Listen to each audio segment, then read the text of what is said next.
One young man always believed that every person has at least one talent.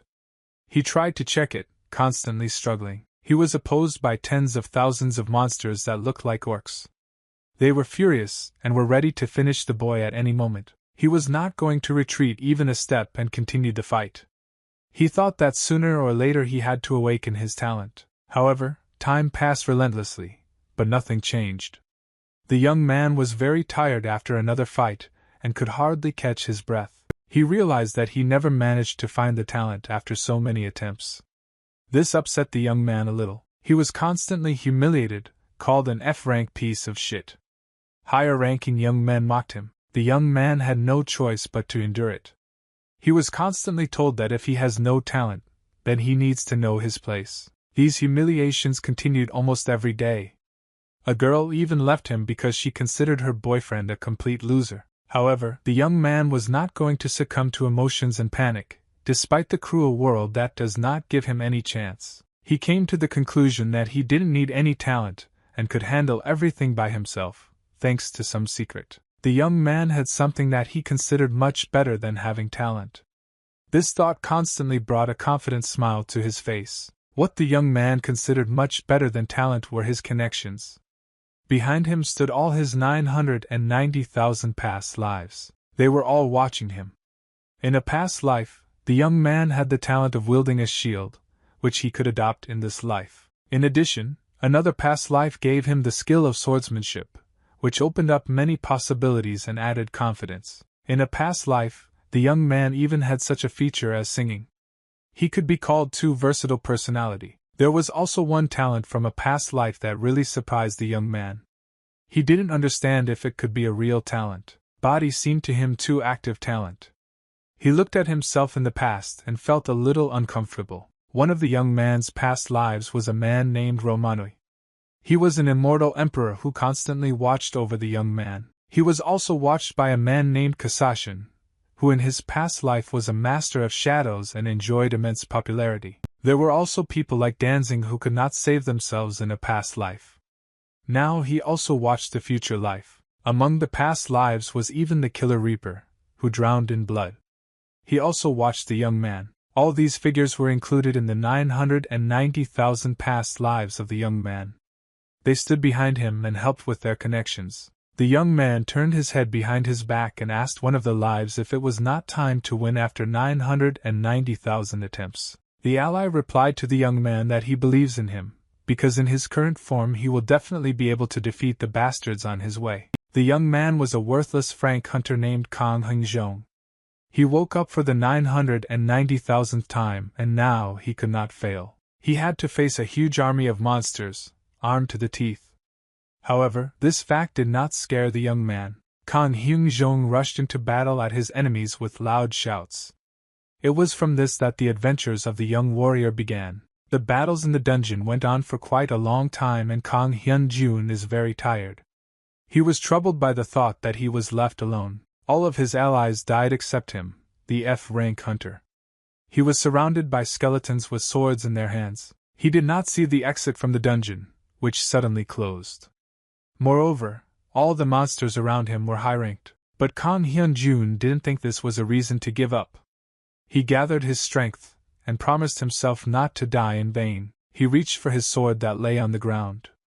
The young man wanted to use some incredible power now, but he did not have it. Suddenly, Hun heard a very familiar voice that informed him of his past life, which decided to intervene in the current events. It was a man named Miller who was the last patron of the sword. His figure was incredibly bright, where his blonde hair stood out. Kang Hyun-jun watched all of this action, and just couldn't believe that the patron's sword came down to him. The young man's eyes widened in surprise. Everything was as if in a dream. The bright light pierced his pupils more and more. One of his past lives ended up in the body of a young man. Now the situation on the battlefield had to change dramatically, given the circumstances. Kang Hyun-jun no longer felt like a weakling who couldn't do anything. He behaves as confidently as possible and is ready to fight back. However, things were a little different in the present tense. Hyun slowly began to open his eyes as the screams of those present continued to wake him up. The young man finally opened his eyes completely and was simply shocked. He exhaled heavily at that moment, feeling the air in his lungs. Kan Hyung-jun rose from the floor and began to cry for his life. Those present began to call him a pitiful hunter who fell asleep while hunting. The man opposite immediately began to complain about the young man. He told him to get out of here immediately and find another team to hunt with. The man also added that they don't have much money to support the young man. Hyung asked the man what he even meant. The hunter explained that the young man was wounded in the dungeon and then drank all their potions. Then the man was simply shocked. But that was not all. After all of this, Hen was unable to continue the fight as a stone flew into his maki, which put him to sleep. The high-ranking hunter reported that the potions cost a lot of money, so he immediately ordered the young man to get out if he had a conscience. Hyung gritted his teeth at this moment, and tried to hold back his emotions. Those present continued to criticize the young man who could not do anything in the dungeon. At one point, the young man rose from his seat and shouted loudly, demanding to be paid, as it is illegal not to pay for a dangerous task. Then, the man decided to explain once more. He began to approach the young man and ask if he had lost the remnants of his brain after that blow. Hyung listened silently to his phrase that he used to say before hunting. He asked to take him with him, agreeing to complete any task. The hunter asked the F-rank player if those were sometimes his words before they went to the dungeon. Hyung continued to just listen to being criticized. He could not do absolutely anything, although he promised that he would study to the fullest. After his words, the experienced hunter simply turned his back to the rookie and said that he had better get out of sight immediately. Kan Hyung-jun clenched his left fist tightly, holding back his emotions. He had nothing to answer, because the hunters were absolutely right. The young man simply looked at his former allies and thanked them for their cooperation. He never got paid. Existence in this world was not easy. People who were able to feel their abilities went on raids in dungeons to fight monsters. Based on the strength level of these monsters as well as humans, they were assigned certain ranks according to their unique abilities. Kan Hyung-jun was a hunter of the lowest rank. She treated such people like garbage, which the young man was already used to. But even in such an unbearable life for the boy, there was a ray of light.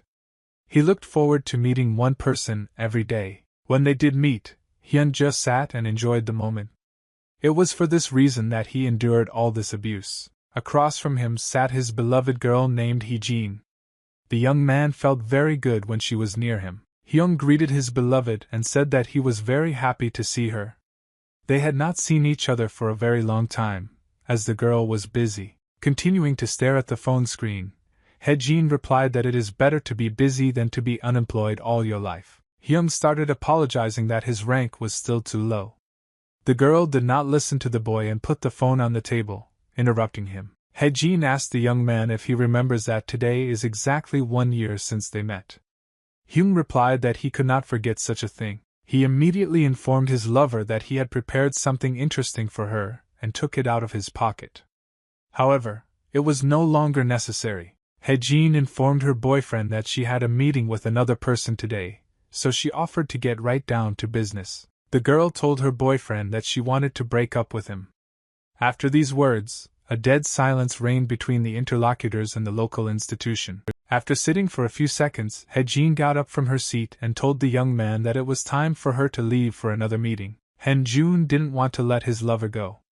He grabbed her hand and asked her to wait and explain why she came to such a conclusion. However, the girl was not going to listen to her ex-boyfriend. She ordered him to let go of her hand and grabbed it. Hee-jin explained that they had exactly the same rank a year ago, but she managed to raise it, and Hyung-jun remained a loser. The girl reported that she did not want to have anything to do with the F-rank hunter. She left the restaurant and told him not to call her again. Hyun-jun was in absolute shock. All this time, he tried to work diligently, but he really failed to raise his rank. Hee-jin, meanwhile, walked over to her car and sat down next to it. The young man looked at his ex and hoped to meet again someday. He was left sitting at the table alone with his phone. He felt like an absolute nothing, unable to change his life. After such a busy day, Hyun-jun decided to relax a bit and have a drink. Meanwhile, he was interrupted by a male voice. A friend named Suk-gu approached the young man. He asked his friend why you called him, because he was meeting a girl today. Hen Jun explained that he had a lot going on today and needed to meet someone on this difficult evening. Suk-gu asked his friend if he wanted someone to cheer him on. The young man replied that he just wanted to see a familiar face. Hen Jun began to tell his friend about the problems that haunt him constantly. He was already tired of enduring people's sidelong glances. Suk-gu warned his friend to work harder in order to succeed.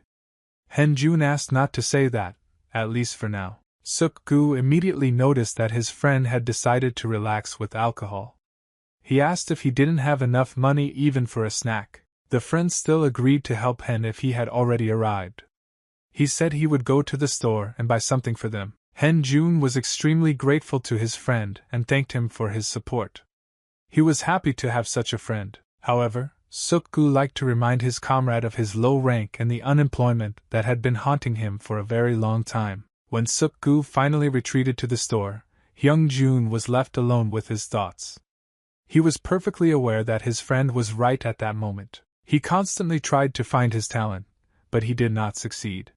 He suffered one defeat after another without even receiving a salary. Hen Jun couldn't say anything to his colleagues as he understood that he was wrong in any situation considering his rank. Moreover, he was abandoned by his girlfriend, who had been waiting for a promotion from him for a whole year, but she never received the promise. The words of his ex about the divorce were spinning in the young man's head. He thought about leaving such a life because it was meaningless. At this moment, his thoughts were interrupted by a noisy man. He turned to the young man and asked if he was just an F-rank hunter. Hen Jun was a bit surprised at this point and asked the man how he knew his rank. The stranger replied that people have everything written on their faces. The man didn't want to explain anything anymore. He looked at the young man with a sinister look and asked him if he believed in past lives. He put his hands in different directions and told the F-rank loser that he felt the incredible power of past lives inside him. Hen Jun asked what it all meant. The man replied that if the young man wanted strength, then he would not have any problems. He added that even now he can feel the presence of past lives. Hen Jun didn't understand what was going on and was a little scared. The stranger was not going to insist on his words and calmed down a little. He said that the young man would understand everything himself very soon. After that, the man said goodbye to the young man and said that this was all he had. Hen Jun still didn't understand anything. At that moment, Suk-gu returned from the shop and sat down next to his friend. He asked where he was looking. Hen Jun was very scared of his friend at this moment. Suk-gu reassured his companion and informed them that he had brought them some drinks and snacks. Hen Jun decided to ask his friend come if he believed in past lives. Suk-gu didn't understand what this was all about. Suddenly, the young man heard a strange voice in his head, which informed him of the existence of past lives watching him. Hen Jun asked his friend if he had just heard a pathetic voice. Suk-gu replied that he only heard the unbearable crying of a certain child. After that, the young man decided to change the subject and asked his friend if he had heard anything about a company that was looking for porters. Suk-gu couldn't even imagine that the young man was serious. Hen Jun explained that he needed a job because he needed something to pay for the apartment. Friends talked to each other until late at night.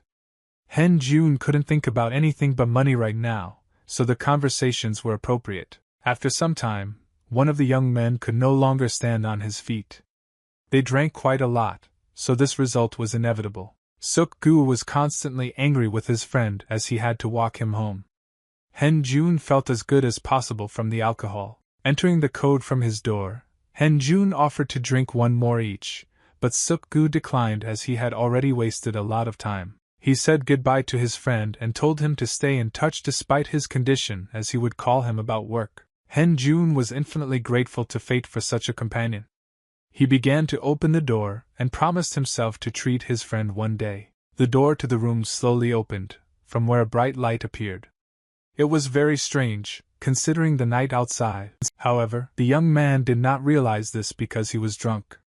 He just promised himself to work even harder to succeed. At some point, Hen Jun still felt two bright rays of light on his face. He did not understand what was happening. The alcohol in his blood seemed to evaporate, and he found himself in some other world. The young man was sure that he had just entered his apartment. Suddenly, behind him appeared the figure of a knight who had finally met his goal.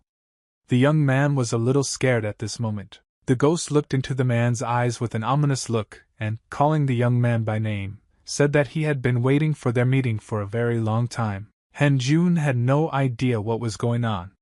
He asked the ghost how he knew his name and where they were now. Without taking his serious gaze from the interlocutor, the ghost called his name Karsago, which was well known in the past. He added that he is the shield of justice that protects the northern part of the kingdom. After that, the knight reached for his weapon. He gripped tightly in his hand the golden spear he had just retrieved from the arsenal. It looked quite impressive under the bright light. After that, Karsago held his golden spear directly in front of him and informed the young man that it was one of his past lives. Han-jun stood facing the knight and could not move. He still couldn't believe it could be true. The young man asked the unknown ghost what he was talking about. Is it possible that past lives still exist? Suddenly, Han-jun realized that he had heard talk about past lives before, but he hadn't paid attention to them at the time. The man who approached him talked about the power of past lives. Now the young man understood that the stranger did not say this for nothing. Karsago got into a fighting stance and told the young man that it didn't matter if he trusted or believed him, but he would still feel everything on himself. The knight said that he would definitely put his will into the young man's body, even if he had to pierce his flesh 1,000 times with his spear. Han-jun was a bit scared at this point and asked to wait. He asked him to listen, because he had many questions. However, Karsago was not going to listen to the young man. He told him to gather himself and not avoid the death that he would meet from minute to minute. The knight was quite serious about the battle. He bided his time and said that he would cleanse the young man's sinful soul right now. After these words, the knight threw his spear and it flew in the direction of the young man. It was so fast that the weapon just glowed in the air. Han-jun could not have expected such a turn of events. He did not have time to react to the sharp weapon that was in his body in a split second. The young man felt extremely uncomfortable at the moment. The excruciating pain in his stomach literally devoured his body and prevented him from moving. Han-jun continued to writhe in pain for some time without being able to retrieve the spear. All his attempts to escape were in vain. Karsago called the young man worthless, who cannot withstand even one blow. Han-jun asked the knight why he just did that. Karsago replied that this pain is just a seed. He slowly approached the young man who was very afraid of losing a lot of blood. Karsago took his hand and told the young man to calm down and not be afraid. He added that he needed to let go of all unnecessary thoughts. After that, the knight took out his spear from the body of the young man. Han-jun felt excruciating pain and screamed loudly as he couldn't take it anymore. However, everything was not as bad as the young man assumed. He put his hand on his stomach and was very surprised that it was safe and sound. The knight told the frightened youth that he could not die here without his permission, even if he really wanted to, as this was his territory. Han-jun concluded that he would stay here forever and endure it. He was very frightened and began to look around. He saw on his way the door through which he got here. It was exactly the same door that led to his apartment. The young man decided that he would be able to escape through this door and immediately headed for it. He moved as fast as he could. However, Karsago could not allow this. He told the young man that he was so worthless that he could not even face death. Han-jun, when he reached the door, immediately began to pull the handle, trying to open it. However, all his attempts were in vain. At that moment, the knight said that he was letting the young man go, as long as he did not need a body that could not hide its wretchedness. At this moment, the young man remembered moments from his life.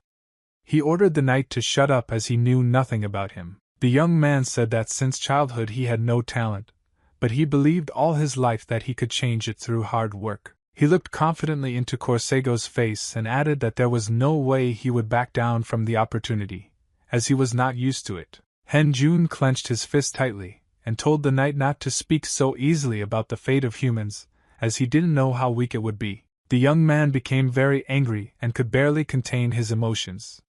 He was angry with his interlocutor because he judged him too lightly. Karsago liked this behavior of the young man much more. He finally saw in his future body the fire in his eyes that ignited. The knight again took his spear more firmly in his hands and repeated to the young man that he needed to put the will of his past life into his body. He got into a fighting stance, swinging his weapon. Korsego added that all his actions were aimed at protecting the young man from those around him. Hen Jun listened carefully to his past life and could not believe these words. They wanted to help him get to the very top. At this moment, in his head, he again heard a pathetic voice, which spoke about the support of past lives that were already watching him. There were just an infinite number of them, including those he had already heard before. The young man had never felt such support in his life. Korsego stood opposite him, pointing a spear in his direction. His support was also felt, but some fear was also felt. The knight informed the young man that without hard work he would not achieve results, so he should immediately raise his shield under him and enter the battle. Hen Jun still couldn't fully trust this stranger. He wasn't sure that he too would be able to become stronger through the ordeal. Also, he was not sure that this knight really passed his life, but still decided to agree to his terms of probation. Korsego told the young man that his opinion was completely unimportant. He may not believe him, but he will still be his reincarnation. Hen Jun took his shield in his hands and said that he agreed with the knight and would endure his trials to become stronger. Pointing his spear at the young man, Korsego warned him that he would only have one chance to repel his attack. Immediately after that, the knight launched his sharp spear at the target that was located directly in front of him. The young man stood motionless and watched the spear fly. He believed in his strength and believed that he would be able to repel this attack. Hyung imagined Jun. Korsego approached him very quickly, but missed the first shot. However, this was not all that the knight was ready to show. He appreciated the movement of his opponent, but it did not help him. Immediately after this attack, Korsego threw his spear towards the enemy with a tremendous speed that could not be followed. All the young man could see was a flash at the last moment. He could not avoid the attack and was forced to endure excruciating pain in the abdomen again. Korsego ordered the young man to immediately get up and continue the fight. He added that you can't let well-timed attacks break you. This abuse continued for a very long time. The young man felt that he was hanging on the thread of death and that he could not pass the test. Looking at his opponent, Korsego called him a complete loser. And how much he could not repel already thousands of his attacks, which he took on himself. The knight was already tired of conducting tests, and said that it would be better to kill the young man because his body is not able to withstand such stress. When the young man first defended himself from this shot, he was infinitely afraid. For the 1000th time, it was like a regular event, although he was still not used to the feeling of pain in his stomach. Now he will again have to feel the excruciating pain of being pierced by a spear. However, Hen Jun was not going to give up and looked in the direction of the spear. He finally managed to notice the direction of the sharp weapon that was approaching him. The only thing he was used to in this match was the possibility of dying. The spear was already at arm's length from his body. Sensing the right moment, Hen Jun leaned down. He finally managed to avoid a shot from his opponent and remain unharmed. The young man himself could not believe it to the end. He finally managed to block the shot, which was the main condition for this test. After that, Korsego smiled and told someone that his work was done. He added that when the young man wakes up, his life will change radically. Meanwhile, Hen Jun was sleeping peacefully on her bed. Suddenly, he was woken up by a phone call, and the young man was forced to answer. When he picked up the receiver, he heard his friend Suk-gu's voice. He asked his friend about his well-being and informed him that he had work to do. Suk-gu once again asked his comrade if he was sure he wanted to go to the C-rank dungeon. Hen Jun replied that he needed the money. The young man asked his friend where this dungeon was located. Suk-gu promised his comrade to drop the exact address as well as information about the dungeon. After saying goodbye to his friend, Hen Jun felt something strange inside. He remembered that he had a very strange dream today. The mere mention of it made the young man unable to breathe. He remembered how a sharp spear pierced him continuously. What was most surprising was that the young man still felt pain in his stomach. It wasn't like a dream, but rather a parallel reality. Hen Jun quickly got out of his bed and started getting ready for work. The dungeon was a 10-minute walk away, so there was no need to rush. When the young man was about to leave his apartment, he saw a shield from his dream near the door, which he used for defense. This shield Hen Jun got it a long time ago when he registered as a hunter. He hadn't seen him in a long time and was surprised that he was still here. Looking at his shield, the young man remembered the words of Corsago, who said in a dream to raise the shield and enter into battle with him. Hen Jun decided that he would definitely need the shield in the dungeon, so he took it with him, placing it on top of his backpack. When the young man came to the entrance to the C-rank dungeon, he was a little surprised. There was absolutely no one around. He came first. Very soon, other participants of this ride arrived at the entrance. Suddenly, the young man heard a woman's voice, which asked him what he was doing here. It was Young Hee's ex-girlfriend Jean. She was absolutely not happy to see her ex, who was a complete loser. Hen Jun, on the other hand, was looking forward to meeting his beloved. He felt a little confused when he saw the girl in front of him. He Jin approached the young man and asked him in an angry voice if he was really stalking her. The girl did not like it very much. She didn't come here alone, but with her current boyfriend, who asked the girl if she knew this jerk. He Jin replied that he was just annoying her. Hen Jun didn't think it was necessary to interfere in the dialogue of the young people. He Jin asked her current boyfriend not to pay attention to the inappropriate one. Sang Chul was totally agreeing with his girlfriend about being inadequate as he brought a heavy shield with him despite the hard work. After hearing not very nice words in his direction, Hyun Jun got a little angry. One of his past lives awakened in him, which was growing dark. After some time, the young man was released and he apologized for his imprudence. He explained that he will work as a loader for the first time. The participants of the raid approached the entrance to the dungeon and were ready to enter it. Sang Chul informed that he will enter here first. Behind him were 3 more members, including Hyun Jun. The young man stood last with a shield on his back. The leader of this small group confidently approached the entrance and placed his hands on the door. He informed his companions that it was time to leave. As the doors slowly began to open, Hyun Jun sensed something was wrong. He had a strange feeling of anxiety inside him. The young man drew a parallel with his dream, where he had to fight with Corsago. The feeling was weaker, but the danger was obvious. The young man clearly felt the desire to kill someone unknown. Literally a second later, a sharp spear covered in purple energy flew out of the door. He flew very quickly past the raiders, who were completely shocked. They miraculously managed to avoid a collision. One of the participants was extremely lucky to stay alive, as he came literally centimeters from his Maki Tra. The leader of the group managed to shout for the participants to dodge. Meanwhile, the spear was already approaching the last participant, Hen Jun. There was a loud explosion before the entrance to the dungeon, indicating that the spear had hit its target. Hen Jun had a hard time. Hen Jun managed to stay alive thanks to the skills of Corsago, who at that moment protected the young man from a fatal blow. Hen Jun was in no danger as long as he was protected by the shield of justice. He felt as confident as possible on the battlefield. The group members started asking each other if everyone was okay. They concluded that their porter had died after that impact. However, now they had something else to think about. In the darkness, danger awaited them again, which could approach at any moment. Son warned his wards about Chul. He ordered to stay in formation, but he had not yet seen the skeleton above his head. When the young man looked up, he realized that the next wave had begun much earlier than he had expected. The members of the group could not understand why they were attacked as soon as they entered the dungeon. Guests were not received like this in any dungeon. This was not the best time to ask the question. It was after this that one of the skeletons literally cut a member of the group in half. Sang Chul did not expect such a turn of events. He recognized that they were skeleton knights, who had a higher rank than TS. They were not going to stop there and constantly continued the offensive. They looked very terrible and were serious. One of the group couldn't understand why their leader was just looking at the skeletons.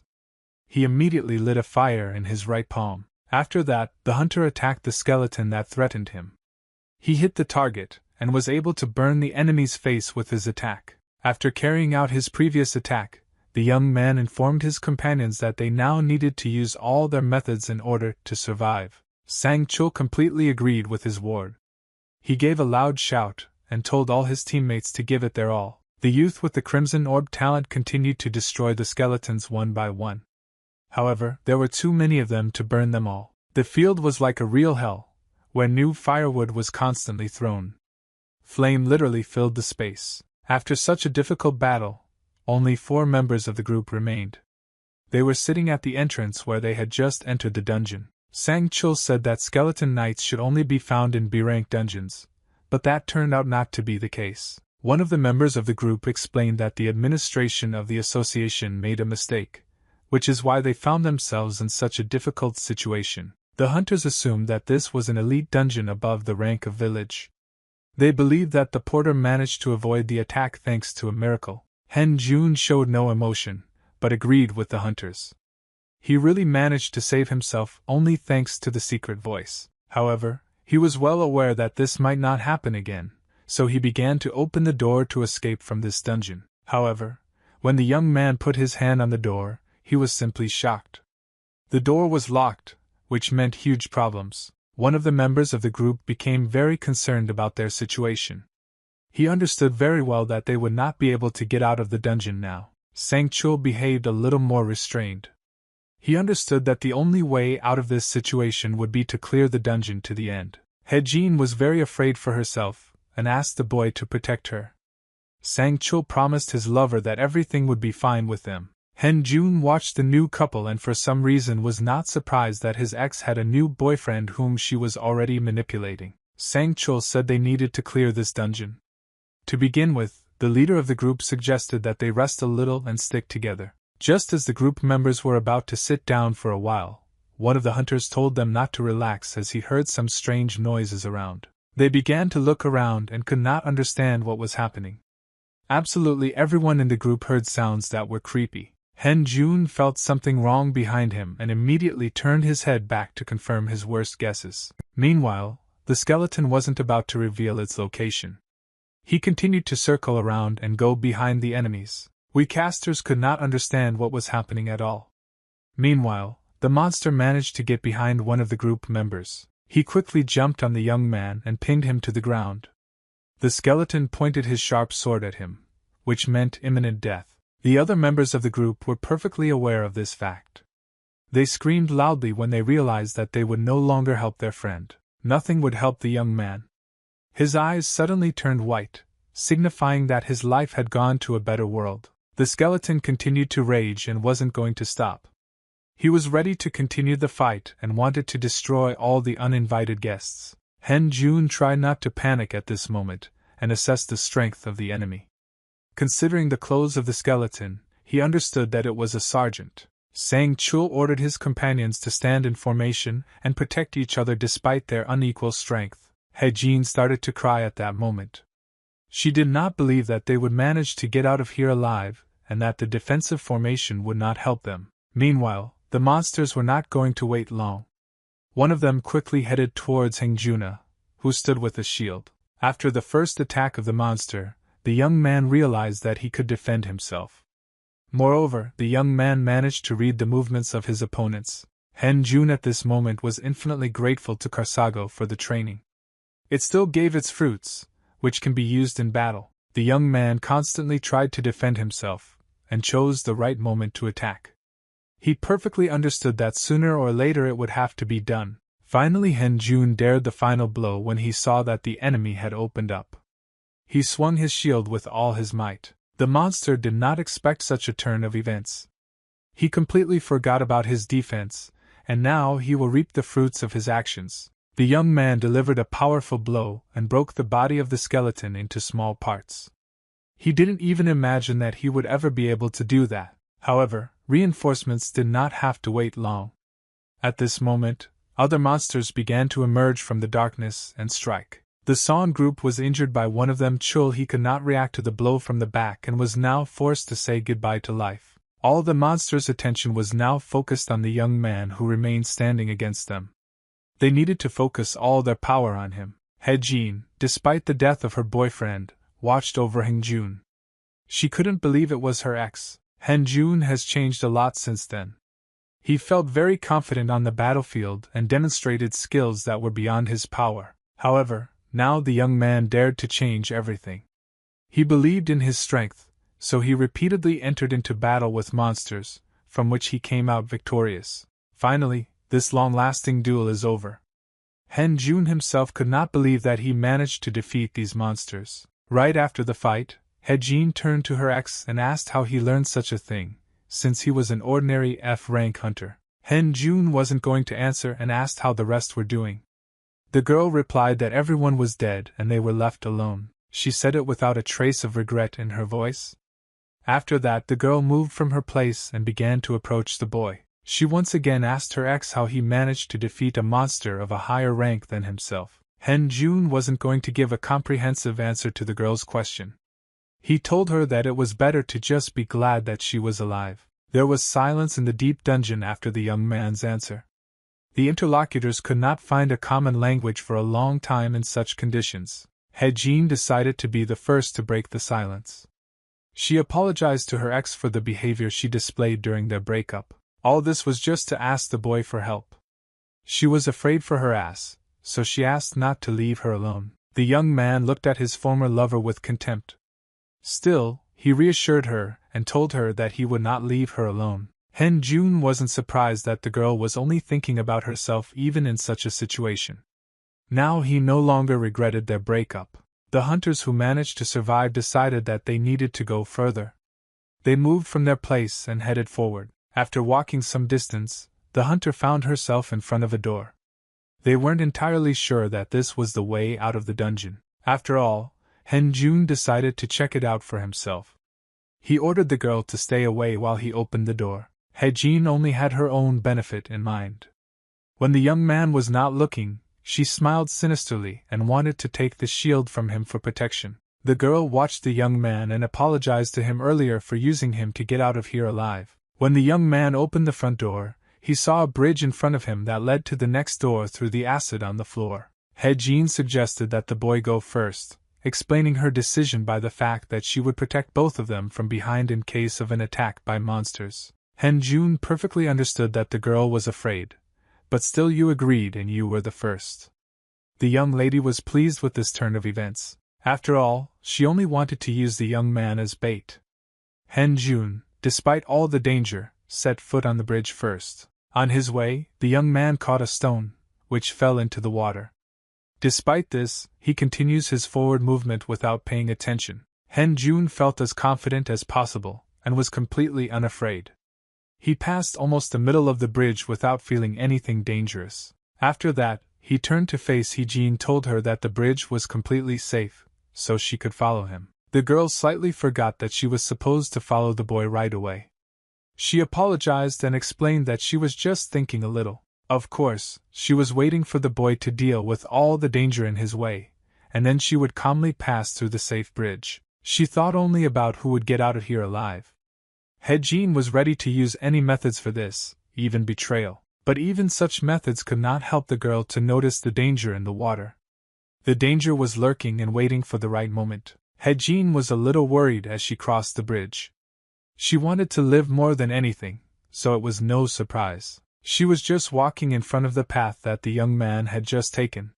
She did not look under her feet or even back, so as not to frighten herself. However, this turned out to be not enough to take care of your safety. Suddenly, the girl noticed that she was in danger. A giant fish emerged from the water flowing under the bridge. When she opened her mouth, the feeling of fear increased many times. He Jin didn't even have time to cry out in terror when the fish had already bitten her neck. The girl could not do anything about it. All she was capable of at this moment was to quietly ask the young man for help as her vocal cords were being bitten. Hen Jun couldn't let his ex-girlfriend die. He immediately rushed to her aid and held out his hand so that she could grab onto it. However, at some point, the young man's view changed. His aura around him turned purple and his screams slowly began to die down. Hen Jun decided not to save the girl who was eaten by a shark. He stopped and stood still, watching his partner being devoured. He Jin had been the victim of a shark and was now swimming in green acid where you could see drops of blood from a human body. Hen Jun was unable to help the girl as one of his past lives intervened in his trials, stopping him. This ghost advised the young man to be a little more restrained if he wanted to get out of here, as emotions would lead to death. This past life led the young man's body to some door. At the same time, the ghost told about his partners, whom the young man had already met. He opened the door and confidently looked ahead. It was like a horror movie. The young man expected an unexpected attack in his direction. However, it was not followed. An unknown voice inside the young man said that he was too innocent, and something should be done about it immediately. A pathetic voice announced that he would be glad to meet the young man again, but now he had to go back to headquarters. Before this ghost went to heaven, he led the young man to some cave. Jun continued to walk forward for a while. Suddenly, his eyes changed and a blanket of purple energy left him. He felt some weakness throughout his body at this moment. Jun finally regained consciousness and was in her own right. He didn't quite understand what had happened to him in the last few minutes. His body still continued to move on its own. The young man could not stop his legs, they carried him forward, no matter what. When he did manage to stop, Jun immediately began to look in different directions, assessing the situation around him. He couldn't figure out where he was and what happened to his ex. The door on his way was closed. Suddenly, the young man became very alert when he heard strange sounds behind him. He looked back to check the situation. The hearing did not fail Jun. He saw in the darkness in front of him skeletons, which one by one began to come out of the darkness and stand in front of him. There were a lot of monsters on the young man's path. He couldn't even see the half that was in the dark waiting for the moment to attack. Jun was well aware that his situation was not the best. He became very worried because his life was in danger, but the young man perfectly understood that there was no need to panic. He composed himself and gripped the sword with all his might in his right hand. Jun was about to accept this challenge from an army of monsters eager for battle. The young man wanted to check what he was really worth. Immediately after this thought, the hunter rushed to attack. He delivered the first blow to the body of the monster that was closest to him. Jun knew very well that he couldn't let his defenses down as there were too many monsters around to keep track of them all. The young man hit his next target with a shield. He crashed into the skeleton at high speed and knocked him off his feet. Then Jun met another opponent on his way who swung his sword powerfully but missed the target. The young man managed to avoid this blow by some miracle. The blade of the sword passed literally millimeters from his head and cut off a centimeter of hair. Jun immediately decided to teach this monster a lesson and delivered a powerful blow, slicing its body in half with the sword in his right hand. However, the young man was not able to track all his opponents. A body made of bones suddenly landed on him from above. One of the monsters hid in the darkness, and was able to catch his enemy off guard. When he did, he began to recharge his eye. After that, a powerful explosion rang out on the battlefield. The young man had a hard time. The blast should have hit his body 100%. Jun landed hard and rolled several times. His body ended up lying in the middle of the cave after colliding with the skeleton. His body ached excruciatingly after this explosion. He had no other choice, so he immediately started climbing to stay alive. A wound opened on his head, from where blood flowed. Jun couldn't believe that an ordinary raid had brought him to this point. Absolutely all his teammates in the C-rank dungeon died, except for him, an ordinary porter, who only had a rank of F. Around him was a whole horde of skeletons that were not going to let him out of the circle. His life again hung in the balance. Furthermore, all of these monsters had a rank higher than that of a dungeon, let alone that of a youth. The situation was extremely difficult. However, Jun is used to overcoming obstacles in her path. He was not going to give up, although he understood that his situation was not the best. He reached for his sword, which lay on the floor after the collision. It was the only weapon that could help him in battle. At the moment when the young man took the sword in his hands, the soul of a man named Miller, who was the last patron of the sword, entered his body. The young man could not understand what was happening. A light shone around him, penetrating his eyes and preventing him from seeing anything. One of his past lives had completely taken over his body. Now, Jun had a huge advantage on the battlefield. The skeletons did not care at all about the young man's transformation. They continued to surround him on all sides, desiring his flesh. One of the rank monsters would swing his sword with all his might from behind to cut off the head of the young man who entered their dungeon. He struck a powerful blow with his sword in the direction of the enemy, who stood immovably opposite. This was to be the end for the young man, especially since he really continued to stand still and do nothing. For a moment it seemed that he had already given up. However, this was not the case at all. Suddenly Hen's eyes June began to burn with a bright blue flame. The soul of the last patron of the sword was born in him. The young man was able to stop the monster's blow at the very last moment, blocking it with his sword. Miller knew what he had to do. He asked his enemy how any evil spirit dared to raise a hand on the body that was supposed to be the reservoir for reincarnation. Hen Jun was once again out of control of his body. The last sword master spoke for him, wielding the weapon as if it were an extension of his body. The monster made every effort to escape from the trap. He succeeded, but it was already too late to save. The young man immediately moved from his place to attack his opponents. He was going to end this fight immediately so as not to drag it out. Not even getting close to the monsters, Hyun Jun swung his sword and created streams of energy that scattered everywhere. The skeletons could not react in any way to this attack. They stood immovably in their places and were forced to take blows on their bones. Hen Jun began to regain consciousness and heard very strange noises in his head. It was like interference on a radio line. At some point, he felt very bad and began to lose consciousness. His body felt weak and began to fall to the ground. The last wielder of the sword, Miller, decided that he needed to leave his body. He smiled and promised the young man that they would meet again. Right after that, Hen Jun fell limply to the floor and dropped his weapon. He lay on the ground for some time. Meanwhile, on the other side of the globe, a gathering was taking place. It was a gathering of souls who watched Hyung's life. Jun, one of those present, powerfully hit the table with his hand and expressed his dissatisfaction with the fact that some of his colleagues visited the body without a cue. Miller explained his decision by the fact that the young man was in a critical situation. The man was forced to help him with his sword. The ghost who forced the young man to leave his ex apologized for his behavior, and said that he simply could not stand by it. Karsago explained his intervention in the body by the fact that the young man needs to train, and no one can train him better than him. Meanwhile, the young man's past life in the form of a girl with a microphone interrupted the dialogue. The woman wanted to enter the body so that everyone could hear her singing. She behaved as strangely as possible, as if she did not understand the situation. She wondered if this Hyung had any chance of mastering the art of music at all. She invited her colleagues to just sit around her and sing while their new reincarnation lay somewhere in the dungeon. However, the men did not agree with this opinion.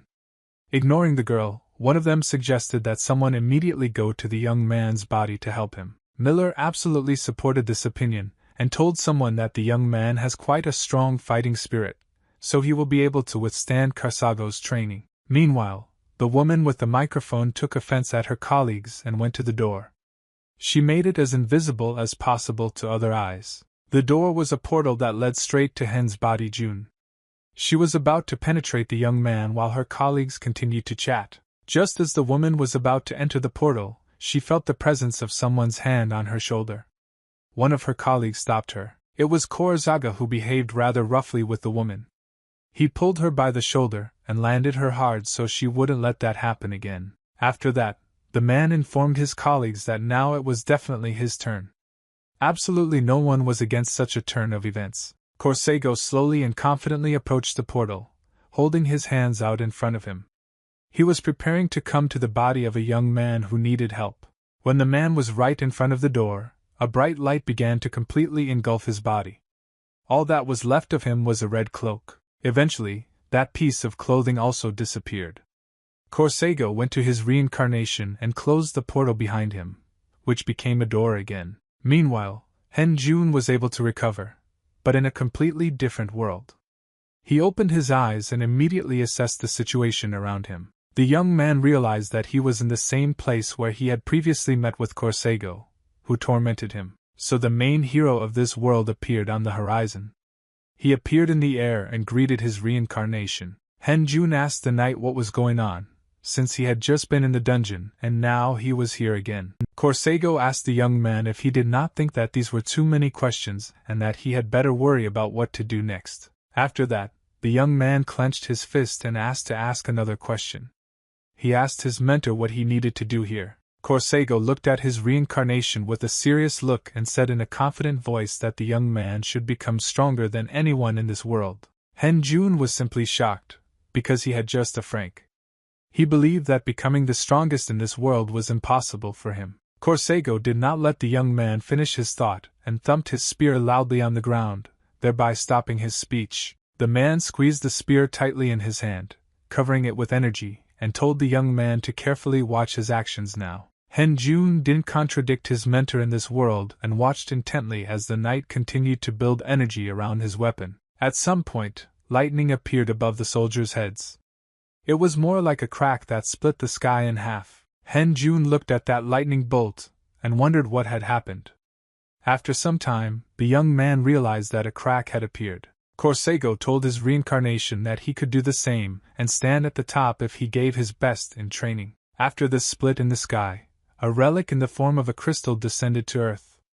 Jun immediately recognized Mana's crystal. Corsago confirmed that the young man was indeed right. He also explained that people use this artifact to replenish their energy reserves. However, the man took the crystal in his hands and began to demonstrate that it had another purpose. The crystal began to grow with something from all sides. After some time, this unknown creature began to form into a human figure. The mana crystal took the place of the heart in this body. Jun was just shocked as he watched this. He could not believe that it was even possible to create a living creature from scratch. When Corsago completed his technique, a giant troll appeared in front of the young man. He was already armed with a wooden bat in his right hand. Corsago informed his reincarnation that it was time to move on to the next training session and ordered his shield to be raised from the ground. Jun could not move away from the shock and did not understand what was happening. He asked his mentor why he should do this. Corsago brought his hands together and informed the young man that their second training session was about to begin, which would entail the following. Literally after a second, the troll got up from his place and headed in the direction of the young man. Jun needed to fight a monster. The young man now understood why he had to raise the shield from the ground. He had too little time to prepare for this difficult battle. Corsago informed his student that he was in too unfavorable a position. He was interested to know what decision the young man would make. The troll was already an arm's length away from his target. Jun continued to stand motionless, and it was unclear what to do. At some point, the young man still realized the seriousness of the situation. He noticed that the danger had opened up to him imperceptibly and was already here. The troll swung his wooden bat and was about to hit the target. He wasn't going to joke with the person across from him. All the young man was capable of in this situation was to place a shield against this blow. After that, Jun flew back a few meters. Immediately after this attack, the troll launched an offensive. He managed to hit his opponent's neck and cut it open.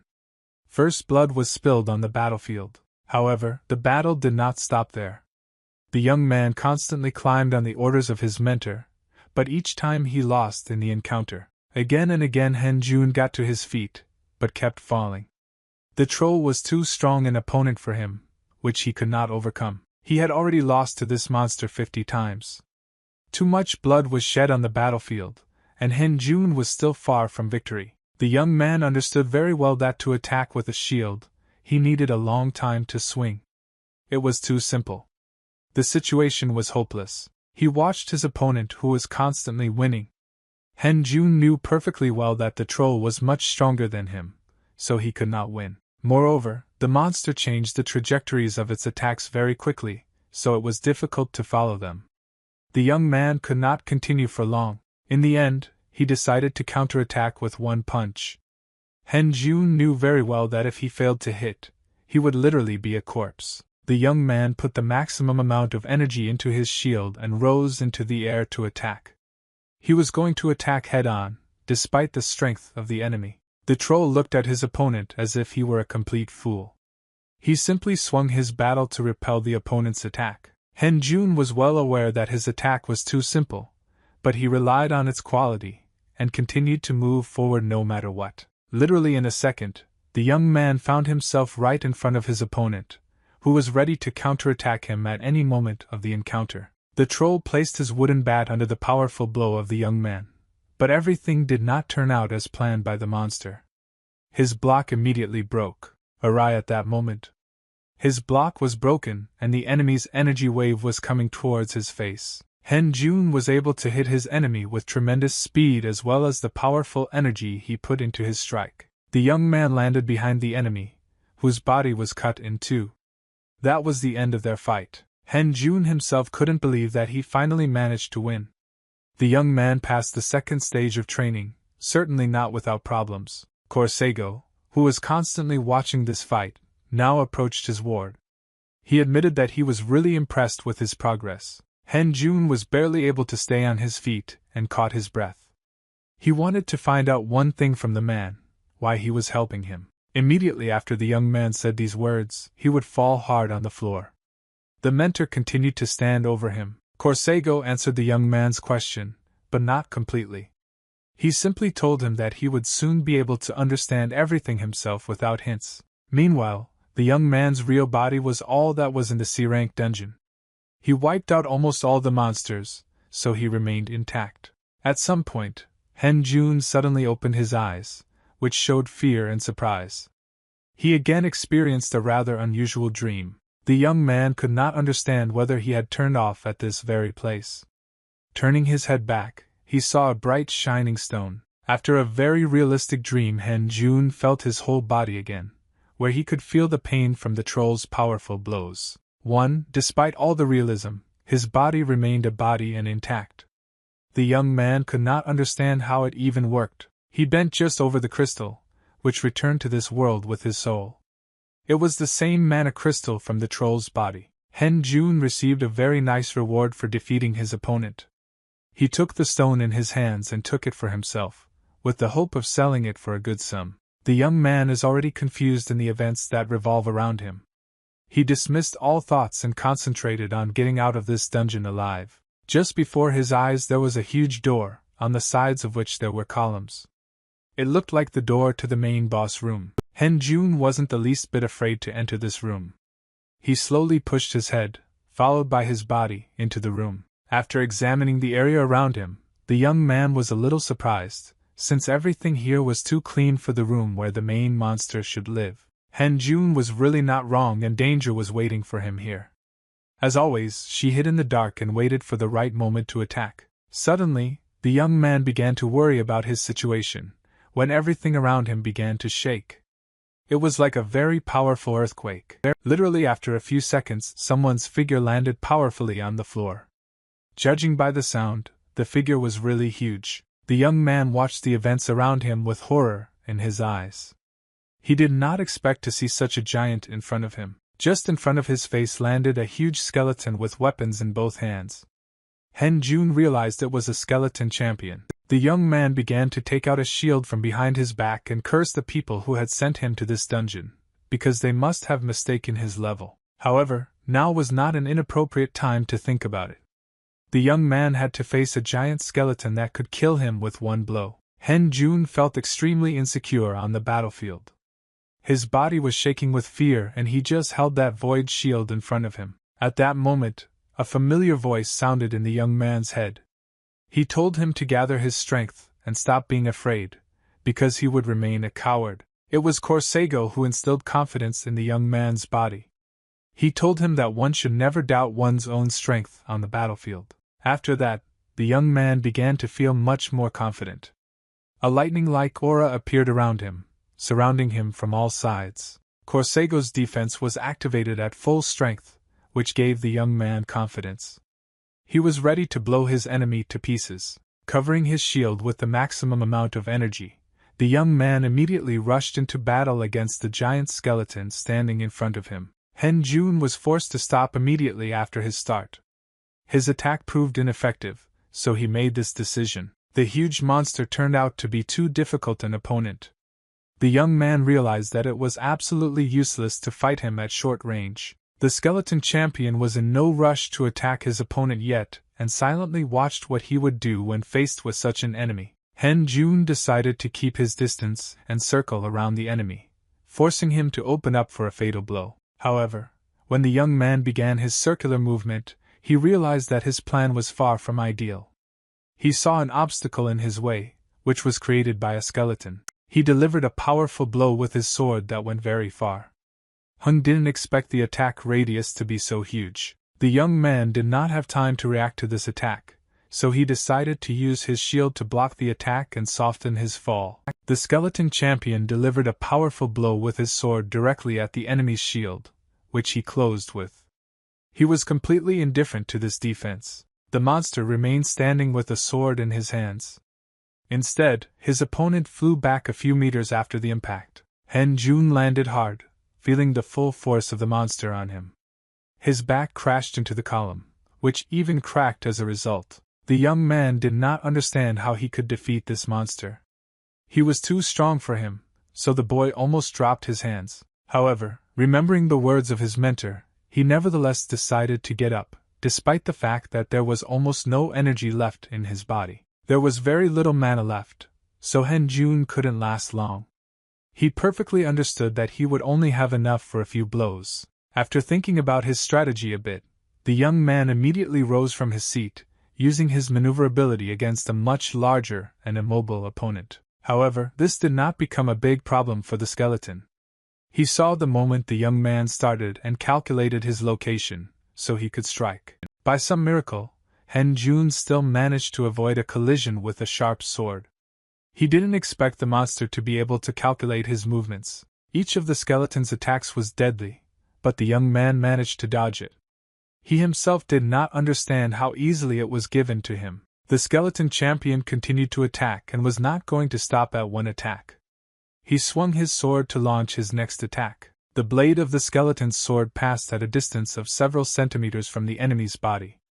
Han Jun again avoided the collision at the last moment. It was this moment that the young man chose as a good one to counterattack.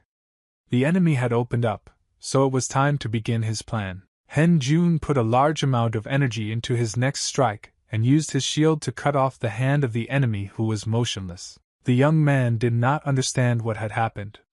He clearly saw that he had hit the opponent's arm, but he understood that nothing would end there. The skeleton didn't care about being wounded. He felt absolutely nothing but the unbearable rage he was about to unleash on his opponent. Despite the severed arm, the soldier was ready to continue the fight. After that, the young man realized that his enemy felt absolutely no harm. The skeleton champion was not going to stay in one place for long, so he immediately rushed into battle. He launched his attack with his right hand. Han Jun was once again forced to defend himself and place a shield under the blows. It was too dangerous for him to prolong the battle. The skeleton champion didn't want to drag out the fight either, as he was fed up with it all. He decided to proceed to the next stage of the attack. Suddenly, the monster's body began to move much faster. It could be seen with the naked eye and usually felt on oneself. The monster began to deliver many more hits per second. All this time Jun had to cover himself with a shield and retreat back. He was not happy with what had just happened to the skeleton. His face spoke for itself, feeling the smell of roasting. The giant skeleton continued to constantly advance and deliver quick and powerful blows without stopping for a second. The young man again placed the block in the form of a shield and relied only on it. The enemy tried to break through the shield, but he failed to do so. With each blow, Han Jun could feel the monster getting faster and faster. But with increasing speed, his blows did not lose power. However, this speed did not even come close to the speed of Korgeso's spear, so the young man felt normal for now and managed to dodge. When the monster finished its flurry of blows, the young man immediately decided to counterattack. He rose into the air and was about to cut the monster's body in half. The ordinary skeleton champion could not allow the young man to do this. He prepared for a counterattack and was going to meet his opponent with a sword. This in no way deterred the young man, who steadily moved forward. He was well aware that he might not have another chance for such an attack. Han Jun clenched the shield in his hand as hard as he could and put as much energy into it as possible.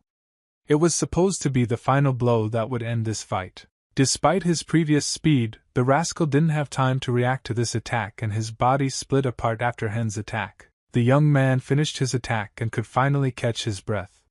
He tried to keep his eyes on his opponent, from whom he expected anything. The skeleton champion was found lying on the ground, having lost his pelvis. Despite this, the young man stood in a combat stance without losing his vigilance. The monster justified the young man's worst guesses and began to climb. He leaned on his right hand and was ready to continue the fight at any moment. However, everything turned out to be completely different from what the monster expected. The strength of his right hand was not enough to stand up and attack again. Now, Hen Jun could finally celebrate his victory. He raised his shield aloft as a sign of supremacy over his adversary. He looked at the monster with a sinister look, bloodied face, and said that this is the end of it. Cleaning is over. Meanwhile, near the portal to the dungeon was a man talking on the phone. 3 days have passed since entering the dungeon, and no one has returned. The man concluded that all the participants in the raid had died, so it was necessary to send more experienced hunters to prevent the monsters from entering this world. However, it seems that he made 2 hasty conclusions. The man was momentarily speechless when he saw a figure in front of him emerging from the portal. The man continued the conversation on the phone again, and told him to wait a bit with the hunters, since it seems that someone alone was able to clear the dungeon. The hunter who was able to get out alive was not very confident on his feet. He was constantly being taken in different directions, which spoke of his fatigue. Hen Jun finally fully exited the portal and showed his face. He looked extremely tired and was bleeding from his wounds. The man was simply shocked. He saw that a hunter was in front of him. He immediately asked the young man what happened to the rest of the hunters in the dungeon. Hen Jun replied that he was the only one who managed to survive. All other participants died due to the increased level of monsters in the dungeon. After that, the man introduced himself as Park Shong from the dungeon administration. He asked the hunter for his hunting license. Hen Jun immediately took out his identity document and gave it to the man. Park Shong was simply shocked to see the F-rank young man. After some time, the man went to the administration under the land to report one important piece of information that means a lot. Someone was having lunch in the main administration building. The man happily brought the donut to his mouth and wanted to take a bite. However, this does not seem destined to happen. He was interrupted by one of the men who ran into his office to get the manager's help. The man was absolutely not happy with this turn of events. Park Jong, who was very tired after the journey, collapsed into his office. The manager left his donut and looked very angry because he didn't get to eat it. He asked the guest what had happened. The manager had just recently sent a new squad to clear the dungeons and couldn't understand how they all came back so quickly. Park Jong said that it had to do with something else. He informed the manager that most likely a hunter appeared who was able to wake up again. The manager simply could not believe these words. He got up from his seat and asked the man if he was really telling the truth. Park Jong wasn't going to mince words and handed the evidence to the man. He asked him to look at the phone screen. The man introduced the hunter named Kang Hyung Jun, who was the only one to return from the B-rank elite dungeon with only a F-rank. The manager said that this was not proof at all, as many C-ranks were not even able to wake up a second time, let alone losers. The man asked Park Jung if he had any idea how much it might cost to reawaken the hunter, and if he was willing to take on such a responsibility. Not getting any response, the man added that Park Jong should just go about his business and not think about other people's work. Park Jong, not receiving support from the manager, decided to do everything on his own. He wanted to prove that this was indeed a reawakening. Hen Jun opened his eyes and saw a lamp on the ceiling in front of him. He realized that he was in his room. The young man did not understand what was happening at all. He raised his hand in front of him and realized that he somehow managed to survive. He felt very tired after the difficult ordeal. His whole body trembled with fatigue and refused to move. Hen Jun decided not to tire himself any more and rest a bit. He closed his eyes and fell asleep to get some sleep. As soon as the young man fell asleep, he felt familiar sensations. A ghostly figure appeared in front of him and greeted him by calling his name. Hen Jun concluded that this was one of his past lives again. He decided to clarify this information and asked the ghost about it. Putting his hand to his face, the man smiled and said that it didn't matter, because he had to worry about surviving somehow. Hen Jun wasn't going to listen to this delusion. He asked the ghost to explain who he was and why he came into his consciousness. The man laughed and appreciated the courage of the young man. He really liked his reincarnation, which didn't speak to him a bit cheekily. He clapped his hands and said that he now understood why Karsago had taken an interest in the current reincarnation, for he loved brave young men. The man introduced himself as Kasashin. He explained that he came here instead of a colleague named Sidon Miller. He also added that he chose the shortest way to meet the young man, because other lives also wanted to meet their reincarnation. Kasashin informed the young man that he would soon understand what was going to happen here. The man planned to stop talking and start the lesson. Immediately after his words, he used his shadow skill. His figure began to slowly disappear, dissolving into the air. Han Jun watched this with great interest. He was amazed that a man could change the shape of his body under any circumstances. Of Kasashin were his eyes, which glowed with a purple glow. He said that he would now attack the young man, so he advised him to prepare. He added that his target would be the young man's heart, and he would need to dodge at least once to pass the test. Han Jun found himself surrounded by swords. The young man did not even have time to think about anything, as one of the swords was already headed for his heart. It was very fast, without being able to react. After some time, Kasashin declared the lesson finally over. He praised the young man for his work, although he could have done better. The man warned his reincarnation that the stronger he became, the more problems he would have, mentioning the director of the Shadow Guild. Han Jun rested for a while and decided to walk to the bank where he intended to get some money. He took with him a pouch and a shield on his back. He was met by a bank employee who greeted the visitor and asked what brought him here. She didn't really like her job.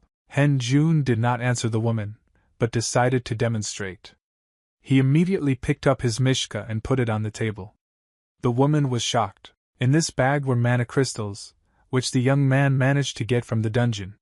He wanted to sell them and get money. The young man also specified that he needed an estimate of the price of his shield. The employee gave a preliminary estimate, calling the price about 20 million won, but she warned that she cannot make such decisions.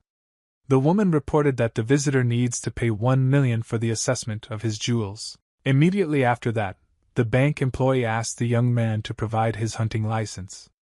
Han Jun took out his ID and handed it to the woman. She took the identity document in her hands and began to look carefully.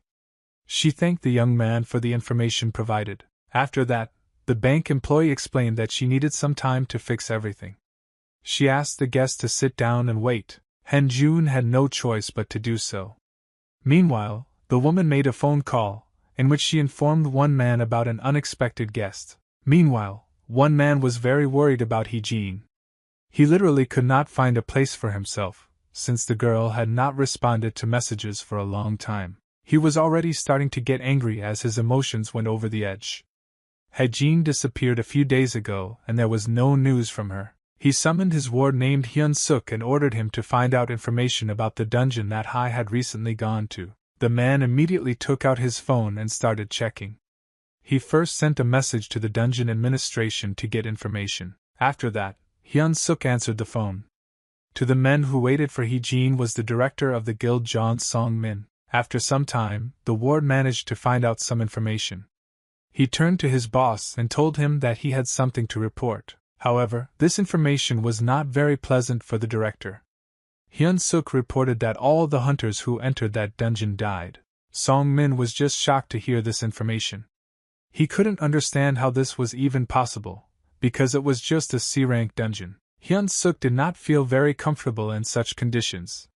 He was sweating profusely and added that only one young man managed to survive in the dungeon. Song-min was even more surprised after these words and asked if it was really true. The ward replied that the dungeon administration had provided this information. Meanwhile, Han Jun was already tired of waiting. He sat on the sofa for a very long time and began to yawn. He wanted to sleep after a difficult night. Finally, the young man's expectation came true and someone approached him. Han Jun immediately turned his attention to the man standing before him. The young man immediately recognized the man they had seen before.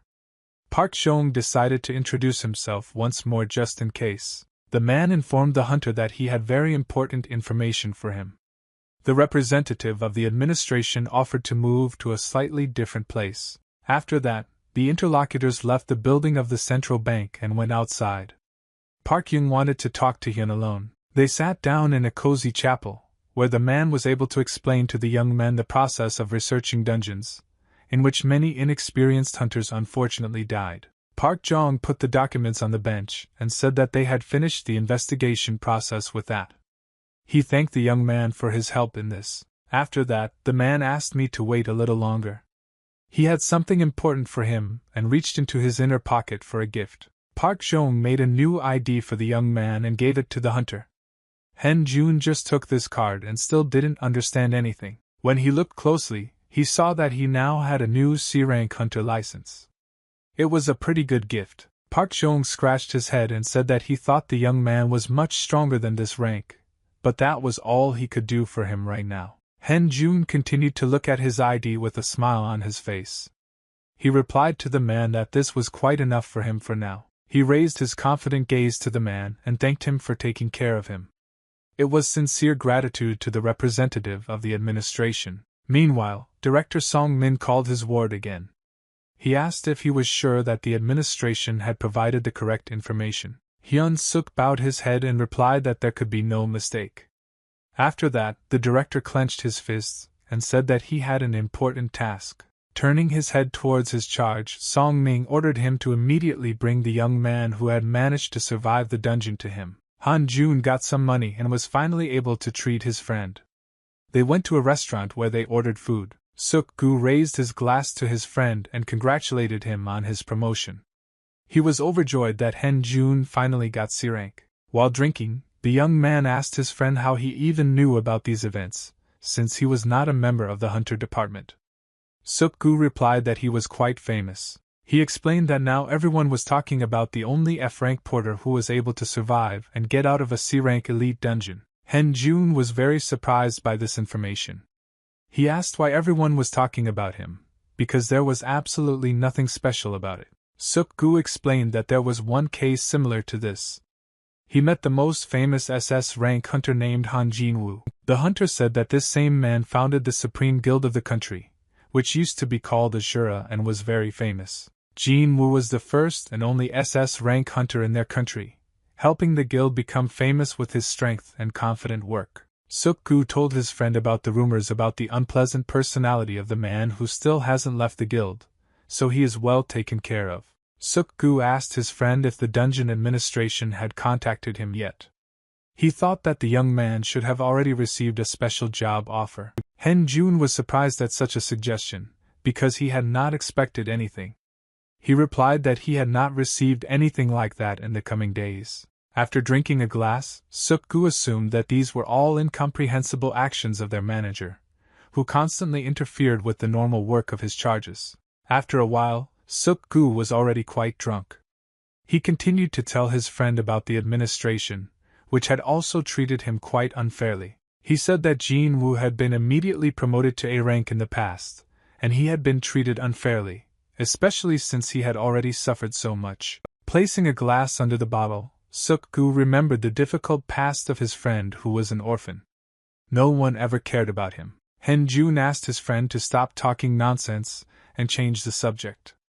It was not very pleasant for him to remember the past, which he wanted to forget. It was already deep night on the street, and the young men finally left the restaurant. And this time Jun was not as drunk as last time. Now the friends have switched roles.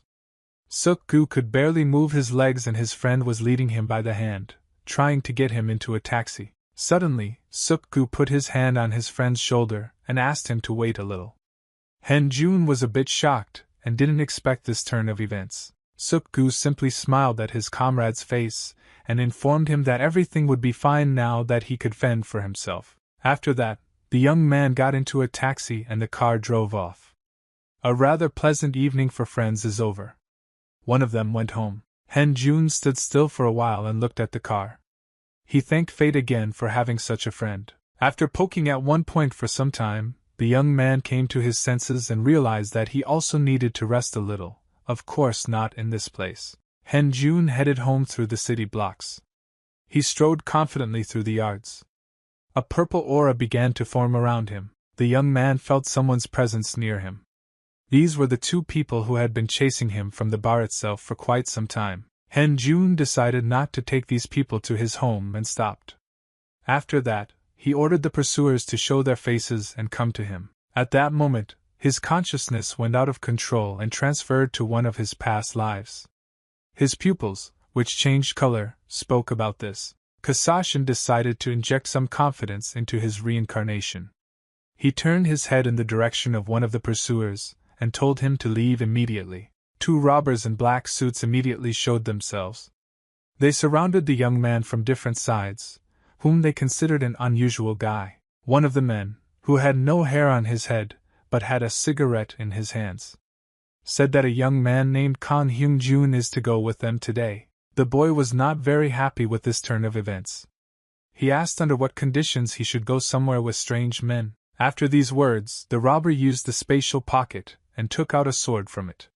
He decided that in this case it would be appropriate to use brute force. When the blade of the sword was in front of the young man's face, Hyun-jun spoke in a completely different way. He asked where he needed to go with the men. The robber was pleased with this turn of events. He praised his target for being able to think and assess the situation adequately. However, Hyun-jun only said what the men wanted to hear. His aura suddenly changed and he announced that they were not going anywhere. He looked at his opponents with a sinister look and said that they had made a big mistake today when they began to pursue him. The bald man immediately signaled to his partner. The man behind the young man immediately began to run forward, following the order of his partner. He rose into the air and used a spatial pocket, taking out 2 swords. At the last moment, he warned the young man that he had better fulfill their conditions. The robber squeezed the 2 swords in his hands with all his might, and finally told the young man that there was nothing personal between them, they were just following orders. After that, the man cut the young man's body in half. He landed and left the enemy behind him, who did not understand what had happened. However, everything turned out to be completely different from what the man expected. He was sure that he hit the target, but he did not feel any recoil. He turned his head back to make sure of his shot. The robber saw the figure of a young man in front of him, which literally dissolved in the air. The man was not going to stop there. He moved from his place again and headed in the direction of the enemy to deliver the next blow. The robber again delivered a powerful blow with his sword, which hit the opponent's head. Hyun-jun felt very confident and didn't even move. This time, the robber was absolutely sure that he had hit the target. However, no blood appeared on the battlefield, and the young man did not scream in pain. Suddenly, Hyun-jun found himself behind the man and asked where he was aiming. The robber was simply shocked to hear a voice behind him. The young man was not going to hold a ceremony with his opponent for long, and covered his hand with a stream of energy to quickly end this fight. The bald man was watching the young man's movements at that moment, and could not believe his eyes. He was only F rank, but he already knew how to use aura. Hyun-jun was very serious, and wasn't going to stop. His hand began to move towards the opponent's body with tremendous speed. With absolutely no mercy, the young man pierced his enemy's body with an energy arm. For the robber, this was the last he saw. The man could not understand how this was even possible. They had just had the upper hand on the battlefield, but suddenly the young man used his unknown power. Taking his hand out of his opponent's body, Hyun-jun decided to borrow his sword. The young man left the corpse behind and went to the next opponent. He stood in front of the bald man and asked why he was so worried. Meanwhile, the robber began to prepare for an offensive operation. He understood very well that the young man was an unusual F-rank hunter. The man moved from his place and quickly headed in the direction of the enemy. Despite all the danger, the robber believed that his abilities were superior to those of the young man, so he would be able to defeat him in battle. He used his speed advantage and threw a flurry of punches. The man's plan included not giving the young man even a chance to counterattack. Hyun-jun easily dodged each of the man's blows with a smile on his face. For him, it was like a normal thing that he did every day. At some point, the young man got tired of sitting on the defensive and decided to counterattack. In a fraction of a second, he was behind his opponent. The robber did not understand what had happened. He had just attacked the enemy, but now he was at a disadvantage with injuries all over his body. The man could not understand how this was possible. The youth with the speed of light was able to move behind him without even feeling his attacks. On the way, Jun made an attack so fast that it could not be noticed. He delivered several precise blows to the pain points, leaving cuts on the body. The robber fell helplessly to the floor. The young man approached his adversary and asked him who sent him, promising to spare his life for information. However, the man did not agree to such an agreement. He said he would never tell or betray his boss, so it was useless to ask him. After these words, Jun leaned towards his opponent and whispered words in his ear that he didn't expect any other answer from the thug. After that, the young man pierced the body of the defeated opponent with a knife. He added that he only offered to save his life out of courtesy. The young man looked at his opponent from the bottom up. The man lay helpless on the ground and bled until he died. Jun saw fit to clean up the trash after himself. He used Kasashin's darkness, with which he could clean up all the evidence. With the help of the dark energy of his past life, the young man took away the evidence of brutal murders that he committed in one of the districts of the city. After that, Jun could move on with peace of mind. He completed a task that seemed too easy for him. After that, Kasashin's soul left the young man's body. Now he could move on his own and forget about everything that happened. Some time passed, and the young man finally approached his house. It was too cloudy outside today, so the moon did not shine from the sky. Approaching the door of his apartment, the young man was a little shocked. He did not remember how he got here and promised not to drink like that again. But in the end, it all ended well if he could make it home. The young man lay down on his comfortable bed and did not even undress. He was too tired to take off his clothes. Jun had another busy day that left him very tired. Literally after a few seconds, the young man closed his eyes and fell asleep. The last few days he slept like a dead man, as he needed to recover a lot of strength. Jun passed the night quite calmly without any ordeal. He took a shower and was going to have a little snack. Suddenly, his phone rang. While preparing his ramen, the young man talked to his friend and asked him about the events of last night. Suk-gu was able to get home safely. Jun was talking to a friend on the speakerphone. Suk-gu told his friend that he had found a group for him to go to immediately. Jun was not happy about such an offer. He couldn't rest properly and again had to go on a mission to some bastards. The young man was most annoyed by the fact that the phone was discharging at the most inopportune moment. Now was just such a moment, and he couldn't do anything about it. Jun has absolutely no time to charge her phone. He got dressed very quickly and left his apartment in a hurry, going to the group. Of course, the young man could not forget about his shield, which he always took with him. He always had time for this, as it was his security. The young man had absolutely no time left to walk a considerable distance. That is why he decided to catch a taxi. Jun was driving in the car with a rather serious face. He wanted to get there as quickly as possible, but for some reason the taxi driver drove rather slowly. Suddenly, the man's eyes nearly popped out of their sockets when he saw fire in front of him. It just seemed unreal. Jun reacted a little more calmly than the man, but he wasn't happy about it either. They did not understand what had happened. The car's engine suddenly exploded, but not of its own accord. A projectile landed on the hood of the car, which made it impossible to continue moving. Jun knew immediately that he could not stay in the car. He reached for the door to leave the car. At this time, the car continued to move. The young man jumped out of the car because he thought it was too dangerous to stay inside. After an unexpected explosion, the driver of the car lost control and crashed directly into a pillar that was in the way of the car. Jun had no idea what was going on. He managed to escape, but the situation around him remained quite tense. Looking carefully at the area around the car, the young man noticed someone's huge figure. It was not like an ordinary person. Jun, seeing the face of this monster, realized that it was an orc mage, because he was holding a staff in his hand that looked like a magical one. Moreover, he was not alone here. The leader of this squad of monsters had wards behind him who were ready to fight. Jun just couldn't believe his eyes. He watched the monsters that ruled their world with horror on his face. After assessing the situation around him, the young man realized that something was wrong with the portal, and the monsters somehow managed to get into this world. The orc mage held a flame in his left hand and said something incomprehensible. He was obviously addressing his wards behind his back. After an incomprehensible order, the leader threw the flame directly in front of him, and it ignited. Monsters decided to destroy the world. The orcs behind the leader started shouting loudly after that. They realized that now is the time to turn things around in this world. Monsters started attacking people walking around. People did not understand at all what was happening and tried to save in all ways.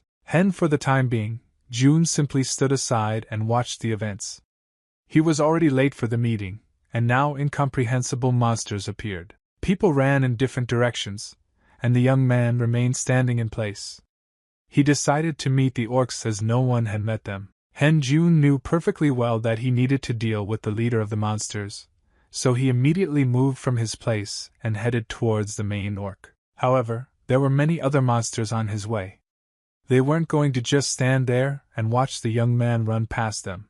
June had to face monsters that had a great desire to kill him. However, the young man successfully evaded their attacks. At the same time, the young man delivered powerful blows in return.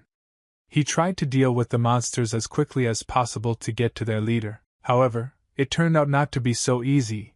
June had been fighting for quite a long time, but he saw no end to the monsters that were constantly advancing. In the end, the young man still decided to ignore the secondary enemies and go to their leader, simply running through unnecessary targets. The orc mage immediately noticed the danger behind him.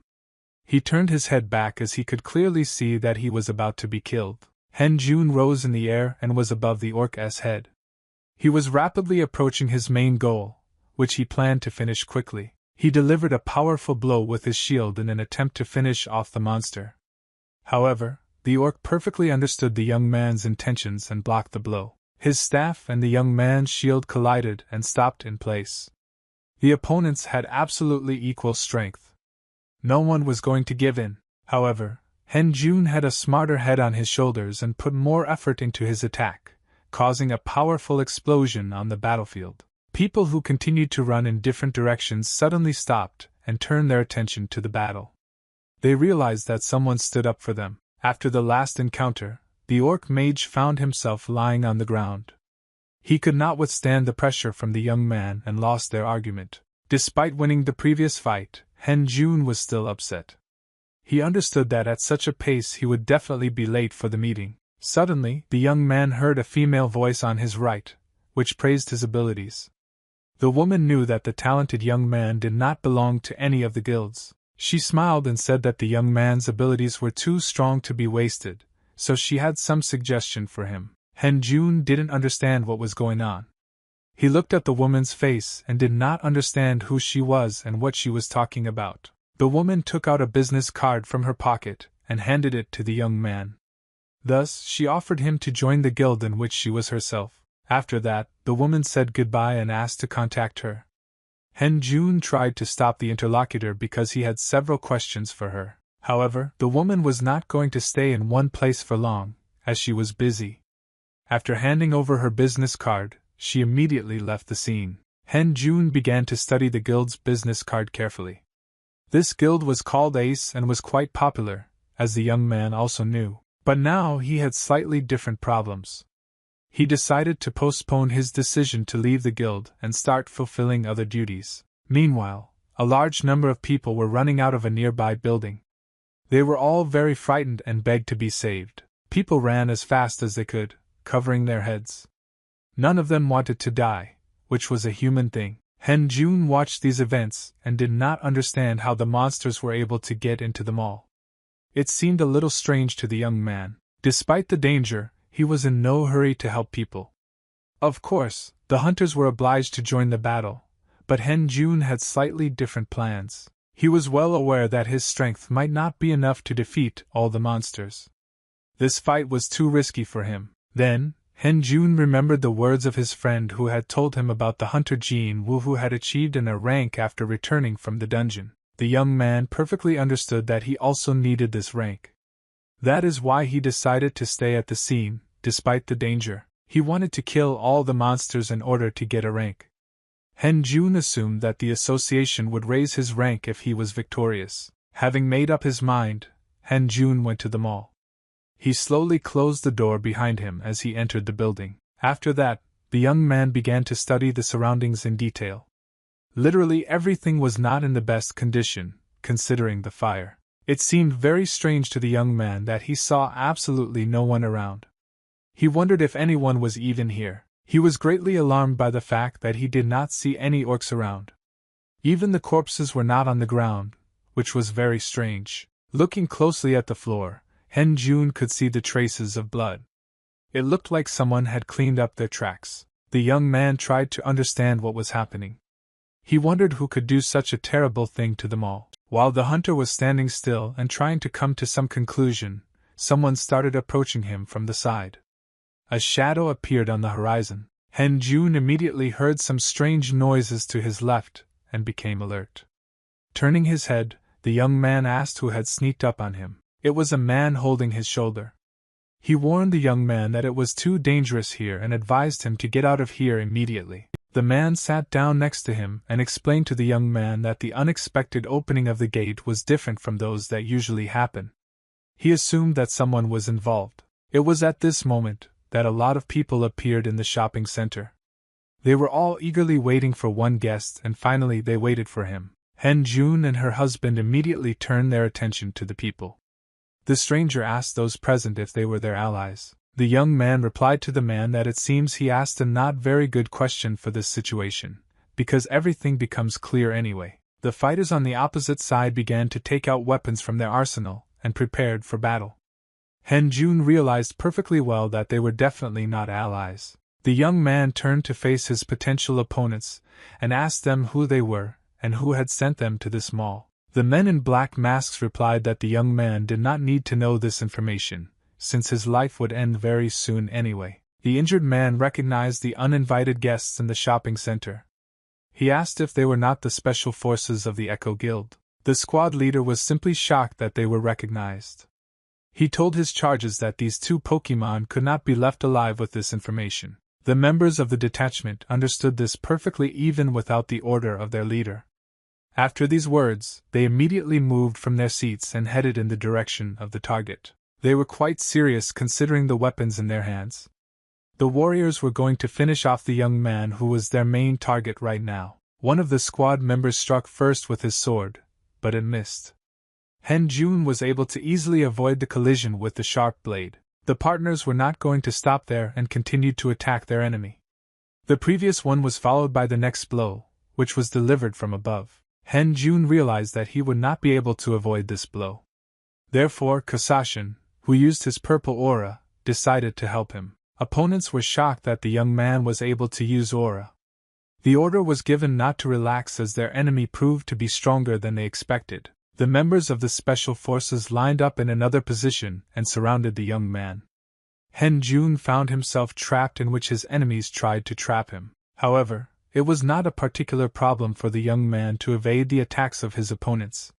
He simply took a step to the side and was able to avoid harm. Next was a double blow from two opponents. Hen Jun skillfully placed himself between them and chose a good moment to retreat. Another surprise was waiting for him from behind in the form of a sharp sword. However, the young man was able to dodge this blow as well, leaning his body forward. One of the members of the special team of the Echo Guild was already beaten to death by these blows. He decided to deal with everything on his own and moved from his place. He rose into the air just above the enemy's head and swung his sword, warning him that it was time to say goodbye to his life. However, Hen Jun had a slightly different opinion on this score. He used his shield to block the blow and met the opponent's sword. The thief tried his best to complete this one, but it was not enough to break through the defenses of the unrestrained young man. The member of the special forces was simply shocked when he saw the result of this collision. He couldn't believe that someone was able to block his strongest punch. Hen Jun looked out from behind his shield and asked his enemy if that was the end of his attack, and he didn't even begin to try. After their allies' last attack, the other members of the Special Forces unit realized that they need to attack together to defeat the enemy. Two men at the same moment moved from their seats and rushed into battle at the young man who was located closest to them. However, all their efforts were in vain, as Hen Jun was too fast. Without straining, he counterattacked one of the opponents. Another, he decided to overcome with the help of a mensch, which he began to take out of the case. It meant inevitable death for the man. Hen Jun delivered his powerful strike at the speed of light. The enemy did not even notice the moment when the blow was delivered. The young man turned his face to the member of the Special Forces, who was already attacking him, and asked if he was not going to fight anymore. The thief was slightly afraid of his opponent after he blocked his strongest blow, but he couldn't afford to stand still. After his enemy's words, the man rose into the air and swung his sword for his next attack, but this was exactly what Hen expected. He launched a counterattack precisely at the moment when the enemy was at the right distance. Hen Jun was able to pierce the opponent's body with his sword. The thief found himself in a very difficult situation. The sword went through his stomach. Hen Jun seemed to catch his opponent and save him from falling. After that, the young man swung his sword and threw the defeated enemy to the side. He behaved as confidently as possible and was not going to pity anyone. After the last encounter, Hen Jun assessed the situation and realized that he only had one opponent left who hadn't attacked all this time. This opponent was the leader of the special forces, who until now had only given orders. He didn't really want to fight such a monster. However, he could not allow the information about him and the guild to spread. He clenched his sword in his hand and was ready to defend his honor. The squad leader decided that he would not be able to defeat the young man in front of him, so he decided to focus on the man behind and take him hostage. The man decided to use a smoke grenade to create a curtain. In this way, he wanted to deprive his enemy of the opportunity to observe him. Hen Jun didn't understand what was going on. He wondered if the enemy was going to use an ordinary smoke grenade against him. Having created cover for himself, the leader of the special forces immediately headed in the direction of his target, since he had too little time. The wounded man realized that he would be the man's target, as he could be seen rapidly approaching through the smoke screen. However, the capture of the hostage was not destined to happen. Hen Jun outran his enemy and plunged his sword into his body before he could reach the hostage. The squad leader was simply shocked by this turn of events. He asked the question, how is this even possible, because he has created an almost perfect cover for himself. Hen Jun smirked and said that the enemy's smoke screen didn't work on him as he was already used to such inept things. After these words, the young man swung his sword with all his might and cut the opponent's body in half, thereby marking his victory in this battle. The wounded man continued to sit, leaning his back against a pillar, and watched the young man who was able to single-handedly defeat the special forces of the Echo Guild. He began to slowly get up from his seat and at the same time thanked the young man for saving him. He asked what rank the young man had. Hen Jun looked at his interlocutor with some confusion and asked if it really mattered to him now what rank his savior had. The man smiled pleasantly and apologized for his question. But he did not let go of the young man and asked him to say at least his name. Hen Jun introduced himself to the man and was about to leave. However, he stopped him and informed someone that the team for clearing the dungeons should already arrive. Hen Jun didn't understand why he needed this information at all. He wasn't going to be in this mall for long as he had some business to do. When the young man had already decided to leave the shopping center, the man still introduced himself. He turned out to be the head of the Department of Guilds, although he didn't look like much. The man promised the young man that he would personally see to it that he received the award, so he asked him to visit the department sometime. Hen Jun decided to ignore it and said he would think about it. The man finally shouted his name. Kim Taemin was the head of the guild's department. Although the young man said that he would think about the proposal, he knew immediately that he would go there. It was too unreasonable to refuse such an offer. That is why, having completed his less important affairs, the young man transferred to the Department of Guilds. He had a wonderful premonition about the gift. Hen Jun walked up to the main entrance of the Guild Department division and stopped. He decided that it was not very polite to come in without an invitation. That is why the young man took out his phone and dialed an important man. He called Taemin and only had time to say hello. The man immediately recognized his old acquaintance, who had saved him in the shopping center. Hen Jun informed that he had just come to their department. Kim Taemin immediately went down to his guest and offered him a little change of scenery. Heng was not very happy, but he agreed. The man invited his savior to the restaurant and asked him if he wanted to order anything. The boy did not want to eat, so he refused, but the man still insisted and ordered a rather wide table to thank the young man. Hen Jun did not feel very comfortable. Despite the wide table, Kim Taemin wasn't going to stop there. He had one more important thing he wanted to show the young man. He took a small pouch from his pocket and placed it on the table. He asked the young man not to refuse the gift, and to take it for himself. Jun immediately recognized the artifact, which was called a space bag. Kim Taemin explained that it was a special type of space bag. Jun looked at his interlocutor, and wondered how a bronze guild could give such gifts to an ordinary C-rank hunter. Kim Taemin smiled and said that he noticed that the young man was carrying his weapon with him, so he decided to give him something that he really needed. Jun was serious about the conversation and assumed that the man had given him the bag for a reason, so he asked what was required of him. The head of the guild department noted the young man's intelligence, and laughed a little. He said that now there is no need to go around the main business. Sitting opposite the interlocutor, Kim Taemin asked him for help. He clarified that this help was needed not only by him, but also by the entire guild. Jun didn't understand how an ordinary C-rank hunter could help the Bronze Guild, because his skills were far from perfect for that. The man replied that there would be no problem. He had already managed to assess the young man's skills, so he offered him cooperation without any hesitation. Jun was just shocked and didn't know what answer to give him. For some time he just sat silently at the table with his hands folded on the table. Not receiving an answer from the young man, the head of the guild department bowed his head to the interlocutor, and once again asked him for help for the guild. At this moment, somewhere in the depths of the young man's brain, a voice woke up. He demanded that the owner of the body accept the offer from the man opposite. Jun was very surprised, because he had not heard this voice before. He was different from all the others, which alarmed the young man a little. He turned his head back, hoping to see someone there. However, there was no one behind him, so it must have been one of his past lives. After all, Jun decided to at least listen to the man's offer and asked him to explain in more detail so that he could make a decision. Kim Taemin told the young man that soon they will have an unofficial war with the Echo Guild.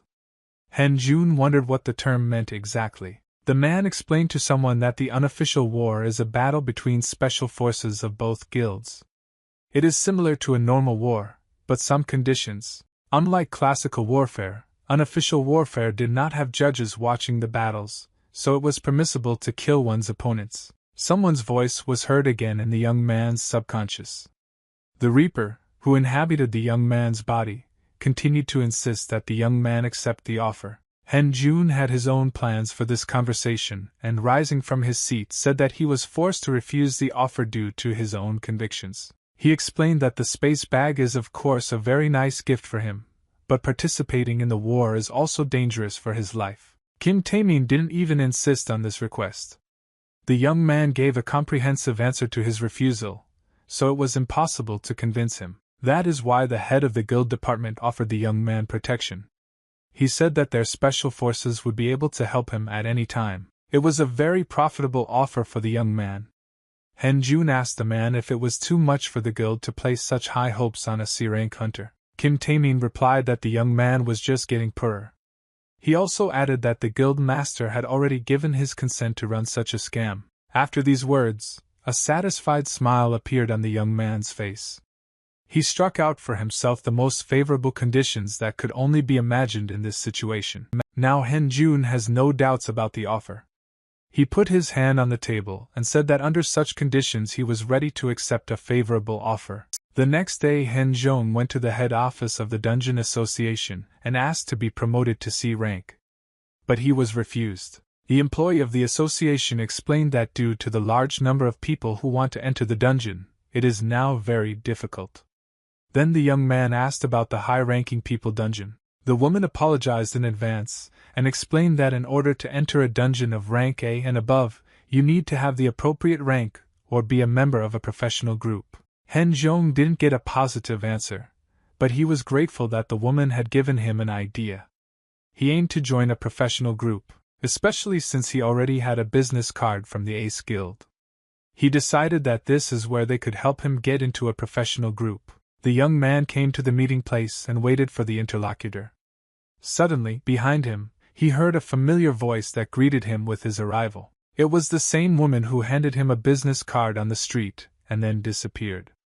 She was very happy to see her old friend in her hometown. The woman sat opposite the man and thanked him for the fact that he still decided to respond to the offer. She was very happy to meet them. Han Jun decided to get straight to the point and not hang around. He asked the woman if their guild had a pro-group raid schedule. The woman was not very happy with such a question, as she thought it would be about her guild, but the young man chose a slightly different path. At one point, she loudly slammed her hand on the table, startling her interlocutor. She still agreed to help him in this matter. The woman informed that their group was planning a raid to the B-rank dungeon literally tomorrow, and invited the young man to join the group. Han Jun couldn't refuse such an offer. The next day, he prepared for a meeting with professionals, wearing a stylish suit, prestigiously in his life. But a meeting was waiting for him, which was supposed to decide his future fate or break his dream. Han Jun was forced to wait at the door of his house for quite a long time. He was already tired and assumed that perhaps a replacement had been found for him. However, the young man's hopes were not in vain. He suddenly heard the sound of a motor, and a man's voice calling him to him. The driver of the black car invited the man to get into the car, as they were waiting for him inside. The young man could now with relief. Han Jun happily came to the car and sat in the back seat. He appreciated the leather salon, which corresponded to the status of the professional group. Suddenly, the young man was scared to death by a woman who happened to be next to him. She started asking again if he wanted to join their guild. The car moved from its place and headed to the final point. All the way, the young man was forced to listen to the conversations of the girl who invited him to cooperate. Finally, they arrived at their destination. According to the woman, it turned out to be too fast. She wanted to talk more, but was forced to leave the car. When Han Jun got out of the car, saw in front of him a real professional group ace. They were brought to some forest. The professional group was really different from the ones he had seen before. Among the whole group he recognized one man who was quite famous. This man was named Choi Han-suk. He was the leader of this special forces unit, and was very adept at using magic under any circumstances. The woman who came to the forest with the young man immediately started shouting at Han-suk, calling him brother. Han Jun was just shocked. Han-suk was forced to interrupt his dialogue with the group members when he heard a familiar voice. At first he did not understand and was in a stupor for some time. When the brother and sister finally met, they were over the moon with happiness. The young man was simply shocked, observing the relations of his relatives. Calming down a bit, Han-suk reached out to the newcomer and said that he heard about him from Yi-sil. The young man introduced himself as Kang Hyun-jun. The men shook hands and got to know each other. Han-suk revealed that he is the leader of the professional insect team, although everyone already knew that. Han-suk asked the young man when he would join their team. He showed such enthusiasm that the young man was afraid to communicate with him. Han Jun observed the guild members for a while and realized that they had rather specific judgments that he thought were inadequate. At some point, another member of the professional team approached the young man and asked him to come to him for a second. Han Jun was a little surprised. Meanwhile, Han-suk calmed down a bit and turned his gaze to the young man. He knew perfectly well what would happen now. The skilled hunter used the portable pocket to retrieve the sword from there. The young man stood behind him and watched the events. The man explained that in high-ranking dungeons, using ordinary weapons would be ineffective, so you need to take a special one with you. He took the sword by the hilt and pulled it out of the portal.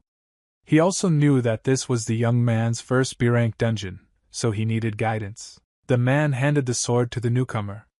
Han Jun didn't expect such a kind gesture, and asked why they were taking such care of him before the raid. The experienced hunter replied that they were used to worrying about the members of their group, even if they had just joined it, and were not going to stay. Han Jun began examining the special sword and thanked the man for his support. He was actually a little surprised that there was someone adequate here. Han-suk also began to behave as adequately as possible. He told all his wards to gather in a circle to listen to the final instructions. The leader of the professional group explained their formation to all the participants.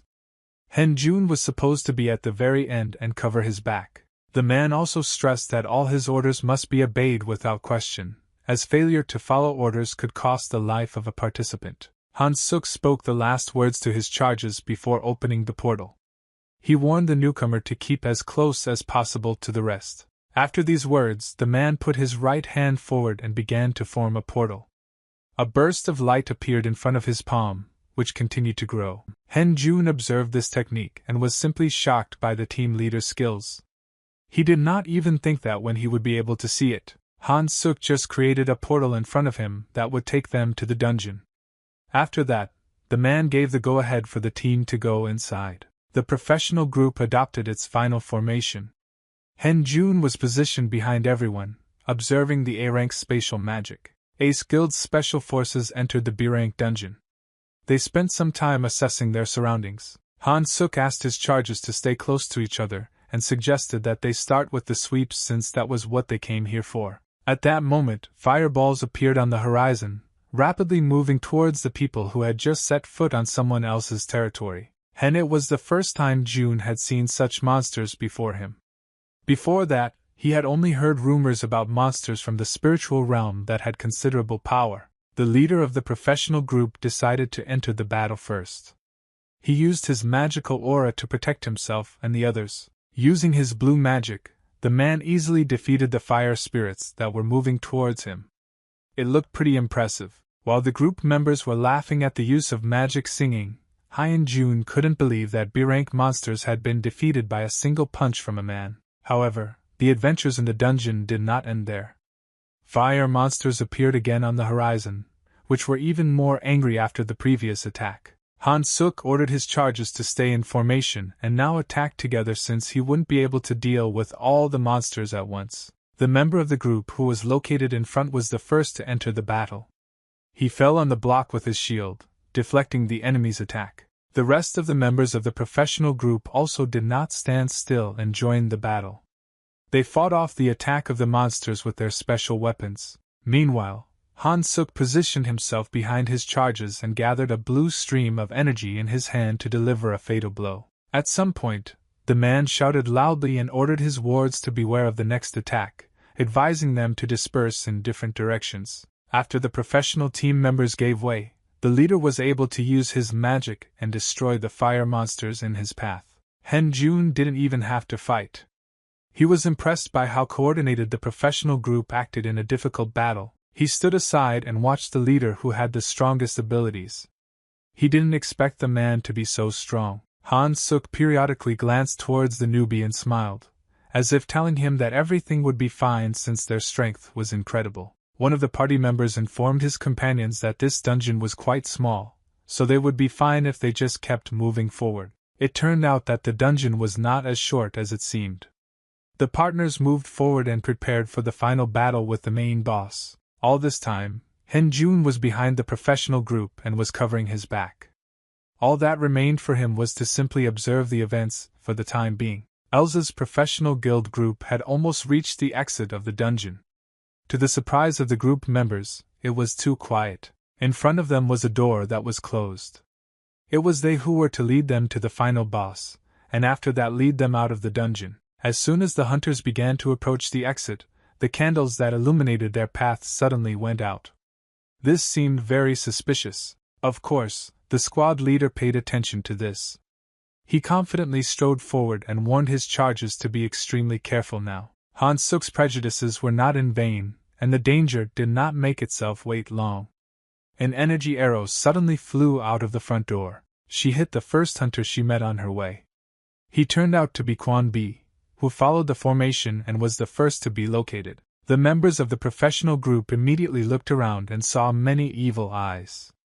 They realized that they were trapped by monsters called nightmares. Despite the loss of one of the group's members, the squad leader ordered his men to panic and stick to their formation in order to survive. Han Suk watched the battle of his charges and counted the number of enemies, which reached 12. Although they were rank B, there were too many of them. Participants were forced to fight alone against several enemies. This proved increasingly difficult as the monsters did not act alone. Han Suk perfectly understood the position of his group and his responsibility. Despite the danger behind him, the leader tried to come up with a plan. He did not think of anything better than to simply enter into an unequal battle. Before that, he asked his wounded ward to hold on for a few more minutes. Immediately after those words, Han Suk began to concentrate his energy into his fists. The leader wasn't going to stand by while his charges battled monsters. At the moment when there were the largest number of monsters around the man, he slammed his fist on the floor with all his might, creating a shock wave. In this way, Han Suk was able to deal with almost all the monsters around. There was definitely no evil power left near his figure. The man used too much of his energy for this attack. Now he needed a rest, since he had almost no strength left to fight. The rest of the team were forced to play a game of attrition. They got very tired after a while considering the circumstances. Hen Jun was still standing on the sidelines watching his teammates. He perfectly understood that at this rate, he would have to enter the battle. A few minutes passed and the young man decided to do it. He took his sword and shield with the express purpose of defeating all the monsters. Isol was not happy that the young man entered the battle. She screamed loudly, trying to get him back into position, but to no avail. Hen Jun was no longer listening to anyone at this point. He came to the front with his shield against a large number of monsters despite the danger. Han Suk expressed his displeasure to the young man for not keeping order. He ordered him to immediately return to his position and protect the rest. Hen Jun was very aware of his actions when he left his positions. However, it was already too late to change the decision, because the forces were unequal. The young man believed that the only way to win this battle was to enter it without exception. That's why he did what he did. He was doing pretty well, but the monsters didn't end. Now he was facing a danger from behind that he hadn't noticed yet. The very last point, Hen Jun was still able to sense the danger and turned to face the monster. He placed a shield in front of him for protection. The young man was very surprised when he did not need the shield during this attack. One of his teammates helped him with their energy. It was the power of Han Suk, who decided to help his ally. He said that in that case he would cover the young man in battle. On Hen's face a pleasant smile appeared at June. He was grateful to the man that he did not force him to return to the formation. The young man rushed into battle first, and asked the rest to stay behind him to cover. He promised to take care of the monsters. Hen Jun charged into battle with his sword and shield like a true lion. Meanwhile, Han Suk was behind him cleaning up the remains. The young man behaved as confidently as possible on the battlefield. His movements were clear and strong. He easily defeated any monster. Finally, this easy fight was over. Absolutely all members of the group were tired, but there was one more main monster ahead of them. Suddenly, a strange sound was heard from the front door. Hen Jun immediately sensed danger and warned his companions to prepare. As expected, a purple arrow of energy shot out of the door. She was bigger than all the rest, so it must have been the boss. The energy strike was aimed squarely at Hyunjuna, who was standing closest. He put his shield in front of him just by automatic reflex. Han Suk was watching one with his charge and was just shocked that he managed to block the shot. He asked if he had an aura shield. Hen Jun was in no mood and state to answer the question. He wasn't feeling too well after taking the last hit. His whole body was shaking after the damage. His left hand refused to obey at all, which meant a loss of advantage on the battlefield. The young man did not expect that one of his past lives would help him in this matter. He suddenly felt his strength returning to his arm. Hen Jun immediately started to get up from his seat, as he understood that he might not have another chance, so he had to make the most of it. The leader of the group was very concerned about the young man. He turned to Yisil and asked her how much longer she could protect her partner from danger. The girl explained that she is already at the limit of her capabilities and all that she is capable of in the current conditions is a maximum of 5 minutes. Hen Jun was not at all bothered by this fact. He rushed into battle against the enemy and said that 5 minutes would be enough for him to win this fight. Despite the danger in the form of energy waves constantly moving towards the young man, he continued to charge at the enemy without fear on his face. The enemy constantly maneuvered and changed the frequency of his movements to make life difficult for his opponent. Hen Jun noticed this at the very last moment. He managed to place the shield under such blows and held on as best he could. It was quite hard and he did not expect that the next blows would be even stronger. He was forced to hold the shield for several seconds as the onslaught continued. Despite this, the young man did not give up. After waiting for this attack to finish, Hen Jun decided to counterattack but didn't know what to do as the enemy was too strong. Looking directly into the eyes of the danger, the young man realized that he could only defeat this monster if he got to its central core. Hen Jun didn't plan on staying in one place for long, so he immediately moved from it and headed in the direction of the enemy to catch them off guard. The young man's face showed only confidence and nothing else. All that was left for him was simply to believe in his own strength. The monster wasn't going to just stand still while being attacked, so it threw punches. Han Jun skillfully evaded danger. At the same time, he searched for the crystal inside the monster, and finally found it. And he knew perfectly well that it was the energy heart that kept the monster on its feet. Going behind his enemy, the young man prepared to attack and swung his sword to finally end this unbearable nightmare. He didn't strike very hard with his sword as he relied on accuracy. All he needed was to simply hit the mana crystal. Han Jun made his final attack and finally ended the fight. He hit the target, and now he could rest after the intense fight. All this time, Han Suk was watching one of his charges. He was simply shocked at the skills the young man could possess. Looking at the young man's back, the man assumed that it might be the power of a hunter who had awakened. It was extremely rare of this rank. Han Suk had his eye on the young man and wanted him to join their guild. However, now the leader of the group had to think about something completely different. He also understood this very well and immediately rushed to his wounded ward. He asked him to hold on a little longer until the medic got here. Han Jun was well aware that after this match, his teammates would insist that he join the guild, so he decided to leave the dungeon. The young man said goodbye to the team leader and said that his help was no longer needed here. He also asked not to forget about the payment to his card. The funds arrived in the young man's account within a few hours. He was simply shocked when he saw the amount of 50 million. It turned out to be more than he expected. The young man felt simply unbearable fatigue after a very busy day.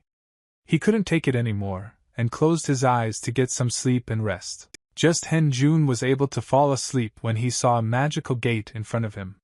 He was informed that the last holy sword was waiting for him. Before Hen the gate opened with Jun and he saw a mighty sword. Everything seemed to be prepared for his training. The young man was standing at the entrance gate and was in no hurry to go inside. He was already used to his dreams, but this was the first time he had seen something like this. In the end, he decided to go over to the sword and take a closer look at it. At first glance, the weapon seemed too powerful even for him. The holy sword was covered with blue energy and seemed to shine in the sun.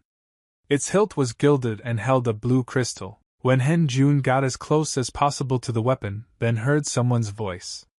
He ordered him to come even closer to the sword and take it in his hands. The young man did not know who was speaking to him now, but he decided to carry out this order. He approached the sacred sword and took hold of its hilt. The blade of the sword was sharpened to the maximum. One of his cuts could cut down mountains if he had enough power to do so. At first glance, the young man understood that this was the weapon of a real warrior. He liked the sword and rated it as the best in his life. At that moment, the feet of a stranger appeared on the horizon. He immediately noted the taste of the young man, who duly appreciated the sword in his hands. It was a man with blonde hair, one of Hyun's past lives, Jun. He introduced himself to the young man as Sidon Miller Holy Sword. The young man had not seen this man before, but his face seemed very familiar to him. He met another one of his past lives. Approaching his reincarnation, Miller asked the young man if he was able to use the sword aura in his current state. The man remembered a moment from their shared past when he inhabited the young man's body. It was in this state that he was able to use the sword aura. Han Jun immediately remembered that moment. Now he understood what was driving him at that moment.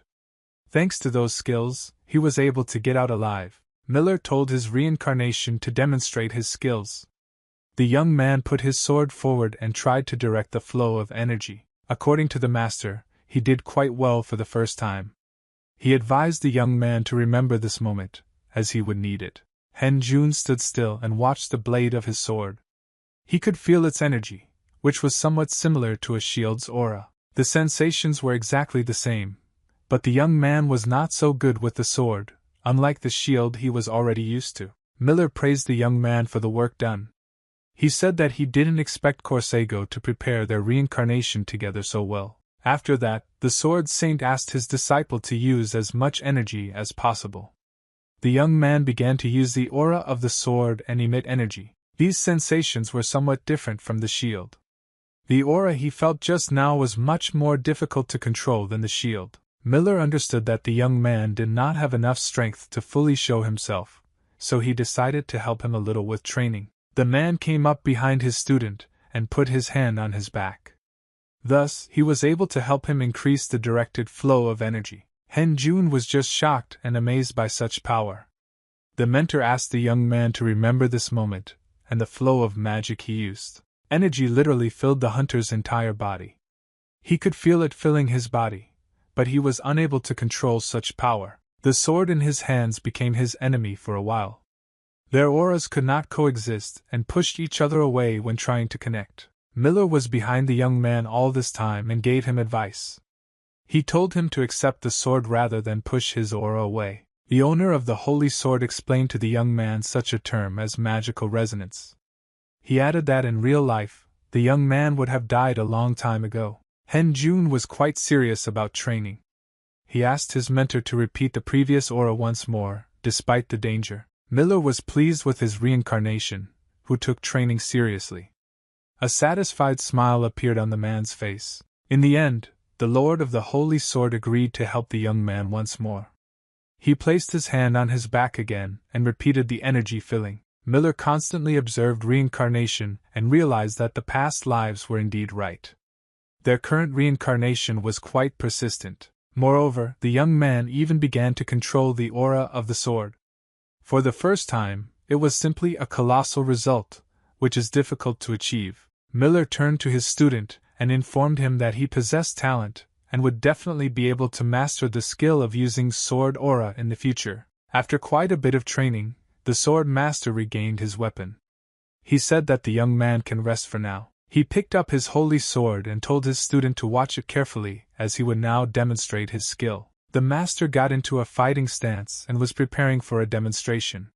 He once again advised the young man to look carefully and not take his eyes off him. After a few seconds, the man moved from his place and rushed forward. It's as if he decided to act out the situation of a real battle. Miller quickly rose into the air and began to push away from him. At the same time, he struck powerful sword blows at an imaginary target. The man was at the peak of his abilities and delivered his final blow, which was the strongest. His aura was really impressive at this moment. Hen Jun watched his past life with admiration in his eyes. He was in awe of how skillfully one could wield a sword. Miller wasn't going to stop there. He glanced at his student with one eye, warning him to move back a little. After that, the man rose into the air again and delivered a powerful blow that looked like a crescent moon. At this moment, the energy reached its peak. A bright glow literally enveloped the room in which the men were. Miller continued to confidently display his skill as he swung his sword. He is very confident on the battlefield, as if he has returned to his life. A smile could be seen on the man's face, which spoke of his excitement. Miller literally couldn't stop and kept swinging his weapon. Hen Jun was even a little tired of watching the master. At the same time, the man even managed to say something to his student. Seeing his mood, Miller ordered to keep an eye on him. Finally, the man landed and delivered his final blow, holding his sword out in front of him. It was the skill of a man who became a living legend. The blade of the sword stopped literally centimeters from the face of the young man, who was simply shocked. He could not imagine that he would ever see such a thing with his own eyes. Having finished his showmanship, Miller sneered at his student and asked if he could do it again. After that, the man handed over his sword to the young man. Hen Jun tightly gripped the handle of the sword in his hand and promised that he would definitely master this technique. He was able to cope with Korsego's training, so he will definitely be able to master these trainings. He stood in a fighting stance, holding his sword in front of him. Hen Jun informed one of his past lives that he would try to master this technique, despite all the difficulties he would have to overcome. After finishing the training, the young man was as exhausted as possible.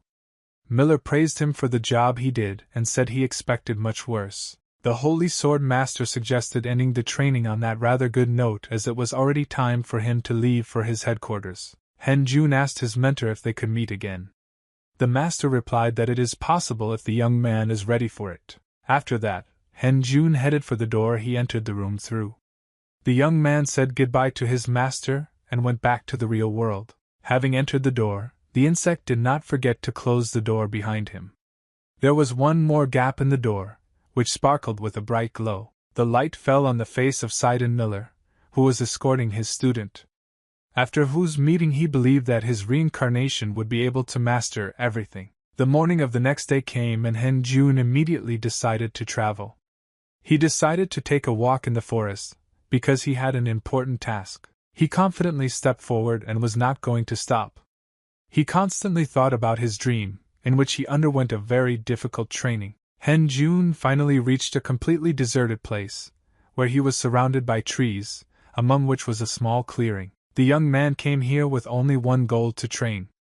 He used the portable pocket to draw his sword from it. Hen Jun took his sword in his hands and froze in one place. He was ready to start training, but there was something he needed to do first. The young man closed his eyes and began to recall moments from his dream when the master demonstrated his swordsmanship. Sidon Miller was really incredible, and the young man wanted to repeat the technique of his past life. However, it was not so easy to do. Having adjusted to training and remembering all the necessary moments, the young man suddenly opened his eyes and realized that he was ready to train. Hen Jun immediately rose from his seat into the air and began swinging his sword.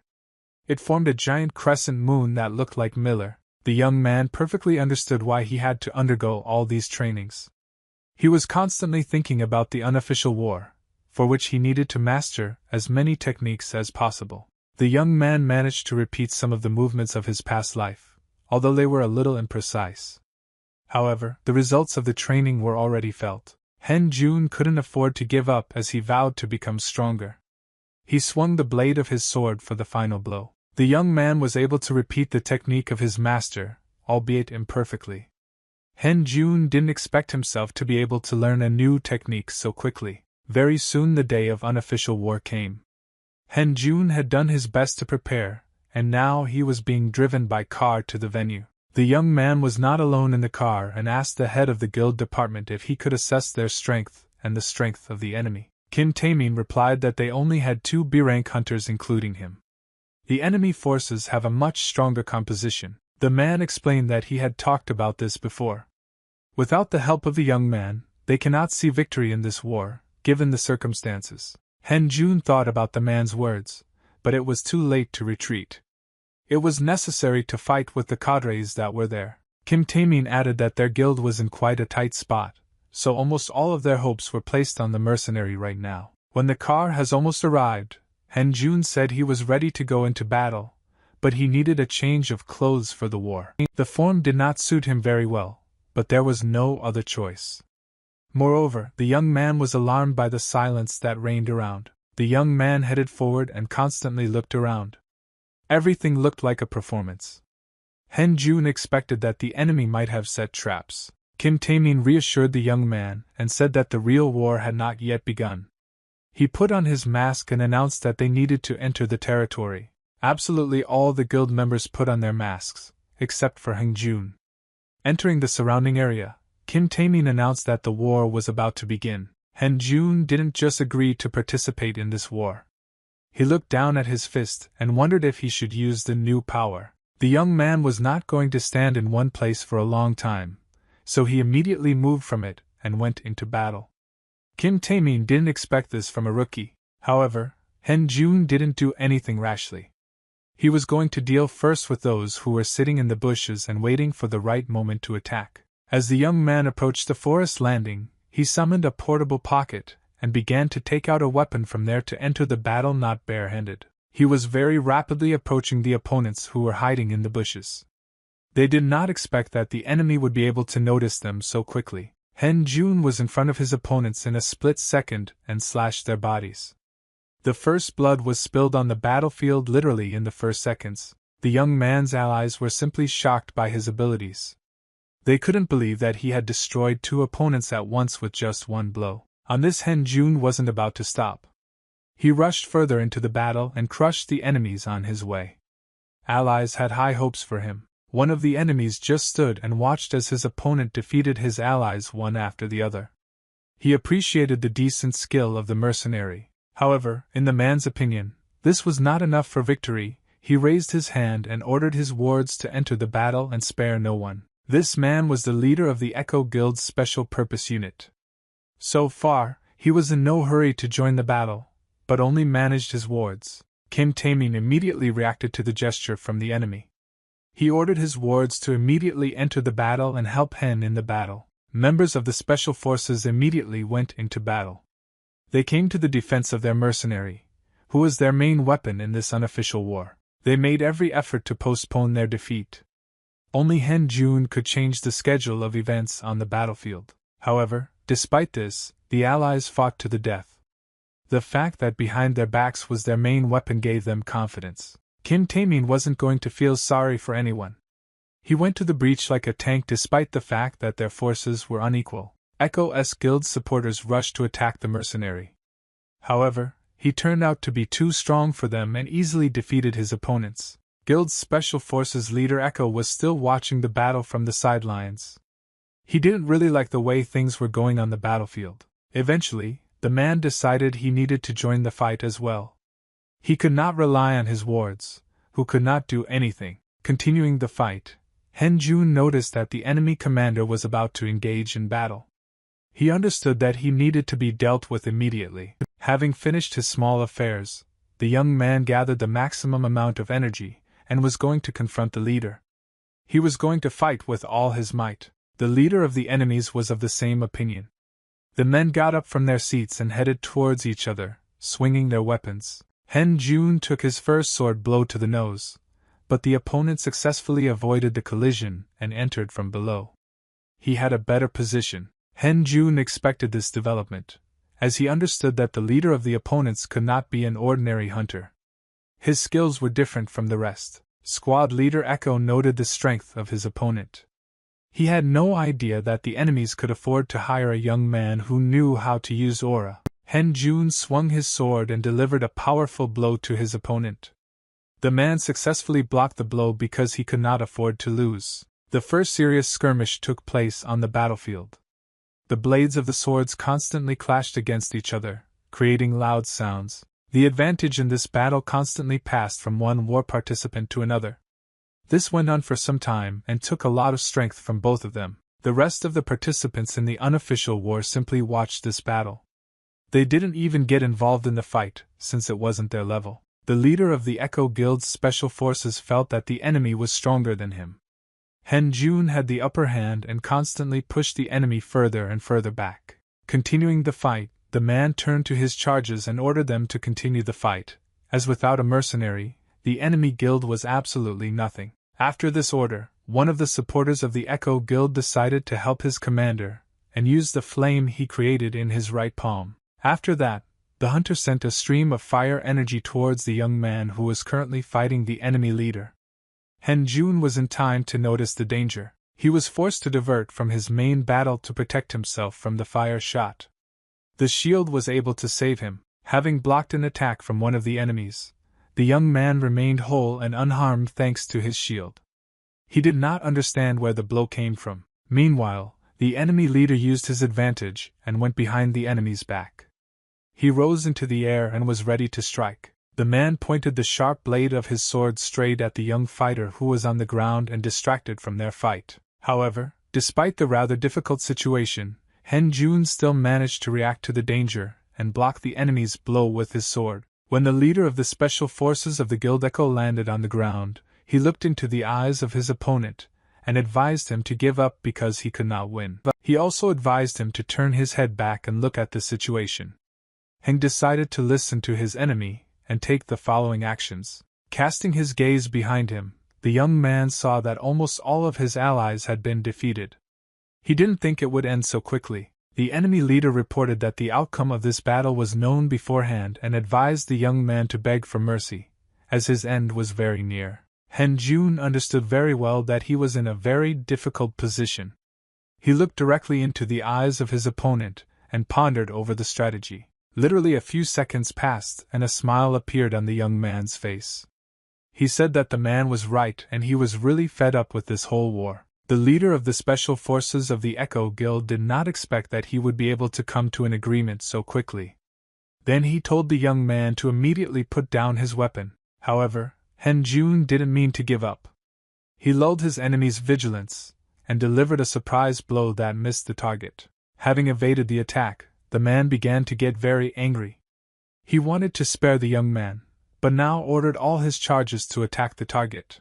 Echo's guild supporters immediately followed their commander's order and sent powerful fireballs towards the young man, who was left all alone. Jun had no choice but to defend herself. A loud explosion rang out across the battlefield, announcing that the fireballs had hit their target. Despite this, Jun was still standing. He was able to avoid great damage thanks to his faithful friend the shield. The young man perfectly understood that he needed to counterattack.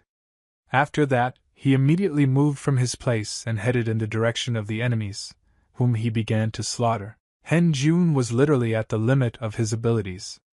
He continued the fight for a long time and became very tired during this period. He felt like he couldn't continue the fight anymore as his mana was almost gone. Moreover, he had no living allies. At that moment, the young man began to shout the names of his past lives into the sky. His opponents decided that he had lost his mind when he saw the deaths of his comrades. Jun really did not look as well as possible. He looked like some kind of psycho who is asking for help from an unknown person. The enemies who stood opposite the young man advised the young man to simply surrender, since no one would help him, because he was left here alone. However, Jun was not completely alone. He gripped his sword as hard as he could and continued to plead with his past lives for the help he needed. At some point, the young man had a moment of despair. He lifted his head up and shouted loudly, begging the heavens to send someone down to him. In the end, the young man's cries were not in vain. The man who pushed him to this adventure at the time of the agreement with Kim Taemin decided to help him. The Reaper was able to completely master the body of the young man. He ordered everyone killed so he could hear their farewell cries. Jun recognized the familiar voice as he had heard it before.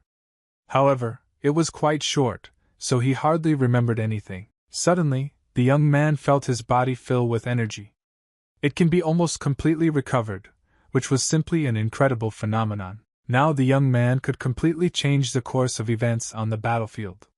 He knew very well that his mana was enough to continue the fight. That's why Jun wasn't going to stand still for long. With lightning speed, he headed in the direction of the opponents. One of the enemies did not even notice how the young man approached him. Jun cut through the body of the enemy in his path in a split second. The young man did not stop there and continued to crush his opponents.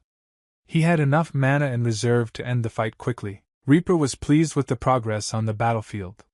He liked the sweet smell of blood, which awakened his past killer instincts. The man did not control the young man's body, but simply helped him. He understood very well that now his reincarnation would definitely use his power. The Reaper ordered his reincarnations to continue unless he wanted to die. He added that now the young man will be able to see the weak points of his opponents. A second later, Jun could see the red markings on the bodies of his enemies. This is how the Reaper pointed out to the young man the weak points of the enemies. Jun didn't need the extra help since he already had enough mana. However, thanks to weak points, the battle will end even faster. The young man approached one of his opponents with the speed of light and delivered a powerful blow with his sword, which cut through the man's body. Opponents could not understand anything, because Jun moved so fast that it was hard to even imagine. Literally a few seconds ahead of the young man, there were only two rivals. With the power that Reaper gave him, he will easily defeat them. The leader of the special forces of the Echo Guild simply could not believe what was happening. Almost all of his wards were killed, which greatly alarmed the man. Pointing his sword at the young man, the man ordered his charges to immediately engage in battle as Hung would now destroy them all. The soldiers immediately rushed into battle after the order of their commander.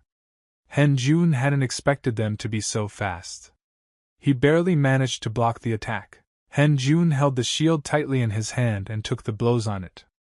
He had not expected that the remaining opponents would be so strong. They continued to deliver a flurry of blows, not giving the young man the opportunity to even think. Jun just waited and waited for the right moment. He understood that the man would not be able to continue fighting forever. Moreover, Jun could gauge their weak points in a split second. Echo's guild stopped for a second. The young man counterattacked them. He plunged the blade of his sword into the body of one of the enemies. You weren't going to give up so easily and grabbed the blade of your sword to pull it from your body. He considered it too weak an attack for himself. However, everything turned out to be completely different, as the man assumed. When he touched the blade of the sword, he felt excruciating pain in the area of his hands and screamed. Hen Jun called his opponent a complete fool if he thought he could grab the aura sword with his bare hands and remain unscathed. At that moment, the warrior called for help from his leader. He was already approaching the young man, hoping to save his ward and win. The man gave a loud cry before striking and ordered his opponent to prepare for death, as there was nothing for him to counterattack under such conditions. However, the enemy leader was wrong. Hen Jun could attack not only with his sword, but also with his shield. He struck a powerful blow directly in the face of the enemy. After that, the man flew back a few meters, which shocked his ward.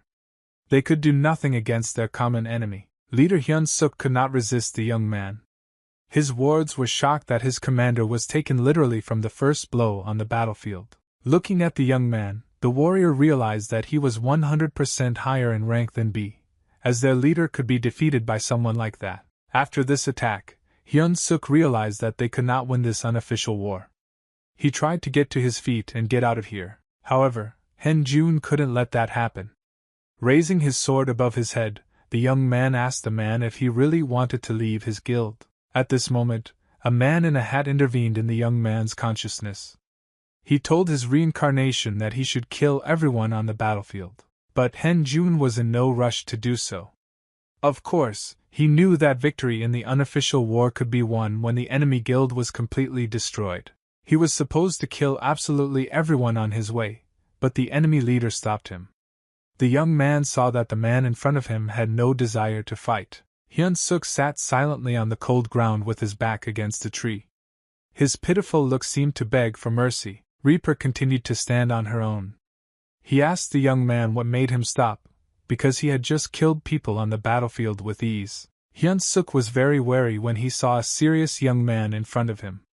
He understood that these could be his last seconds of life. Hen Jun swung his sword and said that he didn't want to do this from the beginning, but he didn't seem to have any other choice. The young man was still able to complete his task and kill the last enemy on the battlefield. It was also the last blood spilled on the battlefield. Some of Hen's allies Juna remained alive. They were wounded and could not believe that the unofficial war was finally over. Kim Taemin didn't have a very pleasant look and asked the young man if he could handle everything on his own, because they had no chance of winning. Hen Jun confidently replied that he took all chances of victory from the enemies and took them for himself, but some allies were killed because of it. The young man felt guilty for what he had done. He hid his right hand behind his back, which was trembling with terror. It was the first war for the young man. Kim Taemin watched his mercenary, and said that he didn't even expect how much Hyun Jun will be strong on the battlefield. He was simply shocked when he found out that the young man had a second breath, and was able to destroy almost everyone on the battlefield. The man could not even imagine what kind of power the young man possessed. Of course, he had assumptions, but all of them were justified many times over. Kim Taemin immediately approached the mercenary, and shook his hand.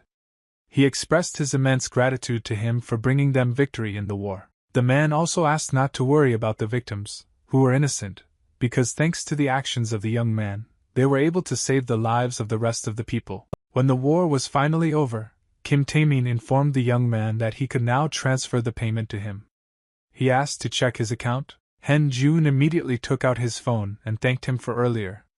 At this moment, the young man promised himself that he would no longer participate in such dangerous adventures. However, he could change his mind when he saw in front of him the amount that fell into his account. The young man was simply shocked to see 150 million in his account. Meanwhile, the headmaster's ward, Jong Sung-min, burst into his office. He reported that he was unable to contact Ju's manager Hyun Suk. Song-min watched the night city from his window as usual. Hearing his ward, he turned his head and asked him to repeat. The man was not very happy with what was happening. He asked the ward if he had been able to contact anyone other than Hyung Ju's. The bald man replied that he tried to contact all the members of the squad, but the attempts were in vain. Absolutely no one answered. Song-min began to get angry and beat his hand on the table. Of course, he sent not the strongest of his men, but he did not believe that they died so easily. The ward informed his boss that the cause of all this could be mercenaries hired by the Lace Guild, as they are rumored to be strong. Song Min became even more angry and ordered his charge to immediately get the name of the bastard who had dealt with his entire elite squad. After that, he began to laugh sinisterly and said that they could not disappoint their patron, so they should take good care of the young man. Han Jun finally got back to his apartment and was able to get some rest. He looked at his account and still could not believe the amount he received, but this money came to him very hard. The young man lay on his bed and thought about whether it was worth doing this at all. He had to risk his life in order to get some money. During this life, the young man did not do such stupid things. However, he did all this for a reason. He looked at the picture on his wall and remembered why he was constantly taking such risks. It was the orphanage where Hen grew up. June. For the sake of the people in the photo, he was ready for even more than what he went through. The next day, Hen Jun decided to visit his old shelter and went to it. It was located on the edge of the city and looked quite new. The young man naturally brought gifts for the children with him, as he could not come empty-handed. It added to his mood. Approaching the door of the asylum, Hen Jun immediately knocked. Of course, he felt at home here, but he did not forget about good manners. After that, the young man opened the door and called the director to him. He informed the woman that he finally found time to visit the shelter. However, the young man saw not the director of the institution in front of him.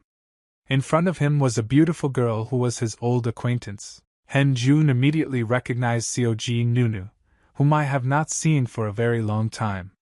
He was very happy and asked the girl where the director was now. Nuna explained that she has not been feeling well lately, so she has to help and constantly visit the shelter. The girl assumed that the director feels much worse every day, because the years still take their toll. At this moment, the director interrupted her graduates. She split into the girl and asked if she really thought that about her. She read off her past student, and said she had enough gunpowder. Nuna constantly asked the woman to take care of her health. However, the director refused to believe in her old age. She met her old student and asked if the young man was all right. Hen Jun got a little excited and put the gift on the floor. He said that everything is fine with him, but a woman really needs to take care of herself. After a brief dialogue with the director, the young man turned to Nuna again. He asked the girl if she shouldn't be busy with raids right now. The director confirmed this information and said that the girl could not leave the shelter in any way, despite the many things of her own. Nuna smiled pleasantly and said that she was absolutely fine. She was doing what she wanted, so she was happy. Hen Jun understood very well that it was too difficult for such a girl. He asked her not to stress and at least sometimes take a day off. Nuna again smiled pleasantly and replied that she did not need a day off. She could not leave the shelter, since her entire childhood flashed here. Meanwhile, the director began to examine the gift. She asked the young man why he bought so much, because he could just visit the shelter. Hen Jun replied that he could not come empty-handed, so he brought the children some sweets and other food that would make them happy. The headmistress expressed her displeasure with the gift, as she understood that the young man had spent a lot of his own money to buy all this. Hen Jun shook his head and said that he was not sorry for anything for the native shelter, and he himself had enough money left. After that, the director asked where he got how much money. The young man said that he was promoted and given a good salary. The old lady said she was very proud of her former student. Hen Jun felt uncomfortable again and thanked the woman for her warm greetings. The young man felt a little wary and after showing the gift tied it again. He didn't want the woman to ask him questions. However, the director could not help but do it. She asked her former student if he sometimes did something dangerous to earn money. Hen Jun tried to hide the truth behind his smile. He said that the headmistress might not be worried because he had never done anything like that. Literally after a few seconds, his smile became as fake as possible. He didn't know what else to answer and continued to be delirious. After that, Hen Jun offered to finally give the presents to the children. Nuna informed that they were now walking on the street and took the young man with her. The director of the children's shelter could not go after her former students. Her health was no longer the same, so she stayed at home. The old woman went to the window and looked in the direction of her students. She remembered that Hen Jun used to be a little boy, but now he has become such a grown man. Hyun, flashed in the headmistress's mind. June, who was just brought to the shelter. He got used to the house better every day and found new friends. The young man's first girlfriend was Nuna, with whom he constantly played. They spent their whole lives in the shelter as best friends. Even when they grew up, they did not stop making friends and making each other happy. When Hen Jun had already left the shelter, but Nuna still continued to communicate with him. One day, they decided to surprise him. It was the day when Hen Jun received the F-rank hunter's certificate. Everyone present was very happy for the young man and congratulated him on his debut. Hen Jun was always shy and did not know how to thank for kindness. His cheeks were constantly reddened and he felt extremely uncomfortable. Now, the director of the institution was looking after a real man who feels confident. Time was passing by too quickly, it was impossible to keep up with it. On the way to the children, Nuna asked her old friend if he sometimes lied to the principal, because she sensed some tension between them. Hen Jun confirmed that he was absolutely fine and that he was also going to take on the asylum's debts. Nuna was simply shocked. The girl did not have time to ask everything from her old friend, because the children on the playground noticed the young man who often came to them. They all immediately left everything and ran to Hen Jun. They were overjoyed to see the young man who brought gifts. The children ran up to their adult friend and asked him to open the gift. Hen Jun asked them to wait a little, because it was necessary to deliver. When the young man opened the gift, the children immediately ran to the box and began sorting through the sweets. It was a real holiday for them. At some point, Hen Jun approached the orphans and asked them if they were waiting for him just to get presents. Some guys really thought about it. They tried to answer quickly, because Hen Jun could really take offense at that. All the children rushed into the arms of the young man, and shouted that they were very happy to see him alone, and that they did not need any presents without him. The children's joy was suddenly interrupted by the director of the shelter. She shouted loudly for the children to go eat, as Hen Jun brought them pizza. There was no stopping the children. Hen Jun lost the pizza. Nuna stood behind the young man and tried to hold back her laughter. Despite this, the young man did not take offense at his orphan friends. He proudly accepted this defeat of pizza, because he remembered what a luxury it is. Only one child remained in Hen's arms. June. The young man suggested that his old friend also go to the shelter and have a little snack. Adult graduates sat down at the same table with children whose eyes were burning from the pizza they saw. They looked forward to eating. Finally, the headmistress gave permission for the children to start lunch. They immediately began to grab one slice of pizza after another, enjoying each bite. Hen Jun watched the children with pleasure and asked them not to hurry. He said that there would be enough for everyone, and if not, he would buy more. Suddenly, the young man's pleasant thoughts were interrupted by a message from Kasashin. One of the young man's past lives informed him that someone was following him. After assessing the situation around him, the young man shouted loudly, warning everyone in the building about the danger. He ordered them to fall to the floor immediately. Those present did not understand anything at all. Suddenly, a bright light was visible in the window of the children's shelter, which did not look like the sun at all. Hen Jun was well aware of the danger, so he immediately took out his shield for protection. He needed to save all the children in this house. A few seconds after the young man's warning, a loud explosion rang out in the building. Absolutely no one understood what happened.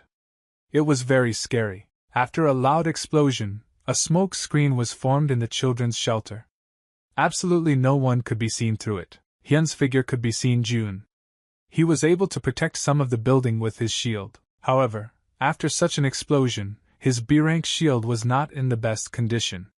The young man understood that the situation seemed critical. Hen Jun could not retreat as the children's shelter was burdened with destruction. That was why he decided to use the portable pocket to summon the sword. The young man used the correct Karsago shield, which protected him from all sides. But this was not enough to win the battle. Hen Jun decided to use Miller's holy sword to become one with him. The situation was critical, so something had to be done. The young man was able to use the incredible abilities of his past lives at the same time. Now he was ready for battle. He was not afraid of any enemies. Nuna wasn't going to just stand still either. Since she was a C-rank hunter, she decided that she could also help out on the battlefield. However, Hen Jun denied it. He told the girl to help the principal and the children. The young man knew that the magic of his old acquaintance was nothing but a cure. Jun was the only one in this building who could fight the opponents.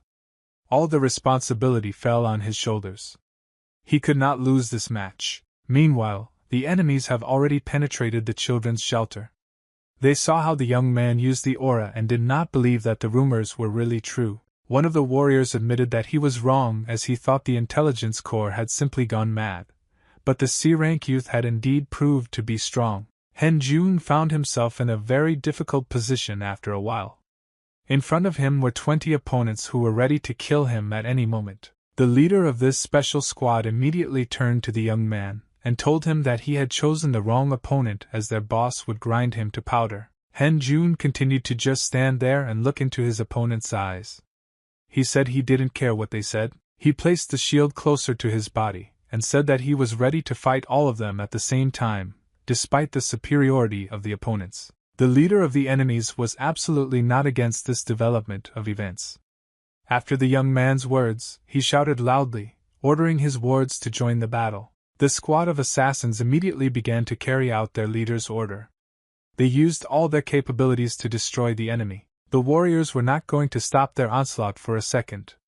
In their final blow, they decided to make fireballs that flew rapidly towards the enemy. Jun was not feeling very sweet. He tried to restrain the onslaught of enemies thanks to his shield, which was already on the edge. The young man perfectly understood his predicament, so immediately after the opponents stopped the attack, he decided to counterattack. Jun sneaked closer to one of his opponents who couldn't believe it was possible. He knocked him down with his shield. After that, the young man swung the blade of his sword and struck a powerful blow. The enemy realized that it was time for him to say goodbye to life. Rang out on the battlefield Jun. He struck with all his might with his sword, pinning his enemy to the floor. The first one was ready. The man was lying on the ground completely unconscious, showing no signs of life, which meant his imminent death. The rest of the squad of assassins were simply shocked by this turn of events. Now they no longer wanted to fight such a monster. However, the leader could not afford to lose. He came up with a very insidious plan and ordered his wards to target the woman and children. Literally in a fraction of a second, fireballs flew in the direction of Nuna, who was standing behind the young man. Jun was just shocked. He didn't have enough time to save his old friend.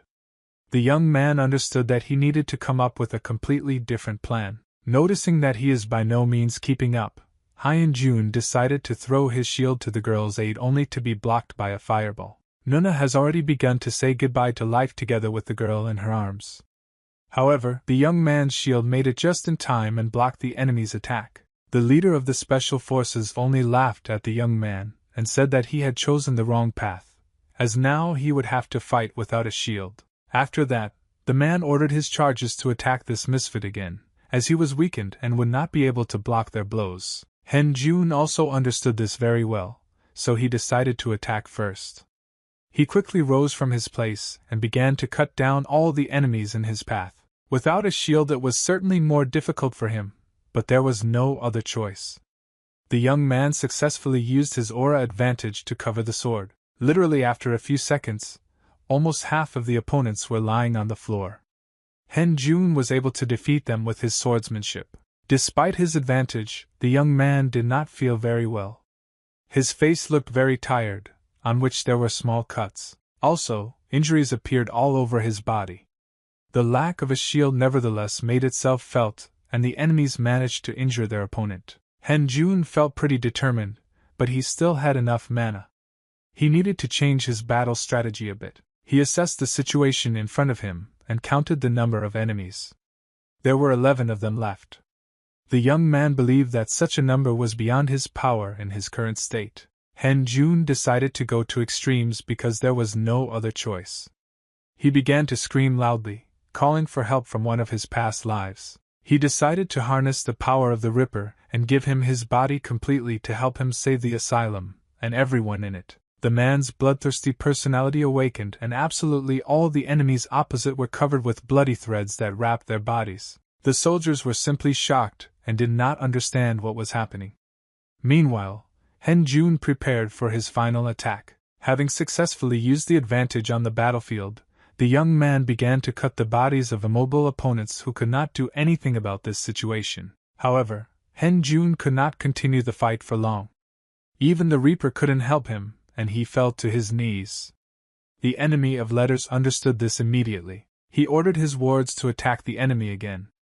The leader now entered the fray himself, and used his magic to attack. Binding the opponent's body with his energy, the blonde used his advantage and struck the opponent, which injured his right side. The man's wards were also not going to stand still and join the battle.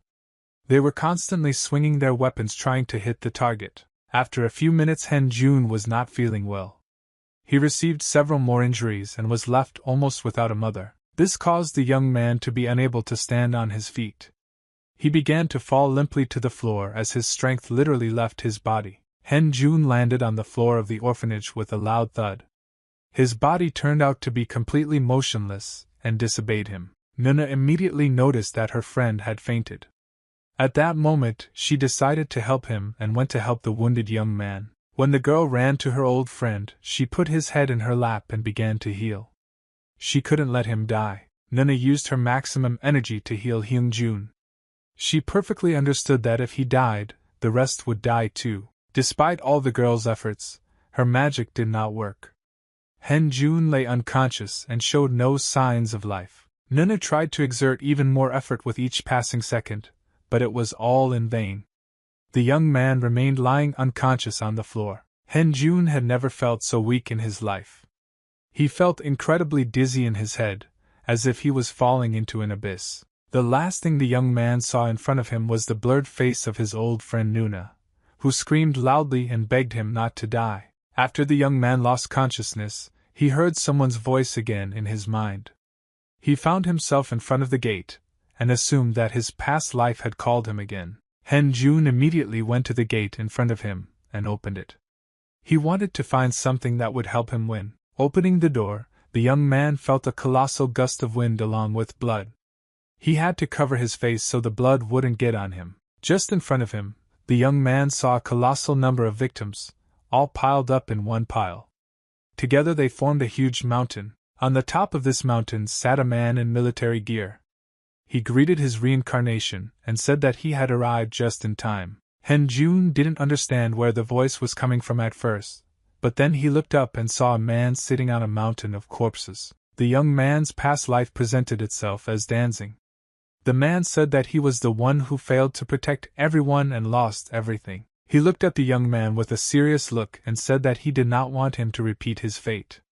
You wouldn't wish this even on an enemy. Danzing clenched his fist as hard as he could and told his reincarnation that if he could endure his pain, he would give him his power. Hen Jun said that he is ready for absolutely anything, in order to save people close to him, who are now in danger. Of course, the young man was not completely sure that he would succeed, but there was no other choice.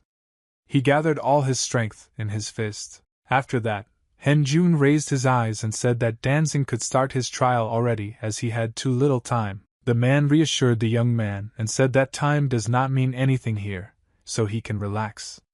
But a lot of suffering awaits him ahead. Danzing opened an unknown portal right in front of the young man's face, and told him at the end that his test would be to look at the man's past. Hen Jun could of course refuse, but he really wanted to save his loved ones.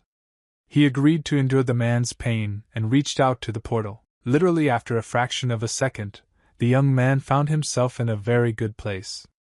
There were trees growing all around, and a lot of white roses were blooming. Hen Jun tried to say something but couldn't. At this moment, Danzing explained to the young man that in this place he can only observe the events. The young man did not expect that he would also hear Danzing's voice here. Meanwhile, he followed the man who was the protagonist of these events. The man was walking towards his house, where the child was eagerly waiting for him. When she saw her father, she immediately ran to meet him. The little daughter was extremely happy to see her dad. She immediately threw herself into his arms because she missed her father, who was missing somewhere. Danzing loved his little daughter very much. He hugged her with all his might, and she thanked him for loving her so much. Hen Jun was watching the man's life from behind. He put his hand on his daughter's head, but she didn't like it because he messed up her hair. At this moment, Another figure appeared on the horizon. She turned to her husband and said that her daughter Erin does not like her hair being touched. It was Danzinga's woman, who constantly interceded for her daughter. Her name was Anna. The woman was incredibly beautiful, as well as very docile. The husband asked his wife why she constantly stands up for only her daughter. Anna replied that mothers cannot do otherwise. Hen Jun all this time stood behind the happy family and watched the events. Until now, he did not understand what could happen to this family. She looked very happy and absolutely everyone felt safe. The young man drew a parallel with the orphanage where he grew up. Suddenly, the happy family hug was interrupted by a military man who loudly called the commander. He wanted to warn him about the danger. Danzing was forced to postpone his business because guests came to him. A ward stopped behind him, bringing bad news. Despite this, the family still hoped for their head. The man always defended them and asked Craig what happened there. The warrior informed his commander that their enemies were now preparing to attack. He assumed that their ultimate goal was their kingdom. Danzing was simply shocked at that moment and could not say anything. Hen Jun felt exactly the same and experienced the same emotions as the man. It was from this moment that hell began. The man's family got into trouble and they were all captured by enemies who spared no one. Danzing was in the hangar tied with ropes. He could not do anything or even stand up because his limbs were tied. Just in front of him lay the motionless bodies of his friends Craig and Ronnie. He shouted at the top of his lungs, begging the men to get up, but nobody answered. After some time, the man began to realize that his friends had said goodbye to life. He could not forgive his enemies for this. At this point, Hen Jun began to realize the seriousness of this situation. He began to experience the hell that Danzing told him about. However, the hellish story did not end there. Hen Jun turned his head to the right where he could watch the next events with his man. His wife lay as motionless on the ground as his friends. Danzing tried to talk to the woman, but everything was completely useless. Anna was unconscious. Her eyes closed and would never open again. The man could not realize that it was happening to him. Erina was lying next to her mother's body. Danzing tried to shout at least to his daughter, but she also turned out to be dead. The man barely managed to catch his breath. He turned to God and asked him to make this cruel reality just a dream from which he would now wake up. However, it was impossible to do this. Absolutely alone in a huge hangar, Danzing was forced to endure this unbearable pain in his soul. His prayers could not be heard because his relatives were already dead. Even an experienced commander and fighter began to lose his mind at this moment. Bloody tears appeared on his face, which flowed down like a river. Tears were all that an experienced commander could muster in such a situation. Hen Jun watched the man from the side and was simply shocked. He could not believe that Danzing had experienced all this himself. Stupid thoughts began to creep into the young man's head that he would not be able to save the shelter. He tried not to think about it at all now. However, given the situation, this was impossible. The corpses of people who were completely innocent were scattered all over the hangar. The bodies of women and children who did not even see life lay unconscious on the floor or on boxes. This picture was very difficult to survive. Danzing lost absolutely all his loved ones, including friends and wards. They all lay just in front of him and continued to bleed for some time. Hen Jun couldn't look at this picture calmly either. He constantly tried to calm himself down, because all this was not happening in reality, and even more so not with him. However, these thoughts could not be dispelled. They were constantly brought back by the cry of a man who could not accept the fact that his family could not be returned. Danzing continued to sob bloody tears for some time. Finally, silence reigned in the hangar, and the man awakened completely different emotions in himself. He was very angry and rushed in different directions, smashing his head. He kept saying that he could never forgive the bastards who did this. At that moment, a large figure appeared in front of the man. A man's voice told him that he didn't need to apologize, so he could relax. Danzing literally boiled at this moment. He began to demand that he explain to him what he did to deserve such treatment, and why their kingdom came under attack. The enemy put his foot on the man's back and informed him that it was only an order, therefore he has nothing personal to his family and kingdom. Danzing raised his eyes, from which flowed not only tears, but also blood, and said that he would get the man even from the other world if he killed him now. However, the killer completely ignored the words of his opponent. He swung his sword and said that he would look forward to their meeting in the next world. After these words, the sword cut Danzig's throat. Blood slowly began to flow out from under him, covering the floor. The man ended his life in suffering. After that, Danzig returned his reincarnation to the previous location. He asked if he now understood his pain, which must have been transmitted to the young man. The man looked at his reincarnation and informed her that the hatred he was feeling right now could make him stronger in battle. Danzig gave his power to the young man, who was able to survive his pain. Hen Jun could feel energy gradually filling his body from head to toe. He was full of strength and energy to prove to this world that someone can save his loved ones, despite the difficulties and obstacles that will have to be overcome. After that, the young man left the small house in which he was with Danzig. He needed to hurry to save the orphanage. A man who could not protect everyone and lost everything was left sitting on a pile of corpses. The last crack in the open gate continued to illuminate his face. After the gate closed, Danzig closed his eyes and finally told the young man not to let his loved ones die under any circumstances. In the place where the unconscious Hen had just been, June let out a loud explosion that was accompanied by a powerful emission of light upwards. Supporters of the Echo Guild could not understand what had happened at all. They saw in front of them a high-level magic that appeared out of nowhere. When the flash of light dissipated a little, the warriors saw a young man standing in front of them. They could not verify how this was even possible. Aura Henjuna had changed, which was noticeable to the naked eye. His body was literally covered with a stream of orange energy that was constantly getting stronger. Danzig rewarded the young man with strength and his determination that would not fade as long as the young man had someone to protect.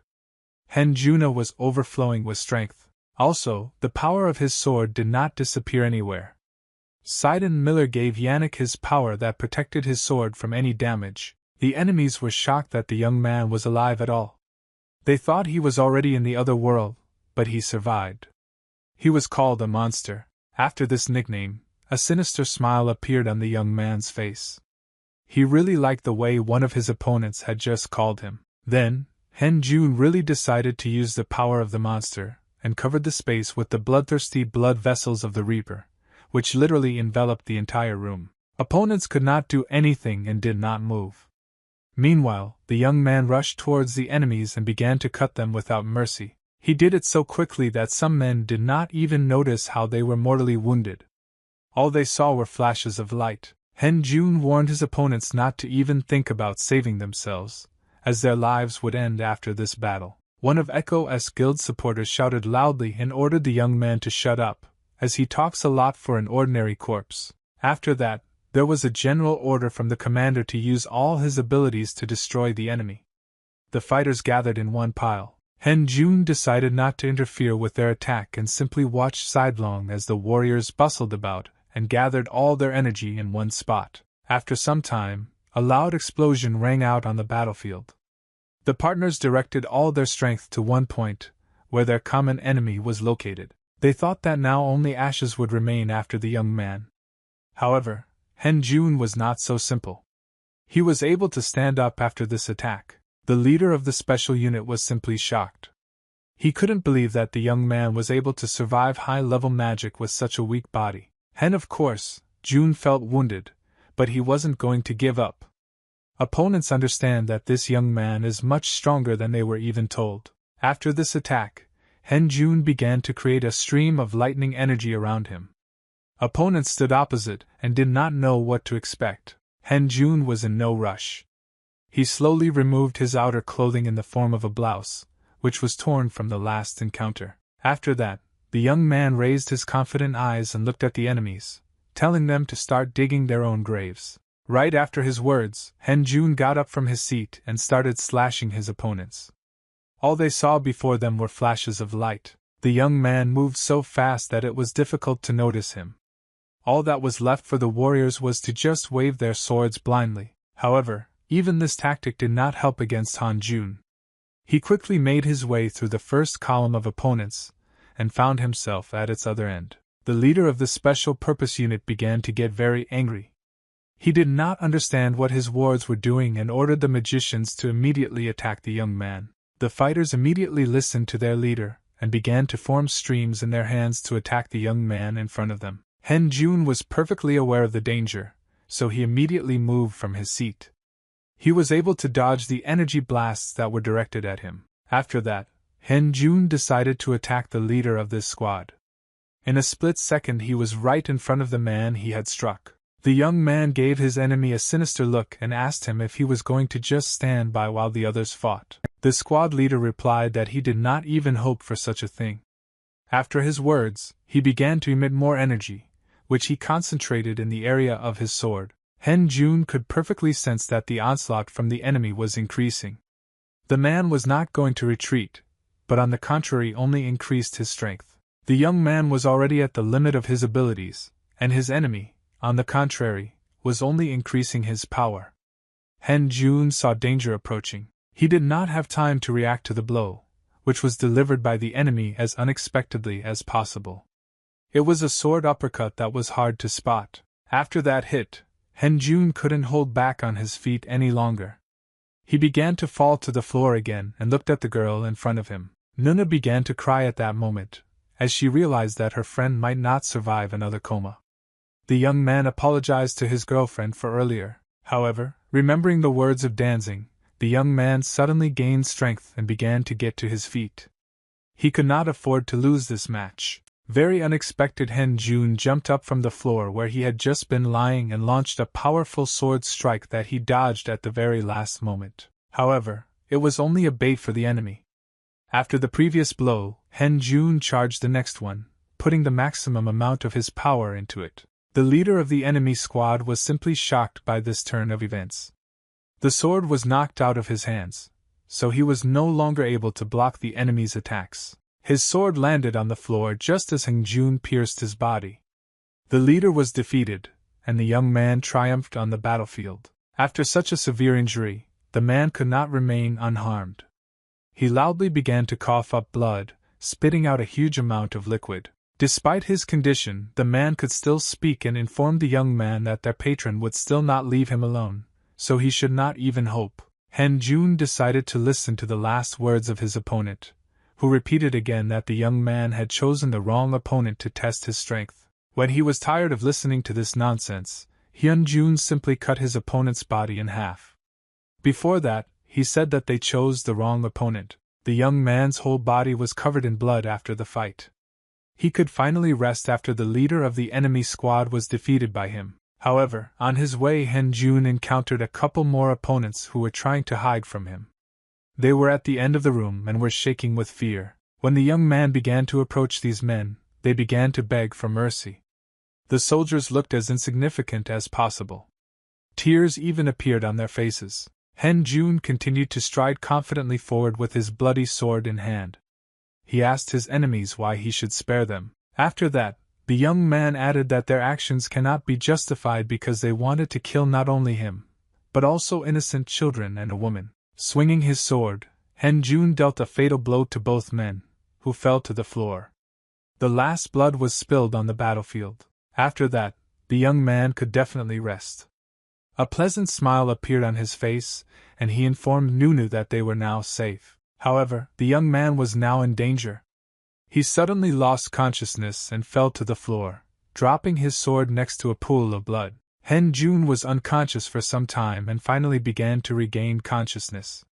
He slowly opened his eyes and did not recognize the interior around him. After looking around a little at the steel and smelling the smells, the young man realized that he was in the hospital after losing consciousness. Hen Jun immediately saw his comrades in front of him who were worried about his situation. Among them was not only his old girlfriend, but also a new friend.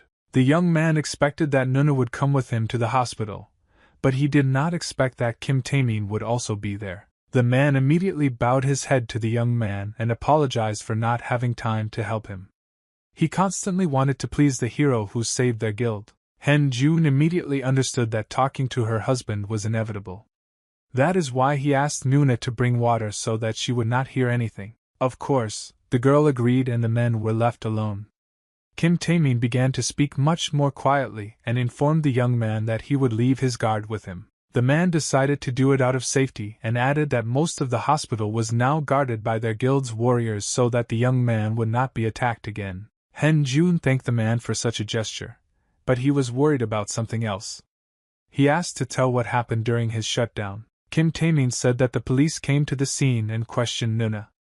But law enforcement officers could not find evidence of an attack on the shelter. The man bowed to the young man again and apologized for not being able to follow everything as he was busy protecting the children from the shelter. Hen Jun told the man that he had nothing to apologize for as he was saving his family. The young man was infinitely grateful for such help. Despite his not-so-good condition, Hyun Jun immediately inquired about the condition of the director of the orphanage, as well as the children who might have been affected. Kim Tae-min told the young man not to worry, because they are fine. He said that the children and the director are now in the office of his guild. Hen Jun began to blame herself for the fact that the children would now have to be left without a home. He didn't understand where Echo got the information about him. Kim Tae-min explained that most likely there was a rat among their members who gave information about a very talented and capable young man. Hen Jun explained to the man that he was absolutely not worried about his situation, but now his whole family from the orphanage could be in danger. Kim Tae-min promised the young man that he would take care of his family as much as possible. He said his guild would take over the protection of the children. Suddenly, the young man said that after this incident, he wanted to join the war with the Echo Guild, which allows itself a lot. Kim Tae-min was overjoyed at this news. He said that their guild would definitely provide him and his family with everything they needed for life. The young man has one less problem left. Now he moved on to the next one and asked the interlocutor if they could figure out the rat. Kim Tae-min looked at the young man with a sinister look and replied that he would definitely find this rat and teach him good manners with his own hands. After this dialogue, Hen Jun turned his back to the interlocutor and informed his best man that he wanted to rest for a while, so it was time to end it. As soon as the director of the guild left the young man's room, his wards gathered around him and announced that they had managed to identify the rat. Kim Tae-min did not expect such a quick result, and ordered to bring him to the rat immediately. The man had never behaved so confidently. On the same day, Kim Tae-min arrived at the garages, where his wards were waiting for him. The car slowly drove up to the destination. The head of the guild department got out of the car and put on black disposable gloves. He was going to visit one of his wards. The guards at the garage immediately met their boss and informed him that the man he wanted to see was inside. Kim Tae-min immediately went inside, where he saw two men in front of him. One of them was sitting on a chair with his hands tied behind his back. Kim Tae-min slowly approached this character and, taking the spear from the guard, stepped on the prisoner's leg with all his might, which made him feel goosebumps. The man began to scream loudly in pain. He was not ready for such a turn of events, and immediately began apologizing for what he had done. He begged for mercy, because everyone makes mistakes. Kim Tae-min asked him why he did it at all if he was so afraid of death. After these words, the man opened the portable pocket and began to take out a sword from it. With a smile on his face, he offered his prisoner to have some fun. The ward did not really want to have fun. He perfectly understood that nothing good was waiting for him. The man literally began to shake with fear. Meanwhile, Hen Jun fell asleep and fell asleep. When he fell asleep, he saw a fairly tall building in front of him, where a violet aura was hovering. After assessing the situation, the young man realized that he had once again met his past life. He was very happy as he needed new strength. At that moment, a man in black shoes landed behind the young man. He appeared rather unexpectedly, like a ghost, which was inherent in him. Kasashin had not seen his reincarnation for quite some time, so he was very happy. He understood that the young man did not just exist all this time. Hen Jun told his past life that he needed his power because he had a critical situation in real life. On the ghost's face, he said he could teach the young man the techniques of disguise as well as the techniques of assassination. Kasashin explained the principle of operation of this technique. She allowed herself to hide her body and presence in the dark under any circumstances. Hen Jun was just shocked when he heard about such an ability. He didn't even know any C-ranked players who possessed such an ability. Looking at the young man, the apparition warned him not to compare him with the freak players, as he was unique and unique. Kasashin suggested that the young man get down to business right away, so as not to waste time. He told him about the technique, which is mostly based on magic. The man said that the young man will have to hide behind the curtain again, as in childhood, because this technique is very similar to a child's game. Kasashin held out his hand to the young man, and said that now he would plunge into complete darkness, where he would become one with her. The man also added that this is a mandatory condition if the young man wants to learn this technique. Without this stage, he will have no chance to learn. However, Kasashin did not forget to tell about the risks of this technique. He said that the young man could go crazy if he stayed in the dark for a long time, so it was up to him.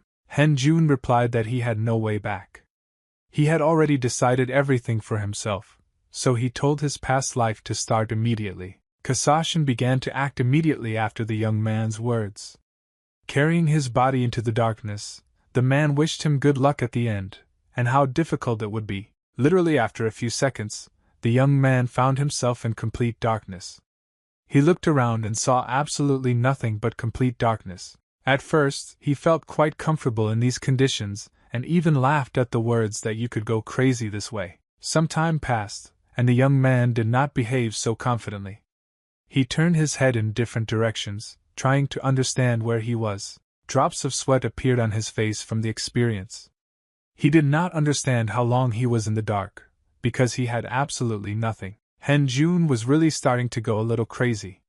He wanted the whole ordeal to be over as soon as possible, but he was already beginning to see something. He felt as if his soul was leaving his body, and he was losing his sanity. The young man even began to scream from the unbearable emotions he felt at that moment. Jun began to ask his mentor to take him away from here immediately. He touched his hand to his eye and wondered why he was here. The young man could not understand anything at all. Most of all, he was worried about the fact that he had been here too long and his relatives might already die. He clutched his face with his hand and kept asking himself how much he had left. He couldn't believe that he was really going crazy. Jun had been in such conditions for a long time. He couldn't control his soul, which literally seeped through with darkness. At some point, the young man opened his eyes and asked again where he was. He had hoped that the end of this unbearable ordeal had finally come. However, when the young man looked up, he saw a real ghost in front of him. He was very scared when he saw Kasashin in another account. Kasashin seemed to start multiplying before the young man's eyes. He also constantly called him a loser who was unable to pass the easiest test. Jun just watched the apparition and couldn't say a word. He did not believe that all this could really happen even in a dream. He was surrounded on all sides by the same ghosts in Kasashin's account. He called him a kid who was not even able to protect his family. Ghosts constantly whispered troubles in the young man's ear. Jun was tired of listening to this nonsense, and started to get angry. The young man confidently turned his head to the left, and said that it was all false and delusional. He asked his mentor to stop just playing with him. It was at this moment that the young man managed to pass the test. Kasashin congratulated his student as he had learned a technique that only the two of them knew. Jun found it very suspicious that the technique ended there. He asked the ghost if nothing else was needed to use the technique. Kasashin replied that the young man had not mastered the control of darkness perfectly, but no one would be able to resist this technique when he returned to real life. At that moment, the ghost began to disappear with the young man's consciousness. He bid him farewell and told him to use his new ability wisely. After these words, Jun had already woken up in his bed. He jerked out of bed as this was the worst dream of his life. The young man immediately reached for the phone with his trembling hand and finally found it. He wanted to check the day and time on his calendar. Seeing the phone screensaver, Jun immediately calmed down.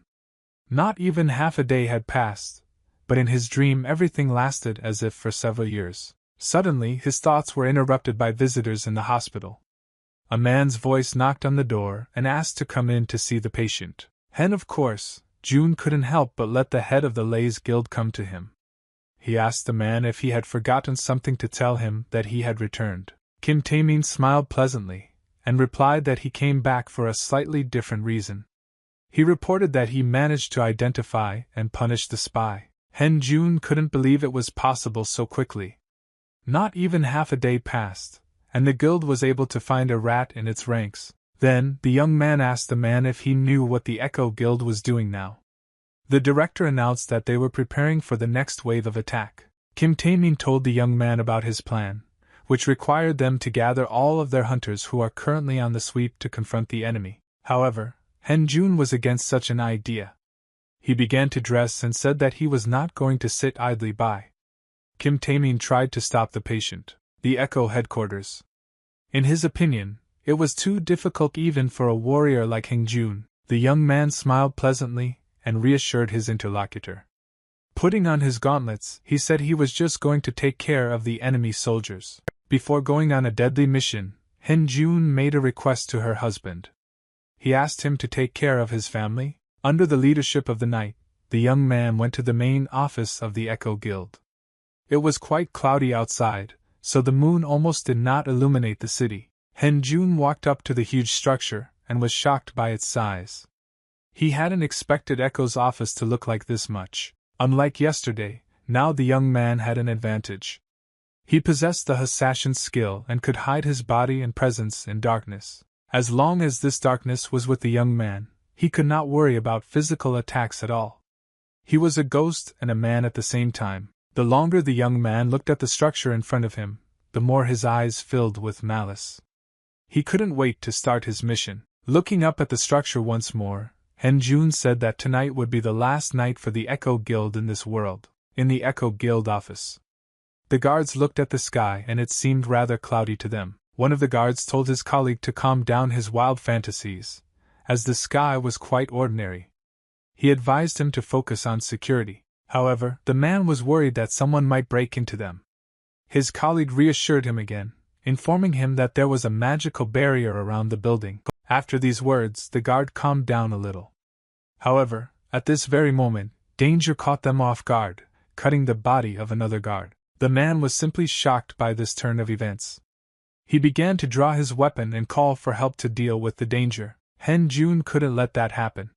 He immediately swung his sword to cut the throat of the man who wanted to attract as much attention as possible. The guard did not have time to say anything, but only spat out blood. He did not even have time to react and notice the opponent who struck him. Han-jun could now come out of his cover. The young man felt for the first time how it hides the body behind the darkness. The first victims appeared in the building. Han-jun really liked his new skill. He could hide his presence in any shadow, even if it was as minimal as possible. After the young man dealt with these guards, he moved on. He didn't even expect that everything would be so easy thanks to the new skill. Han-jun walked the corridors of the main office of the enemy guild completely calmly. He killed all the guards because he was informed that they were members of the special forces. Passing by two people, the young man heard conversations about himself. The supporters of Echo's guild discussed an unofficial war where they were somehow defeated. These people criticized their leader because he seemed to have sent too weak a squad to war. However, Han-jun knew perfectly well that this was not the case. The young man wanted to kill absolutely everyone at once, but he could not do it. He was hindered by the light, which prevented him from using the dark technique. That's why Han-jun decided to find the shield on the first floor that was responsible for the light. He slowly began to open it to begin the fun. The young man turned off the lights in the entire building and headed for adventure. Now it could be called a disco, in honor of him and Kosashin. The lights went out all over the office, which caused a lot of questions. Workers and hunters did not understand what was happening. One of the guards suggested that it might be a trespasser. His partner reassured his friend, as he believed that no one would dare to invade the territory of the Great Echo Guild. However, the man could not calm down and decided to check everything with his own eyes. He left his comrade, who was completely confident in the safety of the guild. However, he was simply shocked when he saw the following with his own eyes. His comrade was attacked by surprise, receiving a fatal wound in the stomach. The security guard could not understand at all how this was possible, because everywhere there are the latest security systems. Now they were in mortal danger. And of course Jun didn't stop at the first guard and swung his sword to attack the next one, and leave no witnesses standing. Thanks to his technique, he could sneak up behind his opponent and deliver a surprise blow that could not be parried. Before that, The young man carefully listened to the dialogue of the two guards and heard that they were discussing the main office of the com, which is located on the 4th floor of this building. That's why Henjun decided to change his route a bit. He considered it necessary to skip the next floors and go straight to the 4th. A meeting was held in the director's office, which was connected with the fact that there was no light. All the engineers and guards tried to do their jobs. Song Min was very unhappy with what was happening and kept asking the engineers if it was not possible to fix the lights in the building as soon as possible. The director turned to his ward and asked him how long it would take to fix it and whether it was possible to turn on the generator before that time. The man felt extremely uncomfortable in such an environment. He asked his boss to wait for a while as all services are already in place. In any case, it seemed suspicious to Song Min that the lights in the nearby buildings had not been turned off. Moreover, it was too quiet on the lower floors. The director concluded that they needed to prepare for the worst and began to take out their weapons. He also ordered all his charges in that room to do so. The husband's prejudice turned out to be useless, and literally after a few minutes, the quarrel began. The first screams could be heard in the darkness. Henjun infiltrated the main office undetected using a stealth technique. His enemies realized this immediately, although it was too late. One of the mages of the Echo Guild managed to hear the request of his partners, and tried to create as much light as possible to see the enemy in the dark. However, it was already too late. When he created enough light to see, he saw only the corpses of his comrades lying at his feet. Song Min ordered his charges to gather immediately as they had already lost 2 C-rank hunters.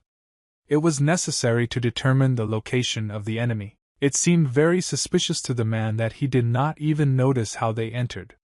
He didn't understand why someone with such skills would attack their building. Meanwhile, Henjun calmly continued his work without revealing himself.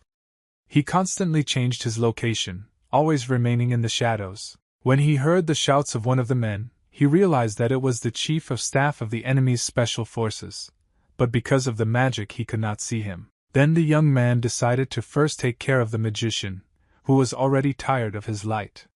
He went behind the man and cut his body. The warriors present in the building realized that the target of their enemy was primarily mages, so all mages were ordered to stay behind. Song Ming entered the battlefield and ordered the light drones to be activated immediately to detect the enemy who continues to hide in the darkness. However, Henjun could not allow his defeat. Immediately after the chief's order, the young man attacked all the men who were responsible for the light. He couldn't let his technique dissipate because there were too many opponents to fight face-to-face right now. Cutting the throats of his enemies, Henjun confidently moved forward and said that he could be stopped because he knew all their plans. The young man had to sweat a little while he dealt with all the opponents. He repeatedly attacked his enemies using magic. After he struck the last of his opponents, he saw that he had only 3 enemies left to deal with. Among them, of course, Song Min remained, who did not risk joining the battle. He became very concerned about his position, given the circumstances. His subordinates worried no less for their boss and asked what they should do. Song Ming ordered them to stand firm and protect him at all costs. Meanwhile, Song Min tried to come up with at least some plan in the situation. However, given the current conditions, it was almost impossible to do this. The man understood this perfectly. He gritted his teeth in fear as he realized that their guild was most likely attacked by a hunter of the rank. One of the fighters, who was protecting his boss, could not hold out for long. Henjun attacked the man so that he could not do anything. He did the same with his next victim. Having cut the throat of his last opponent, the young man could finally proceed to the main goal. Realizing the seriousness of the situation, Song Min took out his sword and began to shake. He was left alone, and all his wards lay dead. The man covered his sword with energy and turned to the enemy who was hiding in the darkness.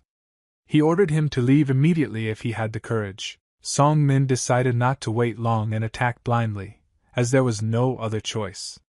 He didn't want to die at all, so he was ready to do such stupid things. After watching his opponents panic for a while, Henjun still decided to disperse his equipment and succumb to the light that the enemy emitted. The young man came out of the darkness with a knife in his hands and asked the last enemy what he hoped for when he dared to threaten his family. Song Min was just shocked when the young man asked him if he wanted to say something before he went to his comrades. After these words, the director of the guild's special department almost jumped out of his pants with anger.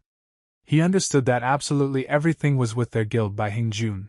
The young man was pleasantly surprised that his name spread so quickly on people's lips. He asked the enemy how he could know his name. Song Min gritted his teeth and informed the young man that he had killed Hai Jin, who was in the same dungeon, from where only he returned. Jun knew perfectly well that it was all a complete delusion. He told the man that the girl was able to take care of herself, and not rely on anyone. Moreover, he reported that a few days before, she herself decided to break off their relationship and got into a black car in the parking lot. Jun guessed that it was Song Min who was in that car, who understood everything perfectly and taunted him along with his ex-girlfriend. In the end, the young man did not care about her at all. He had already forgotten about Jin was now going to find out why the shelter was attacked. Song Min wasn't going to answer that question. He called the young man a real fraud, because he couldn't get a C rank, but he has this power from somewhere. Jun told the man that he could think of him whatever he wanted, but he was going to die today because he attacked an innocent orphan asylum. Song Ming was of a completely different opinion. He was not going to die for some orphans, so he dealt a preliminary blow to the young man so that he would die first. But Jun has slightly different plans for her future life. He wasn't going to die, so he started to take his weapon out of his portable pocket. Sure enough, he took out a sword that belonged to Sidon Miller. He was fully charged and gave him courage in any battle. Corsago was also missing. The young man perfectly understood what he had to do. There was no other choice. Leaving the man in front of him alive, he understood that he would put the shelter in danger, so he decided to use all his abilities in battle. Song Min simply could not believe what he was seeing with his own eyes. The young man who had a recent F rank is now using aura. Rushing towards his opponent, Jun reported that Jin was also constantly obsessed with ranks, so she bored him. Throwing a powerful shield blow at his opponent, the young man asked if he would now look at him like a low-ranking piece of shit. Song Min smiled sinisterly and acknowledged that the young man did indeed have incredible abilities, but informed him that he had not yet shown his full potential. After these words, the man used his fiery aura to escape the shackles of the enemy. Jun was forced to retreat several meters. After that, Song Ming once again attacked his opponent with fireballs. Jin was forced to hold back the onslaught of the enemy with his shield. Now the advantage on the battlefield passed to the leader of the guild Echo.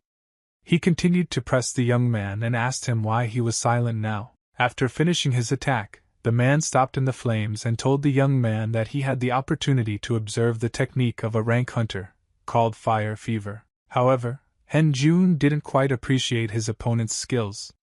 He called them a worthless spectacle, which made Song Min very angry. Meanwhile, Jun was able to easily dodge the enemy's last attack and dispel it. He said that such techniques would not work on him. Song Min just couldn't see it with his own eyes. It was impossible, because even C-rank hunters could not repel his strongest attack. The man asked his opponent how he managed to do it. He assumed that someone might have told him about his secret technique. Jun was really not happy after this attack, but considering the experience of defeats in his past lives, it seemed like just scratches. The young man began to slowly approach his enemy, as he felt that he was running out of time, so he had to hurry. When the young man approached his opponent, he tried to hit him with his fiery strike, but missed his target. After that inaccurate shot, Jun went behind his opponent and found himself in a very advantageous position. It was a good time to end it all. Before delivering the final blow with his sword, the young man said that he wanted to play with the man longer, but he had too little time. This was not the only factor why the young man decided to kill Song Min.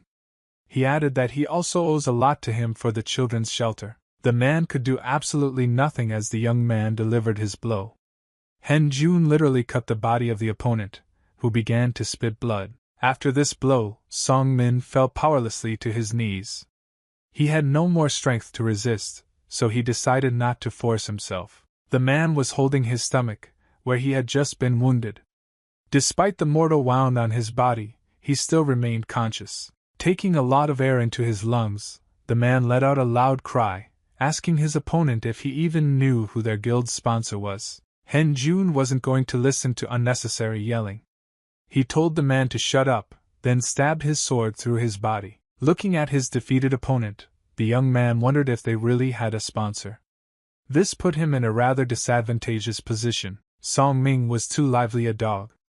Even after that, bleeding, he had the opportunity to speak and said that the young man would pay for all his actions. Hen Jun knew very well that after this battle, he would have more enemies, so he needed to become stronger to protect his family. Suddenly, the young man's head began to ache unbearably.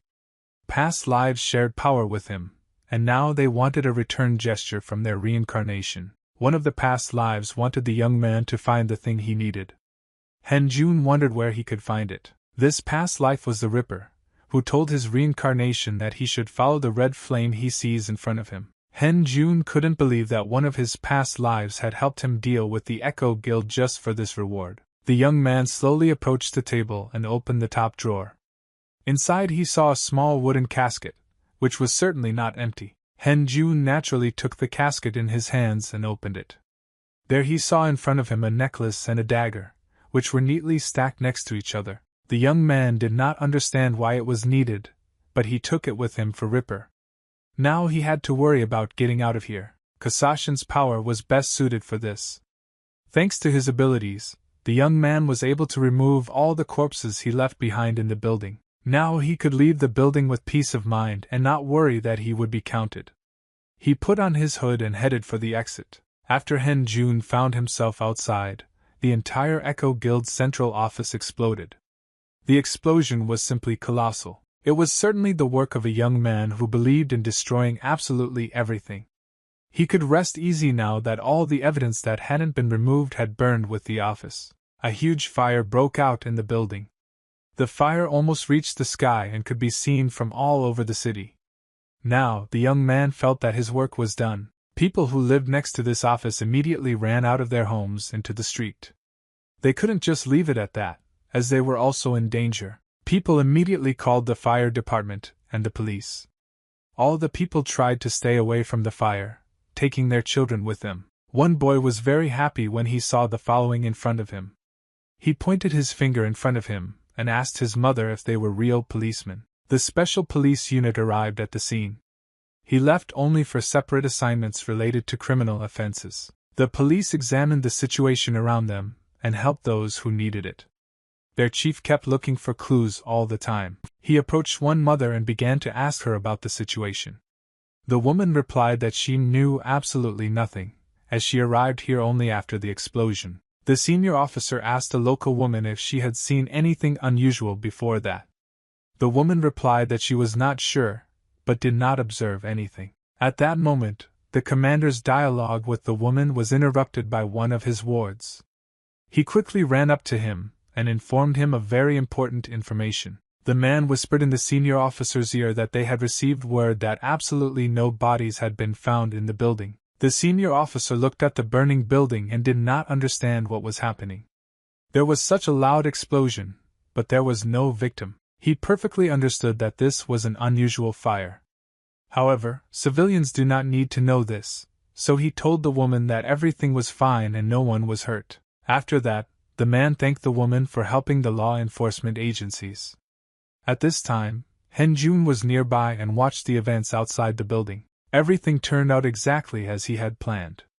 The young man left no traces behind him, but now he needed to get out somehow so that his burnt clothes would not be noticed. Hen Jun decided to call his old friend Kim Tae-min.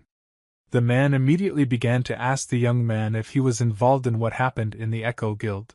The young man promised to tell everything later, but now he asked for help. Suddenly, he stopped abruptly and realized that he was getting worse and worse. Hen Jun could no longer remain conscious and fell to the floor. Kim Tae-min tried to talk to the young man, but he was already unconscious. The Echo Guild headquarters, rumors quickly reached the company that had been providing the guild's funds for a very long time. A man came to the company headquarters and knocked on the big door. He informed his boss that he urgently needed to come in. The man was sitting in his chair and holding a glass of whiskey. He immediately understood that something very important had happened if this ward came directly to him. The man bowed to his boss and informed him that he was indeed right.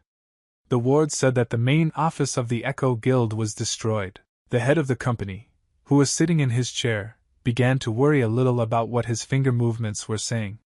He asked the ward if they had been attacked. After hearing the answer from his servant, the man asked him if they did not allocate enough funds. The guild kept telling them they were fine.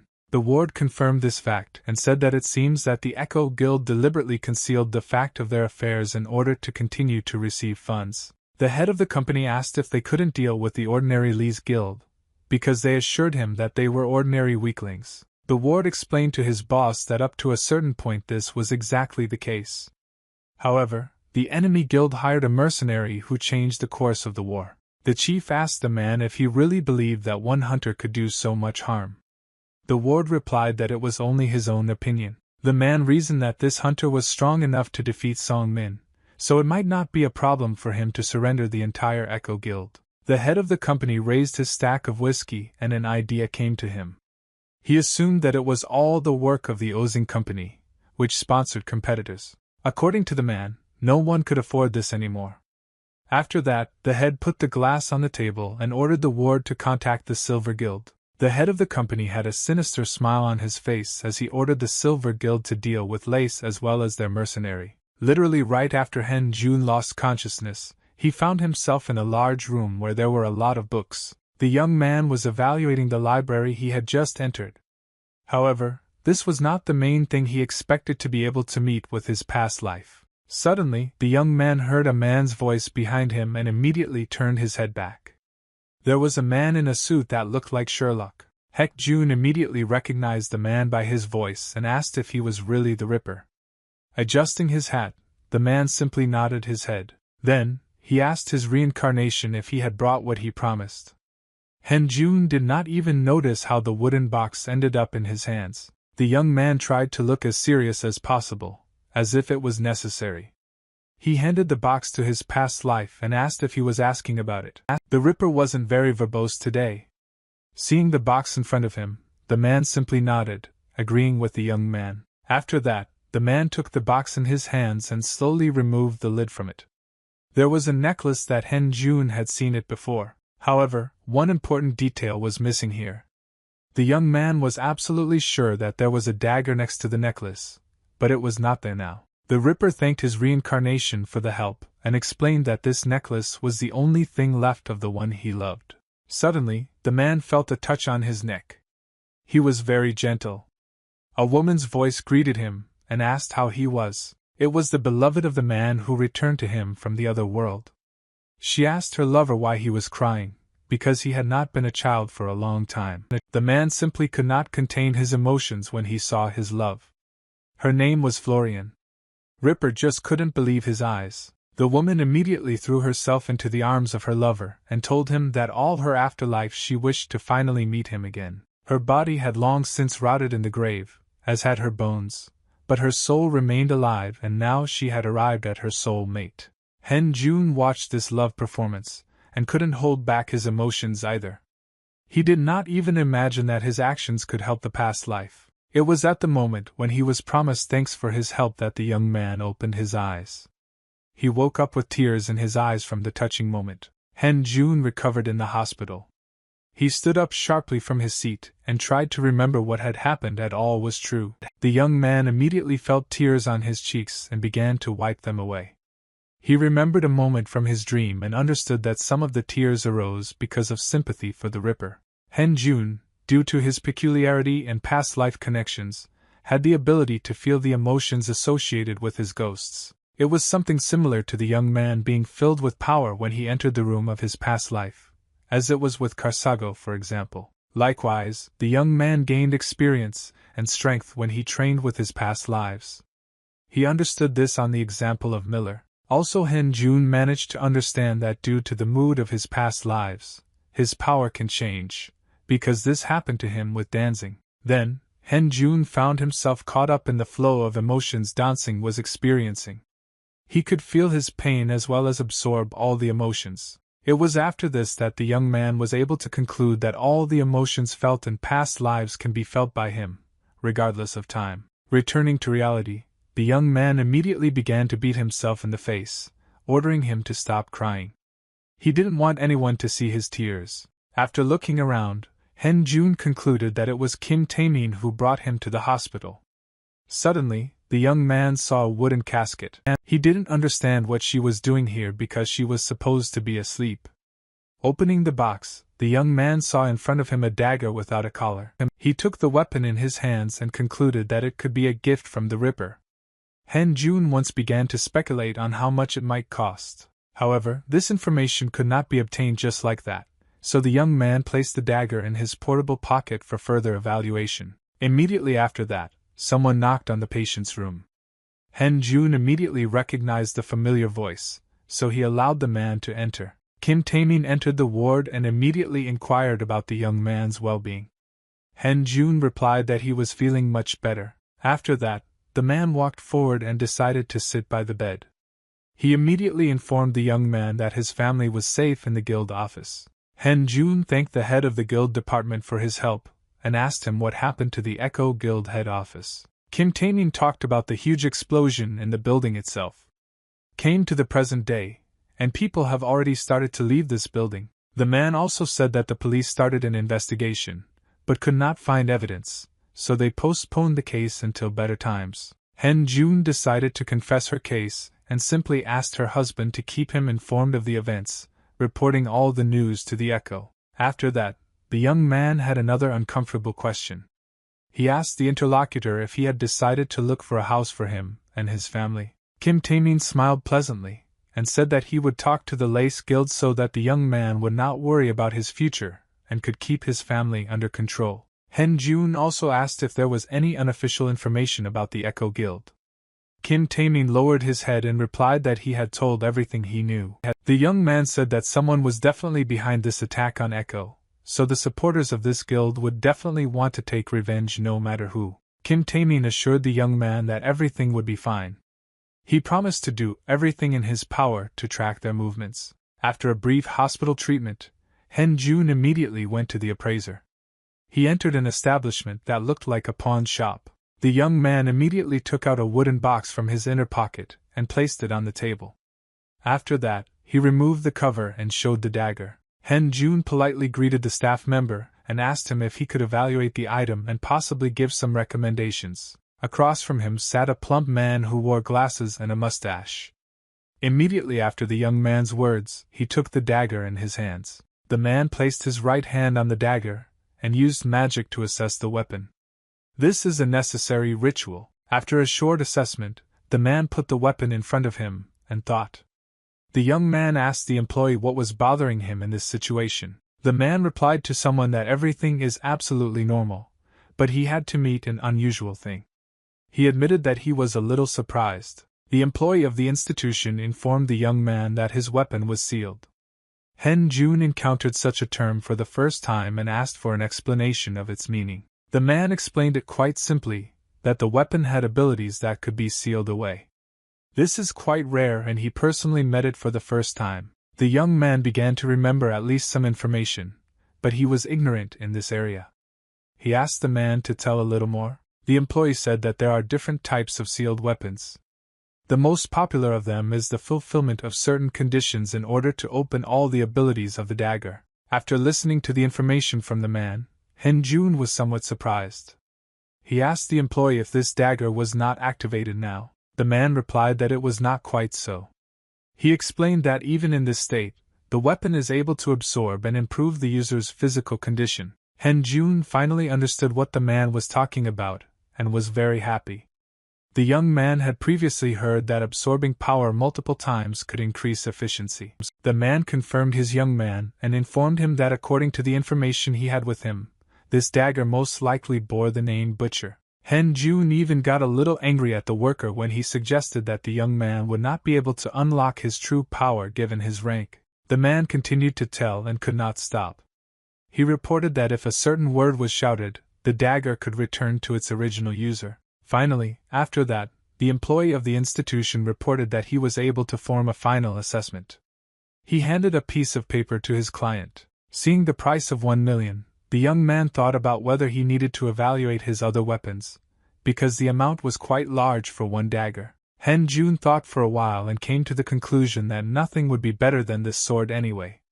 At some point, the man decided to interrupt the young man's thoughts. He smiled pleasantly and asked him if he sometimes thought about who to arrange the installments and evaluate some more weapons. However, Hen Jun was no longer the poor young man. He held out his bank card and said that he would be able to pay everything at once. After that, the young man left the institution and hid his dagger in a portable pocket. He was satisfied that the weapon was at least C rank. While the young man was thinking about the Ripper, who for some reason gave him this dagger, he received a call on the phone in his right hand. Picking up the phone, Hyun Jun immediately heard the voice of Kim Tae-min, who informed the young man that he had very good news for him. The man said that he managed to find a suitable one for his family, so he invites him for an inspection. Of course, Hyun Jun agreed. Kim Tae-min provided the young man with a car that took him away from home. After some time, the young man finally arrived at the house he was going to rent. Entering the hallway, Hyun Jun immediately began to turn his head in different directions, assessing the structure. The house was quite big. Almost at the doorstep, the guest was immediately met by the master of this house, as well as the man who had arranged for them to meet to make a deal. When the master asked the young man how his home was, Hyun Jun replied that he was pretty good, but he was acting a little reserved to pad his price. The owner said that this house is under construction, but if you pay a certain amount, you can speed up the move-in process. When the young man replied that money was not a problem for him, the man immediately bowed to him and informed him that he could settle here for a week. Hyun Jun is great again that money decides almost everything in this world. Thanks to his past life, he could finally afford luxury. At this time, the applicant was observed by 3 of his past lives. Among them was a female singer, a male athlete, and Corsago. The girl was infinitely happy for her reincarnation, that he had a lot of money. Meanwhile, Corsago felt like a complete fool in this company. The pumped-up man advised his reincarnations to better use this money to pump up their bodies, because this is the most necessary thing. Both of these past lives wanted to spend money on needs that the young man liked, and only the 2 of them. Corsago had a completely different opinion and ordered his colleagues to shut up.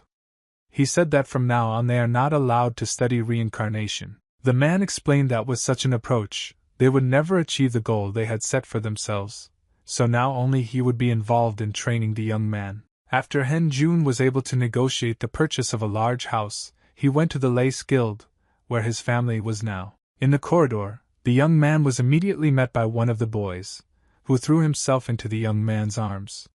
He was overjoyed to see his friend who was finally visiting him. Hyun Jun asked the boy how he felt here. The boy replied that he was treated well here and that the hunting uncles brought him sweets. The young man was grateful to the guild for such kindness. At the moment of the dialogue with the little boy, the young man was interrupted by a woman's voice, which was glad to see him. Holding your head up, Hyun Jun saw his friend so in front of him Jean well. The girl asked the young man where he had disappeared to. Hyun Jun replied that everything was fine with him so that the girl wouldn't worry.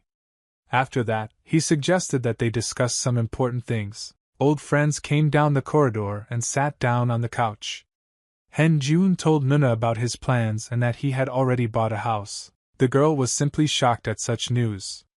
She asked her old friend how he was able to buy a house so suddenly because he had so little money. Hyun Jun explained that he had a pretty good income in the Lace Guild, so he decided to use that money for his only family. Hearing these words, Nuna squeezed the young man's hand with all her might and thanked him for his help. She was sure that the children would be satisfied. However, the girl was worried about her friend, as she felt that the money got to him for a reason, and the shelter was also attacked for a reason. Hyun Jun grabbed his girlfriend's hand and told someone that he was absolutely fine. He added that he can take care of himself and also protect his family. The girl was pleasantly surprised to hear the words that the young man is ready for absolutely anything for the sake of his family. He also wanted to introduce a guard to this house. After these words, Hyun Jun said goodbye to his girlfriend and decided to leave the premises. However, Nuna grabbed his shirt and asked him to wait. The girl rose to her feet and shyly looked at the young man, offering him to stay the night with his family. Nuna suddenly realized that it sounded very ambiguous. She began to sweat and had to somehow get out of the uncomfortable situation. Nuna explained to the young man that she just felt safe, just like the children, when Hyun Jun is with him. After thinking for a while, The young man replied that the girl was probably right after all. He agreed to stay with her and the children, but only for one night. Nuna was infinitely happy with such news. Based on the situation, she suggested that the young man rest a little and eat ramen together. However, Jun didn't like the idea very much. After these words, I think he immediately got up from his seat and went to the nearest room. Nuna was simply shocked by such a young man's reaction. She did not understand why he was so tired after that, and why he suddenly began to avoid her. The girl looked down and was a little upset. She began to think about what she had done wrong, because she just wanted to talk. She knew perfectly well the intentions of her friend who wants to take care of everyone in this shelter. He was ready for absolutely anything for the sake of his family. The girl knew why the young man was so worried about the shelter, because it was the only place where he was accepted and warmed absolutely without any wagons. That's why Jun was capable of absolutely anything for the sake of his family. Even to the death, as his past fight inside the shelter proved. However, it was this fact that alarmed the girl. She didn't want her old friend to risk his life and the shelter to lose its breadwinner. Meanwhile, Jun went to his room and lay down on the bed. He could not get out of his head the thought of Nuna, who was behaving quite strangely. The young man began to talk to himself, and remembered the moment of the girl's proposal. He did not understand why he refused, because there was nothing like that. Suddenly, the hunter realized that he was talking to himself, and interrupted himself. He chastised himself for having offended the girl and refused the offer. Out of anger, the young man threw the pillow up and threw it as hard as he could at the ceiling.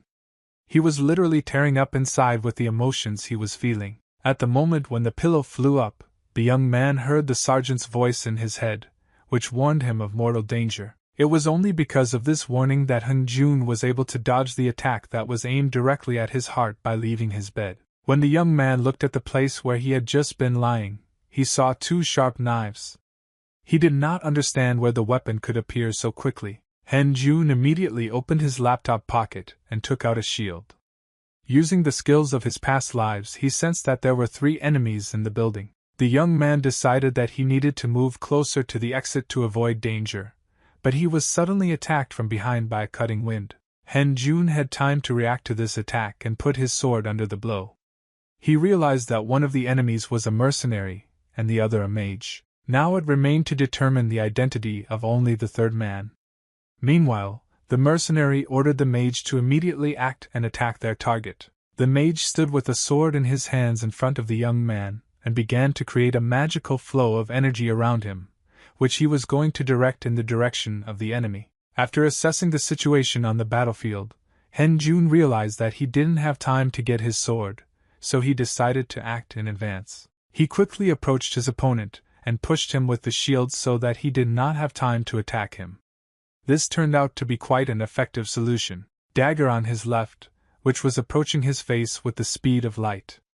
It was necessary to act quickly. Jun understood this perfectly, and immediately pushed off the ground to change the direction of his movement, and avoid the danger to his head. With the help of his push, the young man sped up and avoided the mercenary's attack. In addition, he delivered a powerful shield strike at the same time. The magician, who was attacked with a defensive weapon, could not stand on his feet and flew several meters, meeting a wall on his way. The man certainly could not withstand such an onslaught. When he hit his back against the wall, a considerable amount of blood flowed out of his mouth. There was only one opponent left in the room, who was simply shocked by the young man's skills. He asked him where he got such strength. Jun certainly wasn't going to answer that question and immediately moved from his seat, heading in the direction of the enemy to end the battle. He rose into the air above his opponent and swung his shield to attack. He informed his enemy that he did not need to know this information. The mercenary was simply shocked at this turn of events and the speed of the enemy. He did not have time to avoid the inevitable collision with the shield. Jun delivered a fatal attack with his shield and blood was once again spilled on the battlefield. The man screamed for the last time before dying. After the last encounter, the magician was left lying next to the wall and lost consciousness. The young man did not check if he was alive and left him. He was able to easily deal with the second opponent, who was killed. However, the young man was sure that there were 3 opponents in the house. Suddenly, in his mind, Hyun-jun received a message from someone who failed to protect his loved ones and realized what he had to do. Hyun-jun dashed in his friend's direction and burst into her room, where the assassin was already on his target. Nuna was fast asleep and did not feel any danger. Meanwhile, the killer has already swung his knife to finish off the victim. Hyun-jun moved towards the girl as fast as he could. He shouted loudly, trying to wake up his sleeping friend. The young man could not allow someone close to him to die. His expression looked demonic and he ordered the killer to stop immediately. After that, the young man took out a dagger from his pocket, which was given to him by the Ripper, and threw it in the direction of the killer, knocking the knife out of his hands. The mercenary did not understand how the young man returned so quickly, because he had just fought with two of his colleagues. Hyun-jun wasn't going to answer anything. He used his portable pocket and took out Miller's sword to attack. The young man said that the man would now answer for all his actions. After that, Hyun-jun gave a powerful blow to the nose with his sword, which called forth a large amount of light that spread throughout the room. The mercenary fought, although he managed to avoid a direct collision, but he was already badly wounded and could barely stand on his feet, unlike his opponent. Hyun-jun wasn't going to stop there and, approaching his enemy, dealt him a fatal blow, cutting his body in two. After that, the battle was finally over. The young man could hide his sword and thank himself that he managed to protect Nuna. Hyun-jun found it rather suspicious that the girl hadn't woken up even after his attack. He assumed that all the residents of this house could have been put to sleep with something. In addition, after looking around the area, the young man did not notice a single member of the Lays Guild. He didn't understand what they were doing now. This alarmed the boy very much. He suggested that this was not their main goal. Right after that, Hyun-jun decided to contact Kim Tae-min. The young man quickly took the phone out of his pocket and dialed the man's phone number. However, at this moment, Kim Tae-min was out of range. Hyun-jun decided to wait for a while but still got no answer. He understood that the director could still be busy with his own affairs. Based on this situation, the young man decided to report the events in the guild to the special police unit, and hoped that they would react as quickly as possible. However, Hyun-jun wasn't going to rely solely on the special police force. He sensed danger approaching, so he picked up his shield again. He promised himself, like a true hero of the series, to protect the place and everyone in the building before the police arrived. Lace Guild was hit hard after their office was attacked. Many wounded and dead were found in the building. Kim Tae-min was not happy with what happened. Suddenly, his serious thoughts were interrupted by a voice behind him, who asked about the seriousness of the situation. Turning his head back, the man saw Hyun in front of him, Juna, who arrived at the scene of events. Kim Tae-min looked very upset. It was very difficult for him to answer the young man's question. He lowered his gaze downwards and announced that their guild leader had been killed. Hyun-jun now realized who the Echo Guild's other target was. They wanted to kill not only him, but also the head of the enemy guild. Even the young man was a little upset, so it was hard for him to even imagine what Kim Tae-min, who is ready to do anything for the sake of his guild, feels now. Hyun-jun felt a little uncomfortable in this situation and tried to somehow cheer up the man, but could not find the words. Kim Tae-min said everything is fine. The man asked the young man for a few minutes of his time. He also asked not to interrupt him, no matter how stupid the proposal seemed to him. Kim Tae-min told the young man that he had long ago decided who would be the next chairman. Hyun-jun did not understand what the man was leading to. The director recalled the unofficial day of the war with the Echo Guild. He told the interlocutor that it was on that day that everything became clear as day. As soon as the man saw the mercenary's heroism, as well as his determination and desire to help the guild, he understood one very important thing. He watched with admiration as the young man fought desperately for their line. It was hard to believe that this person did not belong to their guild. Kim Tae-min understood about the young man not only that he is very strong, but also that he is the kind of person who will never leave a friend in trouble. The man confidently said that he was able to win the support of all guild members, so he asked the young man to become their new leader on behalf of everyone. Hyun-jun was simply shocked by such a proposal. He could not believe what he heard with his own ears. For a moment the young man was speechless. He asked his interlocutor if he was serious about him, because everyone knows June as a real loser. Suddenly, the young man heard the voice of the Black Mafia in his head, insisting that he accept the offer. Han Jun needed time to think. Looking at the man, who bowed his head in front of him, the young man came to the conclusion that something might come out of their union, since the family can be definitely protected. When Han Jun asked the man if he was sure of his decision, Kim Taemin replied that the young man was the best candidate at the moment. He explained his decision by saying that the rest of the people who could theoretically become the head of the guild were killed tonight, so there was only one candidate left. Han Jun had already made up his mind, but he was in no hurry to speak. He took a moment to think and stood silently, his head bowed to hers. Taemin's eyes literally lit up when he heard the young man's answers. Han Jun said that he accepts the offer and will become the new chairman. The young man could immediately begin his duties. Immediately after receiving a new position, he asked for all information about the guild. Kim Taemin led the young man to the guild president's office and gave him all the necessary documents. There was a large number of papers on the table. After studying the financial activities of the guild, the young man concluded that everything is in order with money.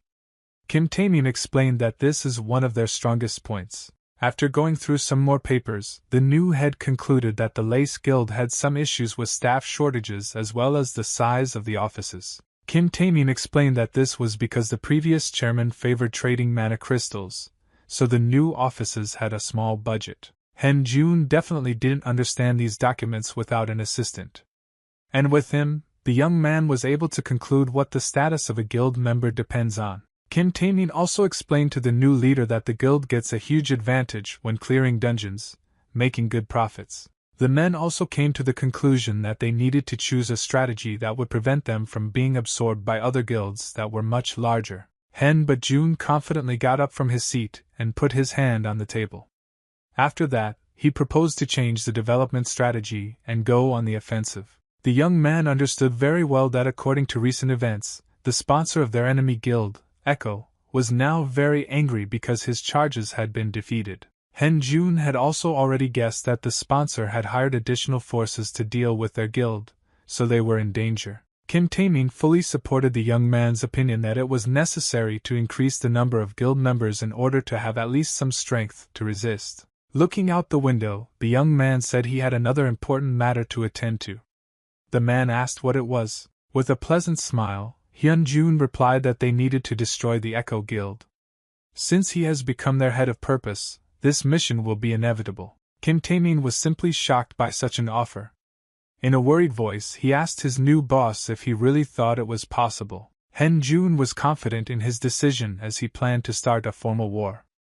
The war began with the guild sending 9 members from each side. They could be of absolutely any rank, but the participants of both sides were forbidden to change their representatives already during the war. Both guilds continued the war until one side lost all of its pieces on the battlefield.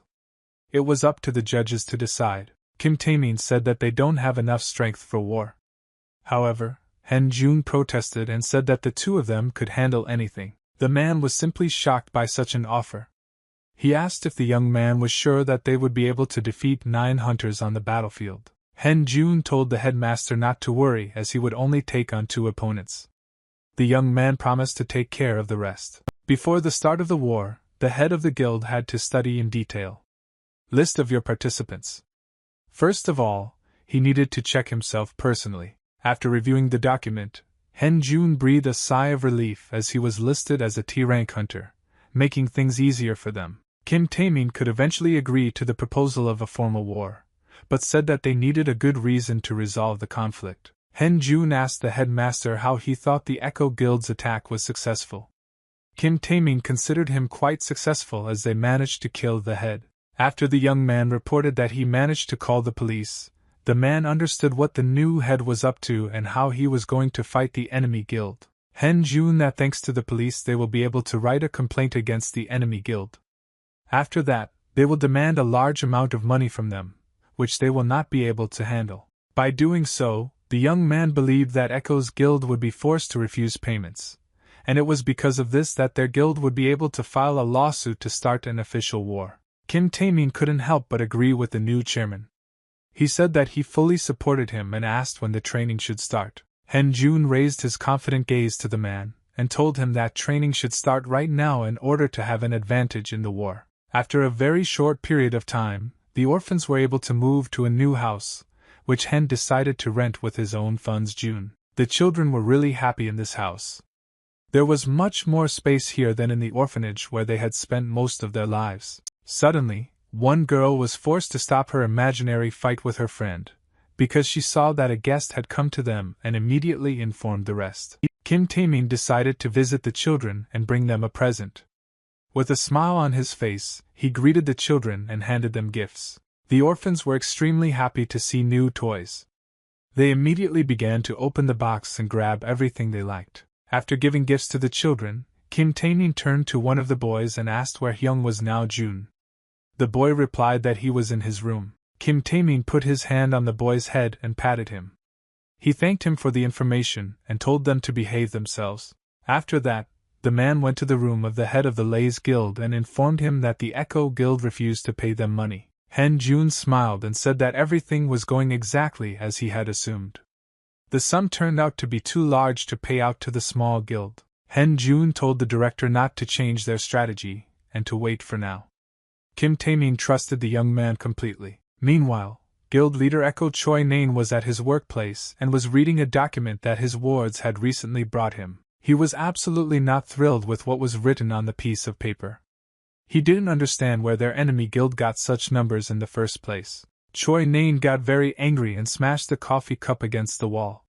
What annoyed him the most was that the police were on the side of the Lace Guild. His assistant, who was in the office at that moment, collected the cup in a heap thanks to magic and asked the boss to prepare for another piece of news. Choi Nain was just shocked and asked what other news could there be at this point if their guild was on the verge of collapse. Hearing that this news could be much worse, the guild leader wondered if anything could be worse than what he saw. The man's ward handed him another document, and informed him that the Lace Guild wanted to start an official war against their guild. Choi Nain was a little skeptical of the idea.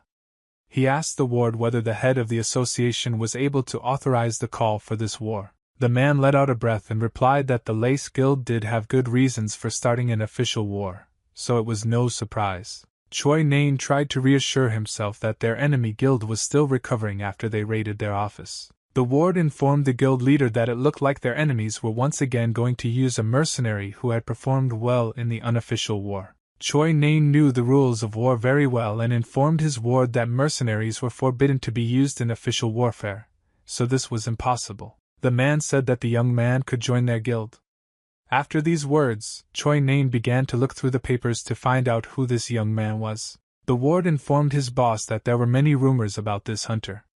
He said that it seems only because of his abilities that the Laces were able to get the win. Choi Nain believed that he had no reason to worry since the enemy guild did not have enough funds to keep such a powerful asset for a long time. Echo Guild asked his ward to find out information about the composition for the official war of the Lace Guild. The man said that they will have only 2 people. That after hearing the information that it would only be 1 B-rank hunter and 1 C-rank, Choi Nain breathed a sigh of relief and laughed. He realized that he had worried about it for nothing. The man concluded that he wouldn't even have to ask the A-ranks to join the war. Choi Nain wanted to give his wards a chance to rest after the last war. His assistant said that he would then train 5 B-rank hunters. Guild head Echo smiled sinisterly and agreed with his assistant. He agreed that this would be quite enough for victory. After that, the man woke up with hysterical laughter. He literally looked into the future and felt that victory was already in his hands. Rumors of an official war between the 2 rival guilds spread very quickly. Almost everyone in the mall was talking about it. People mostly stood and sat in pairs, talking to each other. All their conversations were about only one thing: the official war. The 2 youths were very surprised that the Lace Guild had started a war against their opponents, even though it had not fully recovered itself. They also couldn't believe that their head was just a C-rank. It was too little for the guild head. The curly-haired boy thought it was complete nonsense. He absolutely distrusted people who believed that the young man had earned his title by force. Meanwhile, a girl was sitting at the next table, listening to this dialogue. She put her coffee on the table and said, "Sounds pretty good." This girl was named Lee Ji-na and was JL Group's second daughter. In addition, she was able to reach the level of a rank C hunter. A man sat across from her, and asked if she was interested in this dialogue. The girl replied that there has been a lot of talk about this guy lately. The man across from him was a hunter of the rank of Park So-hen. He assumed that the girl was as interested in discussing this as the rest of them. Ji-na disagreed with her interlocutor, and replied that she didn't care at all about the Bronze League Guild as it was not her level at all. However, despite her lack of interest, the girl still asked the man if he knew anything about how the young man could not raise his rank. Park Seo-hung said that the new guild leader, Lays, was able to survive in a high-ranking dungeon, after which he was able to obtain the C rank. When the man asked the interlocutor if she wanted to know more, the girl immediately began to nod her head.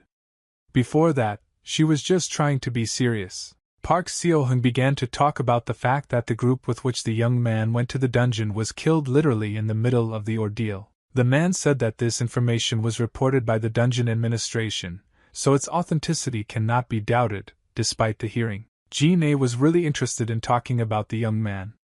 She was shocked that he was able to survive with his F rank in the B rank dungeon. Park Seo-hung reported that the young man had a lot of wounds all over his body, so the administration representatives immediately rejected the possibility that he had woken up.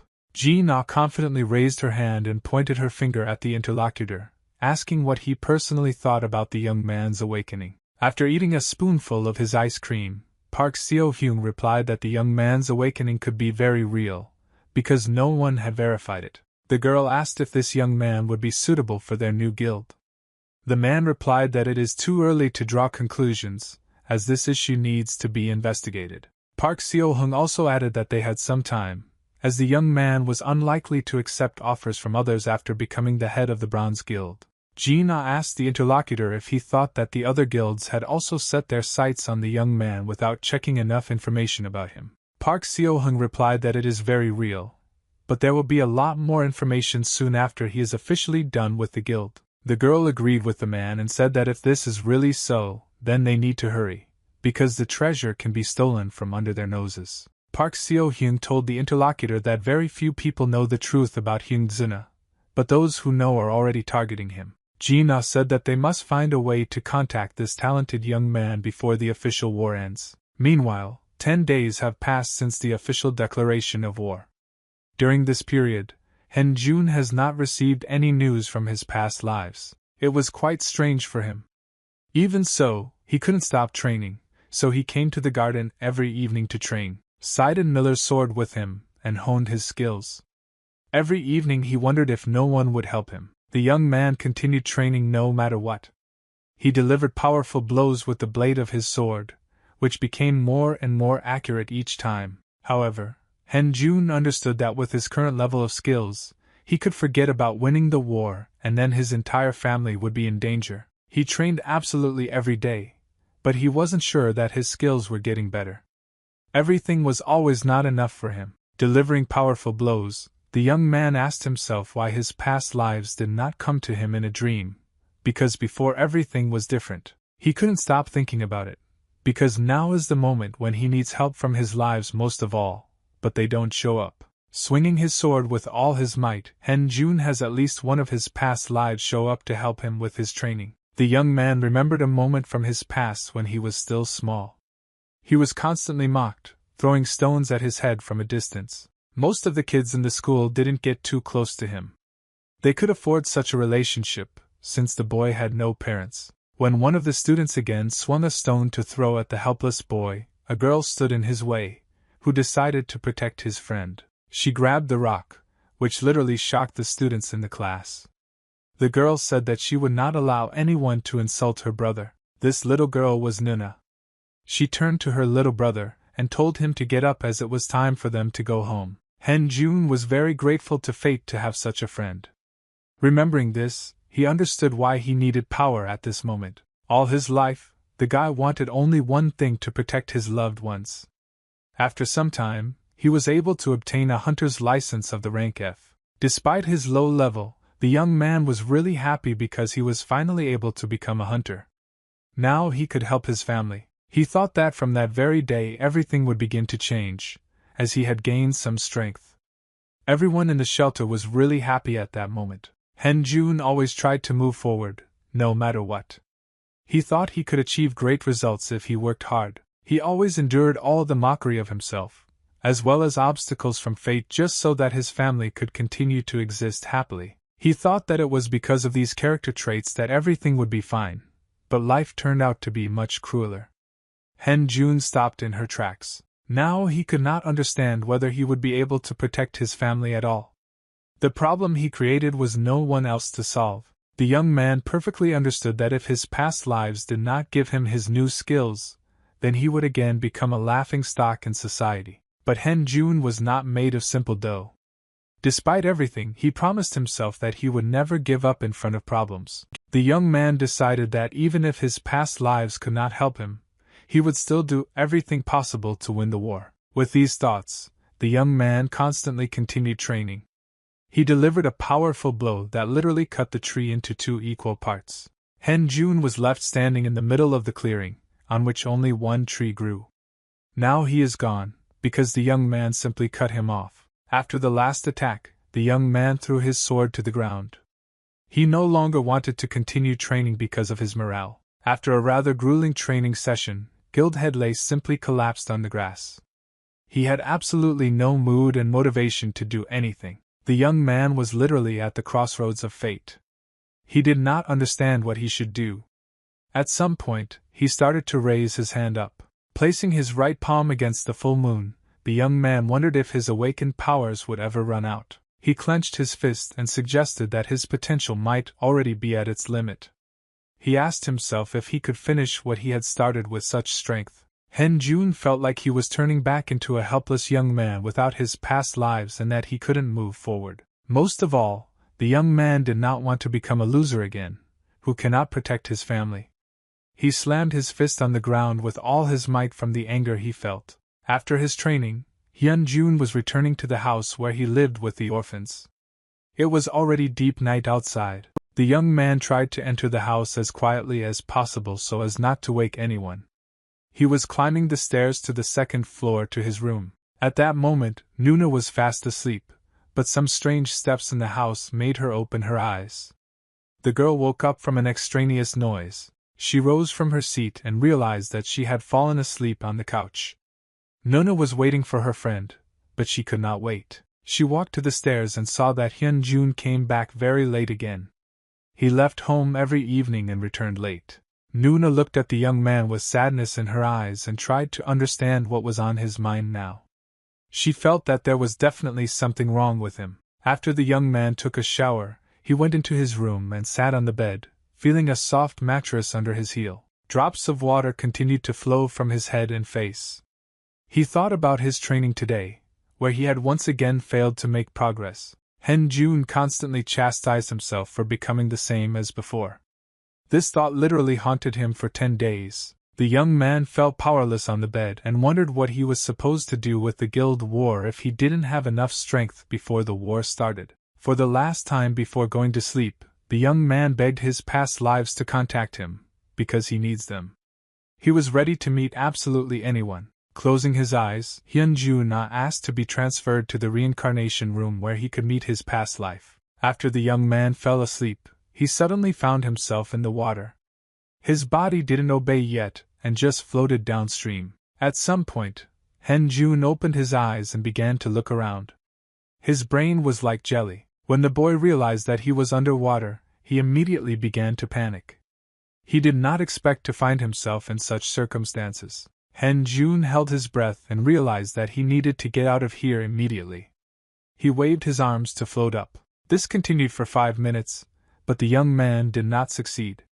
This pool was too deep to get out of. Han Jun could no longer hold his breath, so he opened his mouth and decided that his life could end at this point. However, everything turned out to be completely different. Trying to gather air into his lungs, the young man realized that he could breathe underwater. Until now, he did not understand where he was at all. Han Jun looked around and tried to find some clues that reincarnation would appear here. However, based on his previous experience, the young man knew that his past life was about to appear, and there were no changes here. Han Jun was unhappy that he was having some kind of delusional dream, because he needed a meeting with his past life to save his family. Suddenly, right under his feet, the young man felt some kind of warmth. Looking down, he saw a bright flash of light. Jun didn't understand what was happening because his body was moving on its own. He began to rapidly approach the source of light. When his body was almost at the end point, Jun felt a sudden sense of relief. The boy felt very warm and calm in his soul. Suddenly, the location in his brain changed. He opened his eyes and saw in front of him a window in his room, which was in the orphanage. Jun was lying on his bed and didn't understand what was going on. Somehow morning came and he needed to wake up. When the body began to rise from the bed, the young man realized that he could not feel his own body. These were memories and he was outside his body. The young man slowly got up from his bed and began to stretch his body. Today was a day off, so he could afford to take his time. Stretching his hands up, the boy suddenly felt a powerful blow, which was delivered directly to his back. It was very unexpected. When the young man turned his head back, he saw absolutely no one. It seemed very strange to him, because he was sure of his pain. This whole performance was created thanks to Nuna. She apologized for her blow and asked her friend if he had had time to sleep yet. Without waiting for an answer, the girl took the boy and dragged him along, informing about the busy day that awaits them today. Jun was not happy about this, because he wanted to lie in bed for a while. Nuna told him to keep quiet and just follow her. When Jun held his old friend's hand and felt warmth and peace. He just wanted to follow her wherever she went. As soon as the young man saw this moment from the outside in his consciousness, he immediately remembered a moment from his past that he had already almost forgotten. A boy and a girl were walking along a narrow corridor of a children's shelter that evoked memories. Most of the young man's life passed here. Nuna finally led her friend to her destination. Before entering the door, the girl said that the boy should close his eyes. Jun didn't understand why it was necessary, but it was useless to resist. Nuna did everything for him and according to the boy's rules to the door. These were the memories of the young man, which settled deep in his soul. When the girl began to open her eyes, a familiar picture immediately appeared. This was the moment when the young man became a hunter. He was very warmly welcomed to the shelter by making his favorite strawberry cake. Jun was infinitely grateful to his friends for such a surprise. He didn't even expect that someone would congratulate him on receiving the F rank. The young man watched the orphans, who immediately reached for the strawberries. It was a very sweet picture that I will never forget in my life. Nuna constantly praised her friend for becoming a hunter at such a young age. The boy was already tired of these words, so he asked to stop. Despite this, he still thanked the girl for the praise. These were happy memories of a young man who always valued his family. Suddenly, his memories returned to the pond where he was currently swimming. Suddenly, Jun felt completely opposite emotions and became a little wary. He just opened his eyes and couldn't understand what was happening. The young man continued to ask to be transferred at last to his past life. With his eyes wide open, young Jun almost peed in his pants from fear. He saw in front of him a gigantic creature that appeared out of nowhere. It was a shark of simply gigantic size, whose teeth were frightening. Jun wondered where a creature of such size had come from. The young man perfectly understood that now was not the best time to think. He decided to swim away from this shark to avoid danger. However, it was not possible to do this quietly. Jun kept looking behind him and noticed that the shark had fixed its gaze right on his small body. After that, the giant creature opened its mouth and began to catch its prey along with the water where the body of the young man was. After these events, Jun found himself in a completely different location. He was unconscious again. Red water floated around him. The location looked like the shark had managed to swallow it after all. The young man simply swam downstream and could not resist the elements. Hen's body Juno changed location again, and he suddenly opened his eyes. He did not understand what was happening at all, because he had just been in the water. The young man could not control his body again, and remembered a moment from his past. It was definitely a picture he didn't want to remember ever in his life. He could feel the pain inside him constantly intensifying. Jun was completely powerless at this moment, and could not do anything about himself. Jun found himself in the basement, where his whole family was together with dangerous people who demanded from them to return the debt. The director of the children's shelter tried to save the children by covering them with her body. The heartless robbers were not going to spare anyone. Hen's body Juna was on the floor at that moment, and the young man was looking at the railing. He clearly remembered what was going to happen now. Never in his life did the young man want to experience such emotions again. He crawled on his knees and held his stomach as he watched the events before him. The leader of the robbers reminded the director of the children's shelter that the money she had borrowed had to be returned several weeks ago. However, the woman did not do this, so the man became very angry. He slammed his fist on the ground right in front of the hostages who were scared to death. At this moment, the director of the children's shelter understood that the robbers would not calm down on their own, so she gathered the courage to speak up. Nuna tried to stop the woman, but she disobeyed the girl and bowed before the man, asking what she should do with defenseless children. From the expression on the robber's face, it was clear that he did not care at all about the orphans. He couldn't stand not getting his money back. Immediately after these words of the woman, the man raised his leg and hit the girl who met on his way. It was a negative release of emotions. Nuna asked her husband to take pity on their children's shelter and everyone there, promising to pay the entire amount to the last penny. Meanwhile, Henjun was on the sidelines and couldn't say a word.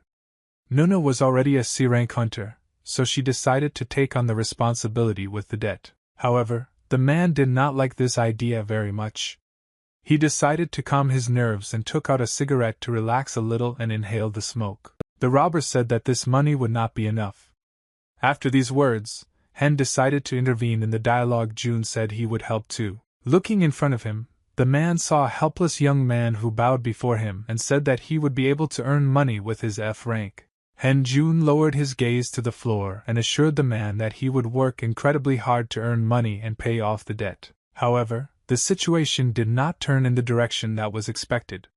The robber laughed at the young man and asked if he was mocking him. He came closer to the boy and put his hand on his shoulder, informing him that with his rank, he is not capable of absolutely anything. Squeezing his hand on the young man's shoulder, the man added that the boy would not even be hired as a porter, because no one needs such weaklings. Immediately after that, he squeezed his hand and dislocated the young man's shoulder.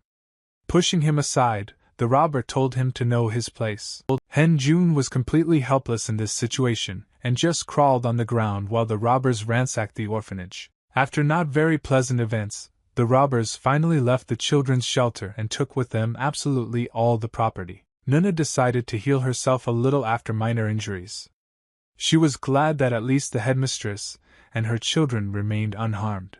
Despite the not-so-pleasant situation, the girl behaved as openly and cheerfully as possible, because their property was simply taken away. It was much more important that they remained alive. Nuna reassured her friend and said that they would definitely deal with everything. The girl continued to smile pleasantly and offered her friend to treat his shoulder a little, because it obviously hurts excruciatingly. However, Hen Jun didn't want to answer her friend. He looked as depressed as possible, folding his hands together and hiding his head there. Nuna understood her friend's situation very well because she felt the same way. After that, she stopped pulling the smile on her face. At some point, Hen Jun nevertheless spoke to his friend. He told her in a sad voice that he just felt like a piece of shit right now. Bitter tears flowed from his eyes. The young man thought that he would be able to protect his family, but his F rank really turned out to be too small for that. At the moment when women were in danger, the man could do absolutely nothing. He just watched from the back as Nuna suffered the beatings. Hysterical laughter seeped through the young man's emotions.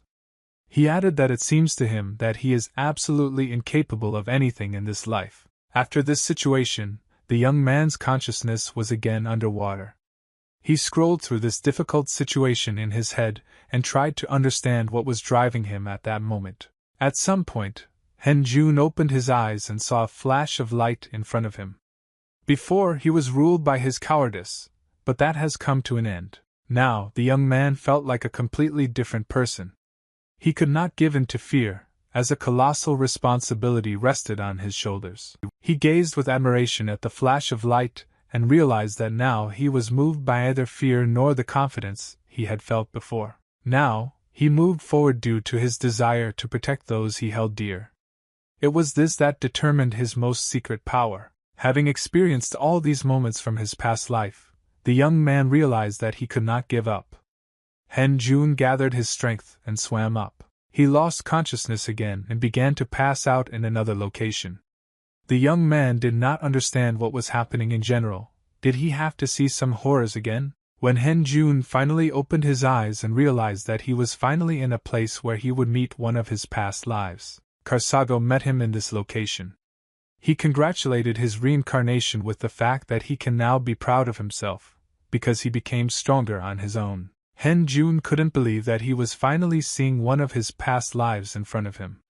He was waiting for this for a very long time and finally it happened. Hen Jun rejoiced at the appearance of his past life like a child.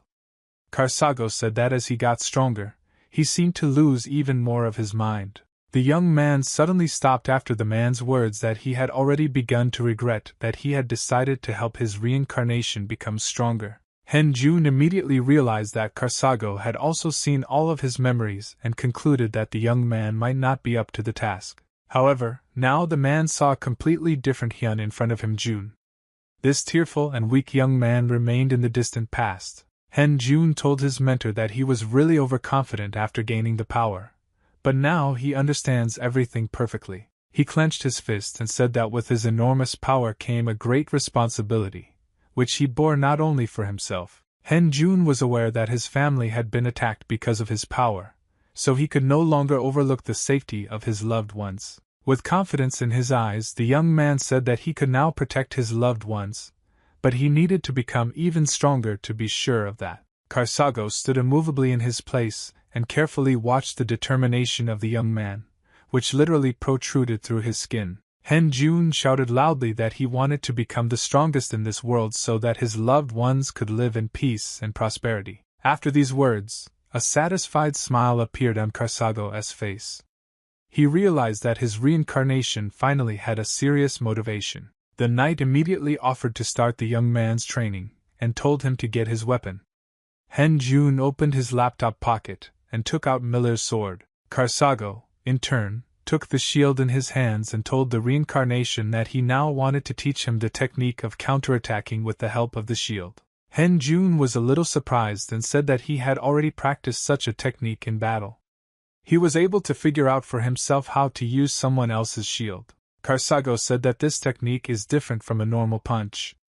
The man added that in his opinion, this technique was considered the strongest. The knight was not used to talking, so he immediately stood in a fighting stance, and said that the young man would understand everything when he felt this technique on himself just once. Karsago ordered his reincarnation to use its strongest attack against him.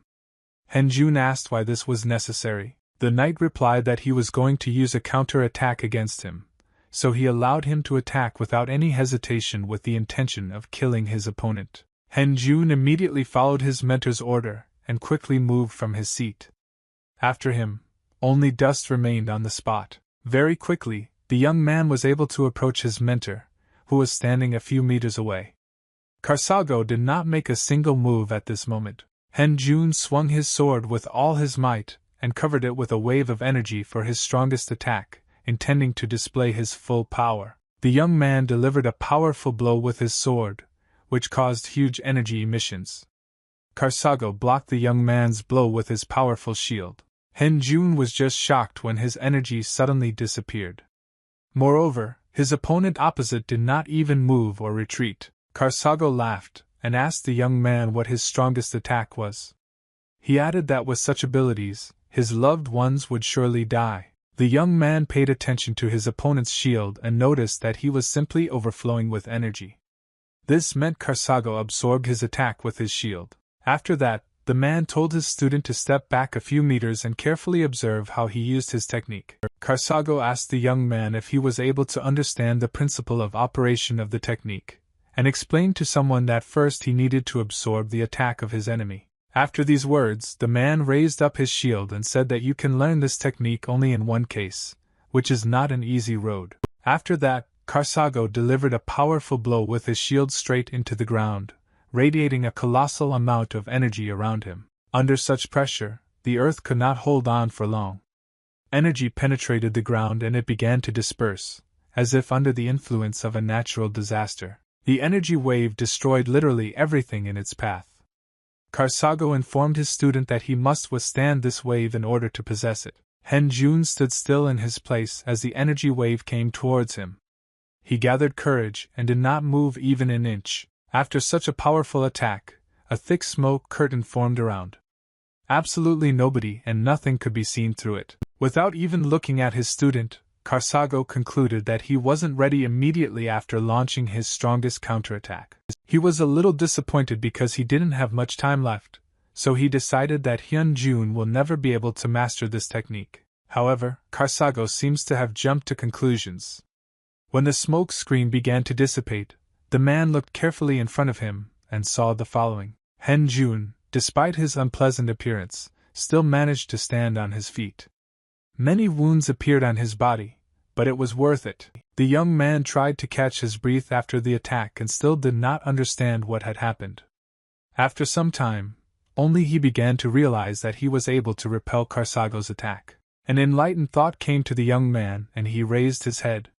He realized that he managed to master the technique from the first time. Karsago was forced to take back his words after this attack. He smiled pleasantly and informed the young man that he had succeeded in coming to the test. Hen Jun just couldn't believe his eyes. Tears welled up in his eyes as Karsago informed him of mastering the strongest counterattack. Now, Hen Jun could easily go to the official war. The day of the official start of the war came very quickly and people gathered around the building. Each of the guilds had its own waiting room, where it assembled its entire staff. The waiting room of the Lace Guild was at the very end of the corridor. There were exactly 9 people in the room who were supposed to participate in the official war. They all didn't look very motivated. Kim Taemin tried to encourage the war participants. He informed them that their guild had no reason to worry at all as they had a trump card up their sleeve. The man pointed his hand at their new guild head, Hung Juna, who was standing by the window.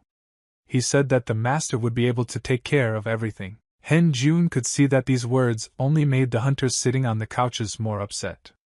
They did not really believe in winning this war. In the end, the young man was able to understand his words, since they knew absolutely nothing about him, and it was obvious that they did not trust him yet. Meanwhile, one of the guild's competitors decided to interrupt the dialogue within the team. The man stopped in front of the door and was about to open it. A blond man with a tie around his neck and a patch on his sleeve loudly entered the waiting room of the Lace Guild. He immediately noted their right mood. Hen Jun immediately turned his attention to the nashiv that the man was wearing on his shoulders. It was a badge that announced his affiliation with the Echo Guild. The young man did not really like this course of events, and especially the fact that the man put more and more pressure on his wards, taking away the last drops of hope from them. Kim Taemin didn't like it either, and decided to talk a little. However, the head of the guild stood in his way and suddenly stopped the man. After that, Hen Jun confidently walked out of the room. Everyone present sat quietly and just watched what their boss was going to do. Hen Jun started a polite dialogue with the man and informed him that the enemy guild was not allowed to enter here, so he asked him to leave immediately. However, the man was in no hurry to fulfill the young man's request. He replied that he saw absolutely no problem in his behavior. Those present listened to a man who said that he really belongs to the Echo Guild, but in this war he will just be the host of the event. Hen Jun wasn't going to listen to any excuses from his side. He repeated for the last time that the man should leave the premises immediately. Echo Guild began to get very angry with the young man. He asked him who he thought he was at his current rank. The man said that it is better not to contact him because he has rank B, which the young man cannot overcome with his current abilities. Immediately after these words, the opponent used the Godfather's killing aura that began to spread through the room. Those present felt all the power of the man. Of course, this aura could not help but touch Hung Juna, who was standing by the window. She began to slowly cover him from all sides. However, thanks to his ability, the young man was able to dispel the aura with ease. With a wave of his hand, he told the man he could relax. The Echo Guild was simply shocked by this turn of events. He couldn't believe that a low-rank hunter was able to dispel his energy aura. At that moment, the young man heard the voice of the Ripper, who began to crave blood. A small amount of his aura began to seep through the young man's body. The uninvited guest in the hostel room did not understand what was happening at all. He found himself completely in complete darkness with no chance of escape. He suddenly felt how it became very difficult to breathe after a few seconds.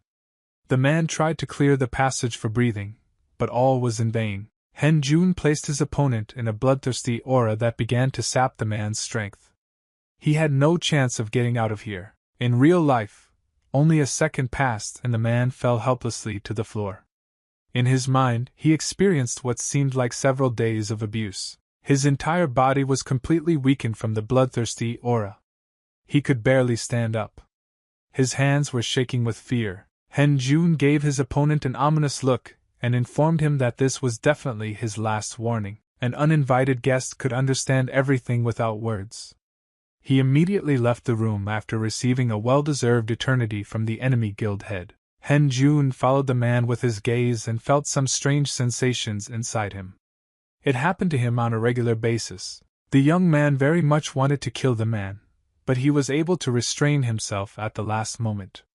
He did not want to do this and succumb to an unknown force. Glancing at his hand, Hen Jun realized that after he improved his timing, he became much more inclined to kill. The young man suddenly remembered that there were other people in this room besides him.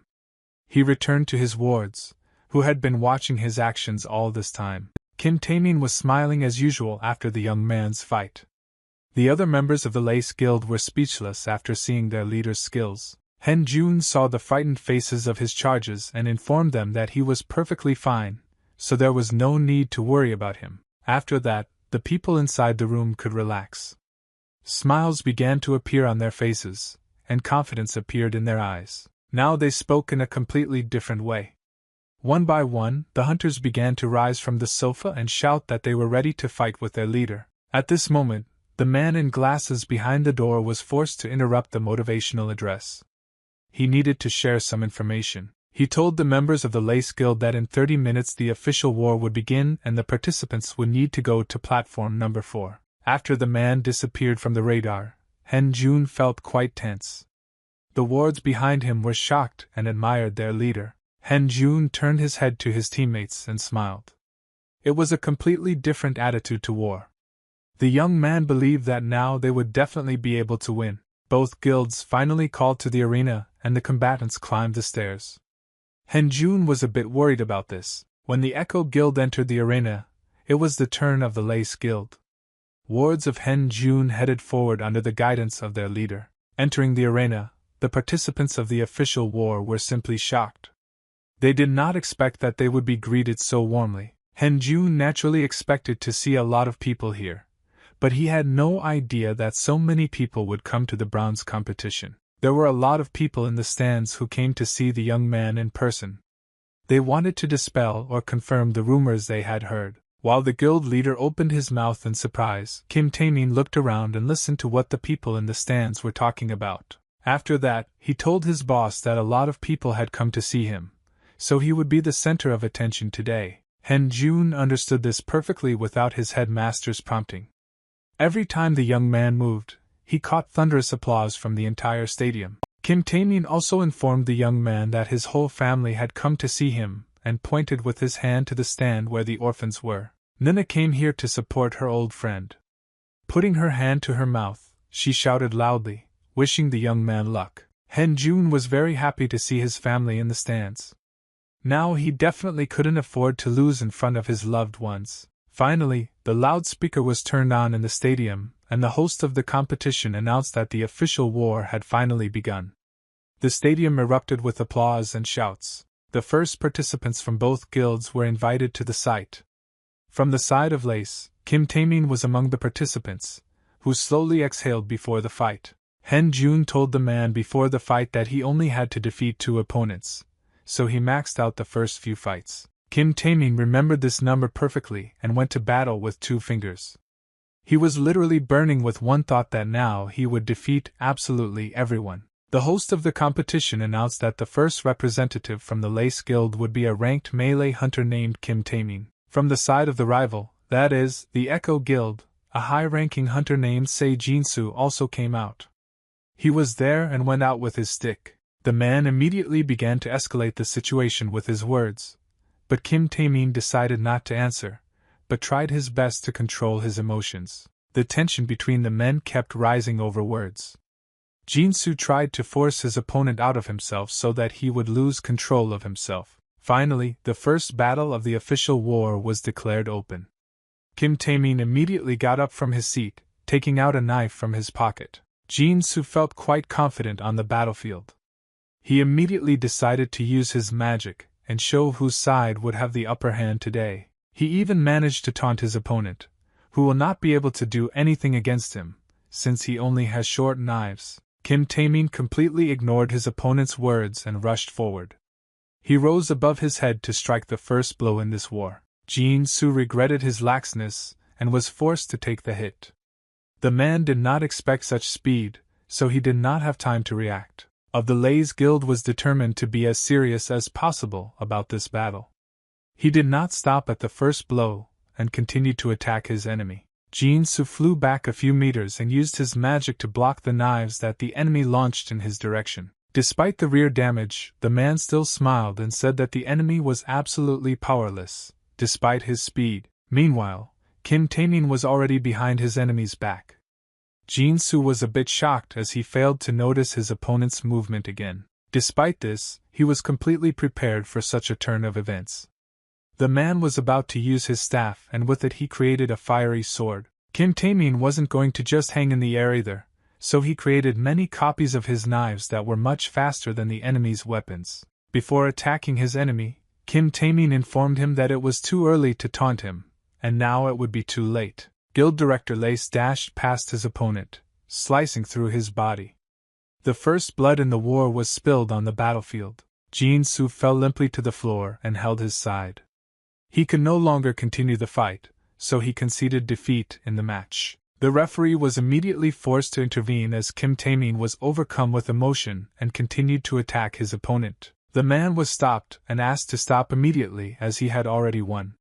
For Kim Tae-min, it was simply a matter of principle. Watching his enemy, the man became very angry and thought that he was just lucky, because in an unofficial war, he would have died long ago. Kim Tae-min looked too serious on the battlefield.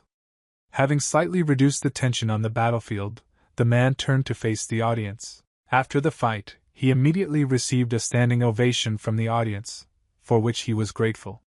The man's expression suddenly changed after his victory. Han-jun reminded his headmaster that he had one more opponent to beat, so he shouldn't relax just yet. The host of this event announced over the loudspeaker that the first battle was over, so it was time to move on to the second, as the participants were already in the starting positions. Kim Tae-min stayed on the battlefield.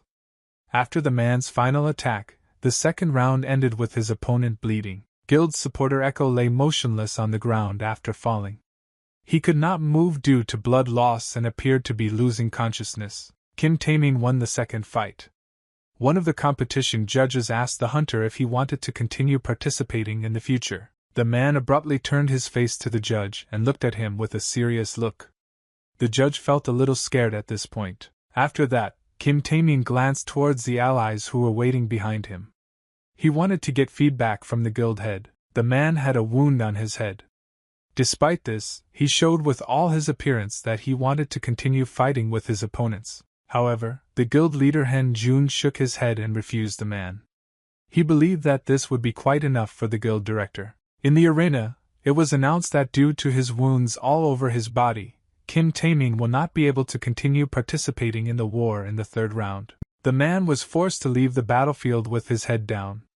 In the arena, he was to be replaced by another member from the Lace Guild, who was Han-jun. The guild head told the headmaster not to be disappointed as he had done everything according to plan and defeated 2 people, which was quite enough for them to win. He asked not to worry and leave the rest to him. Instead, Han-jun handed him the phone and asked him to capture the cool moments. The host of the event announced that the second representative from the Lace Guild would be a hunter of the rank of T.S. Han-jun. His enemy was a hunter of the rank of. The young man immediately took his weapon in his hands and went out into the arena. He felt as confident as possible, and did not worry at all that he would lose. He understood very well that the enemy guild would no longer be able to switch members, so from what he had seen, no one would be able to defeat him. Spectators in the stands were simply shocked when they saw the young man. Now they realized that the rumors about using his aura turned out to be true. The people in the stands were completely different. Some of them even took binoculars with them to watch the talented young man on the battlefield. These viewers turned out to be Ji Na and Park Seo-hen, who came to see a potential member of their newly created guild. The third round was also announced by Hen Jun. Immediately got up from his seat and headed in the direction of the enemy. He wasn't going to end it very quickly. With the first blow, he managed to defeat the girl across from him. Compared to his training, he simply couldn't sense the enemies. The start of the fourth round was announced in the arena, and the young man quickly went on the attack.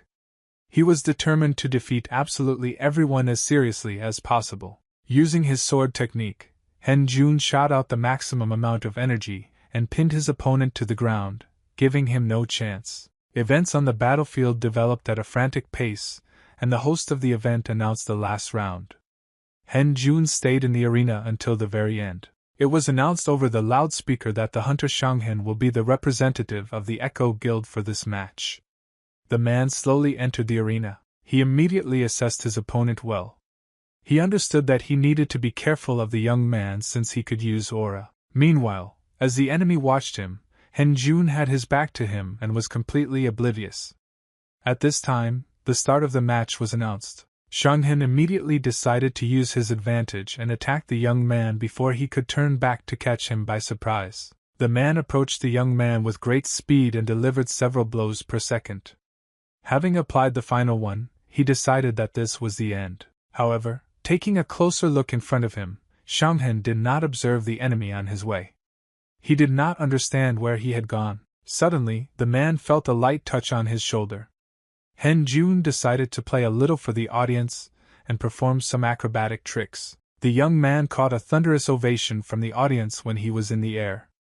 Shanghen was just shocked to feel the presence of the young man from above. However, Hen Jun wasn't going to just play to the audience. He decided to use his energy shield for a surprise attack from the air. The young man delivered a powerful blow to his opponent, but Shanghen managed to place his powerful sword in order to avoid unnecessary injuries. At the moment of the collision, the man turned to his opponent and asked if he was really going to defeat him with such a cheap trick. After these words, a sinister smile appeared on the young man's face. He asked the man to wait a little longer, and he would find out about everything. At the time of the collision, Hen Jun received support from his past life, Karsago, which enabled him to change the shape of his shield to attack. The young man confidently raised his weapon up and told the enemy that he did not have time, who was used to fighting in close combat, so it would be better to use spears. After these words, Hen Jun began to back away, but not literally. Retreating, the young man aimed all his spears at the enemy in front of him. Shanghai was simply shocked by this turn of events. He wasn't ready for that, because his speed was too low to dodge. Explosions began to ring out on the battlefield. Energy weapons began to hit their targets, spewing energy into the air and entertaining the audience. After several such hits into his body, Shanghen couldn't take it anymore. He fell to his knees, under which the ground had already cracked as much as possible. Of course, the man did not want to do this, but he had no other choice. Considering the circumstances, he still decided to admit his defeat. The audience was simply shocked by the result of the fight. She had expected the young man to win, but it was indeed a fitting end to the official war. Ji Na and Park Seo-hen were able to adequately assess the young man's skills. They were pleased with how strong the Bronze League rookie turned out to be. Even the judge himself was surprised by how violently the audience reacted. In the entire history of the official war of the Bronze Leagues, he did not remember such a reaction. Hen Jun was the true triumphant of the official war. After the young man's victory, it was announced that the Lace Guild was victorious in this war. The head of the enemy guild Choi Nain was absolutely not happy with this result. He got very angry and broke the table he was sitting at. After that, the man decided to leave this event, because he was disgusted to be in the arena. Hen Jun looked at his visage. A satisfied smile appeared on his face after the victory. He was able not only to win this war, but also to wipe the nose of his competitors. However, Hen Jun understood very well that his guild's problems would not end there.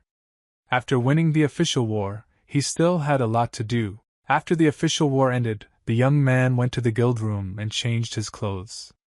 After that he was going to go home. However, the young man suddenly met one of his wards on his way, who thanked him for the work he had done and asked him to wait. It was CEO Kim Taemin, who was already looking much better considering his previous battlefield injuries. Hen noticed it too. June was a little surprised.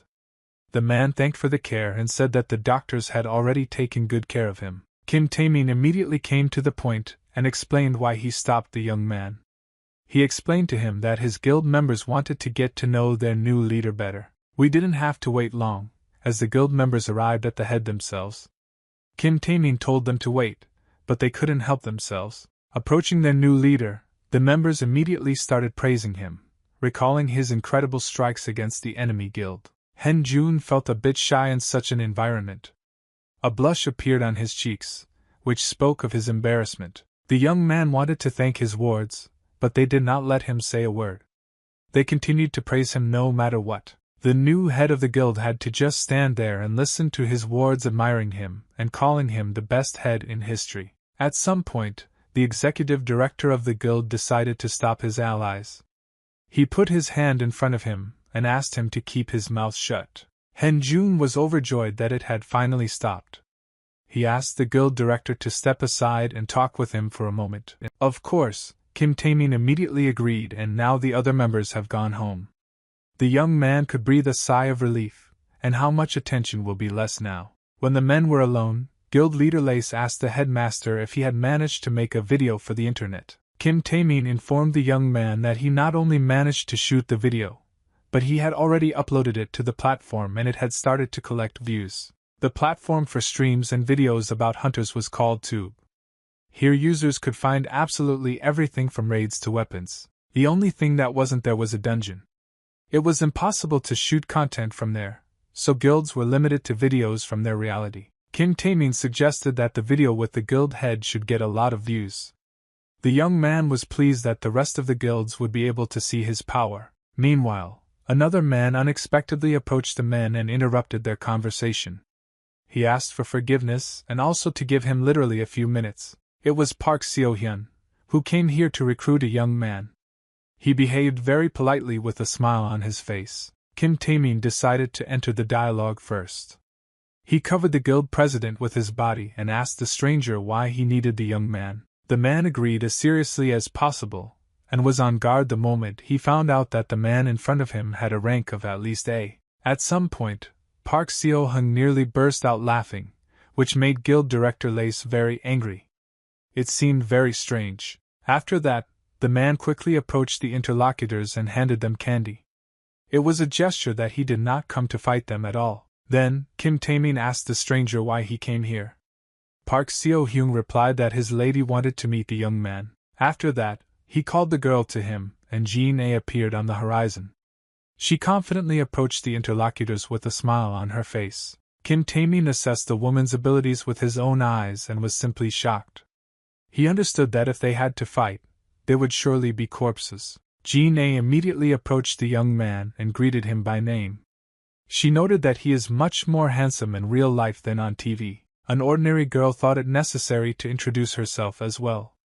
She gave her full name and added that she was a hunter of the rank of S. And the name sounded familiar to June, and he remembered hearing about Geo Group's second daughter who was about to start her own business. Looking closely at the girl's face, Hyun Jun made sure that it was indeed her. It really is the same woman from the news. The young man extended his hand to the girl and shook her hand. He said that he was very happy to meet such a famous person in narrow circles. Hen Jun asked the woman why she wanted to meet him. Jin-A replied that the young man must have already guessed the reason for her visit. Hen Jun was aware of the fact that Geo Group did not form their own guild, so he assumed that his help in this matter was unnecessary. Jin-A replied that he was slightly mistaken. Her company really wasn't going to create its own guild, but plans changed a bit. Hen Jun was even speechless for a few seconds. He immediately understood why the woman had come to talk to him. Jin-A confirmed the young man's guesses and handed him her guild's business card, offering him one of the highest positions in the office. Kim Taemin was simply shocked by this turn of events. He looked at the current guild director Lace and began to worry about her situation. He understood very well that if the young man accepted this offer from the girl now, then the Lace Guild would face an inevitable end. At that moment, the voice of the Eternal Emperor sounded in the young man's head, which forced him to refuse the offer. The man's name was Romanoi. The young man was shocked, because he had not met someone new from his past lives for a long time. He still didn't know what his powers meant. He considered the proposal as he stood at a crossroads. On the one hand, the offer was very profitable, and he could protect his entire family. However, on the other hand, it was unwise to refuse the support of the past life, so the young man replied to the interlocutors that he was forced to refuse the offer. Park Seo-hyun calmly accepted his man's refusal. He understood that there could be various reasons, so he asked the young man what his reason was. Han-jun replied that his reason was quite simple. He simply did not like working for someone, so he prefers such a position. Kim Tae-min jumped to the seventh heaven with happiness after this phrase. He was sure that the young man would accept the offer from the new guild. However, he did not do this, and the man did not regret one bit that he recommended him to the position of the head of the guild. Han-jun remained faithful. Park Seo-hyun did not understand what kind of delusion the young man was having. He asked his interlocutor if these were all reasons to refuse the offer. Han-jun replied that he would gladly accept the offer from the new guild if they offered him the position of head, or at least deputy head. Ji-na shot her ominous gaze at the young man, and informed him to be more careful as his lip rolled back too far. Kim Tae-min couldn't allow his boss to be treated like this. He told his interlocutors that even rank hunters could not afford this. Ji-na wasn't going to do anything, she just wanted to put the young man in his place. They expected what he would do next. Han-jun did agree with the woman that he wasn't that important a figure right now, but he believed that this course of events would not continue for long. Ji-na noted that the young man's self-confidence is at the highest level. She asked if she had missed something when she proposed. Han-jun held his head high, and informed the woman that the only thing she had left out of her suggestions was his own needs to be considered. Immediately after these words, the young man considered it necessary not to continue the dialogue. He said goodbye to his interlocutors and left the top of the building. Kim Tae-min just watched his new boss and was just shocked at his coolness. He was infinitely grateful to him that he refused. Ji-na, together with her ward, looked at the young man and wanted to say something to him at the end, so as to leave the last word behind. The girl couldn't think of anything better than simply laughing behind the interlocutor's back. Her laugh was quite restrained, but demonstrative. Han-jun and the guild director headed forward down the corridor despite the woman laughing hysterically behind them. Ji-na wiped away her tears of laughter and noted that the young man was quite an interesting person, but dealing with him was quite difficult. The girl finally said goodbye loudly and said that the series does not end there. The men just kept going. After that, Ji-na could also leave the building with peace of mind. She did everything possible to lure the young man to her. Walking down the hall next to Park Seo-hyun asked the woman if their main task today was not to lure the young man to their side. Ji-na replied that it was indeed so, but he refused to do anything. The man offered the lady to eat a delicious candy. The interlocutors stopped and had a small snack. After evaluating the young man, the woman realized that his awakening was just a rumor. Park Seo-hyun couldn't understand why she was targeting him so much then, because there are so many promising young men with similar skills to him. Hyun during the fight June at different angles, and it is clear that he can stop at any moment at his limit. It was at this point, according to the woman, that Han-jun had to crawl to their guild on his knees, as his own strength would not be enough.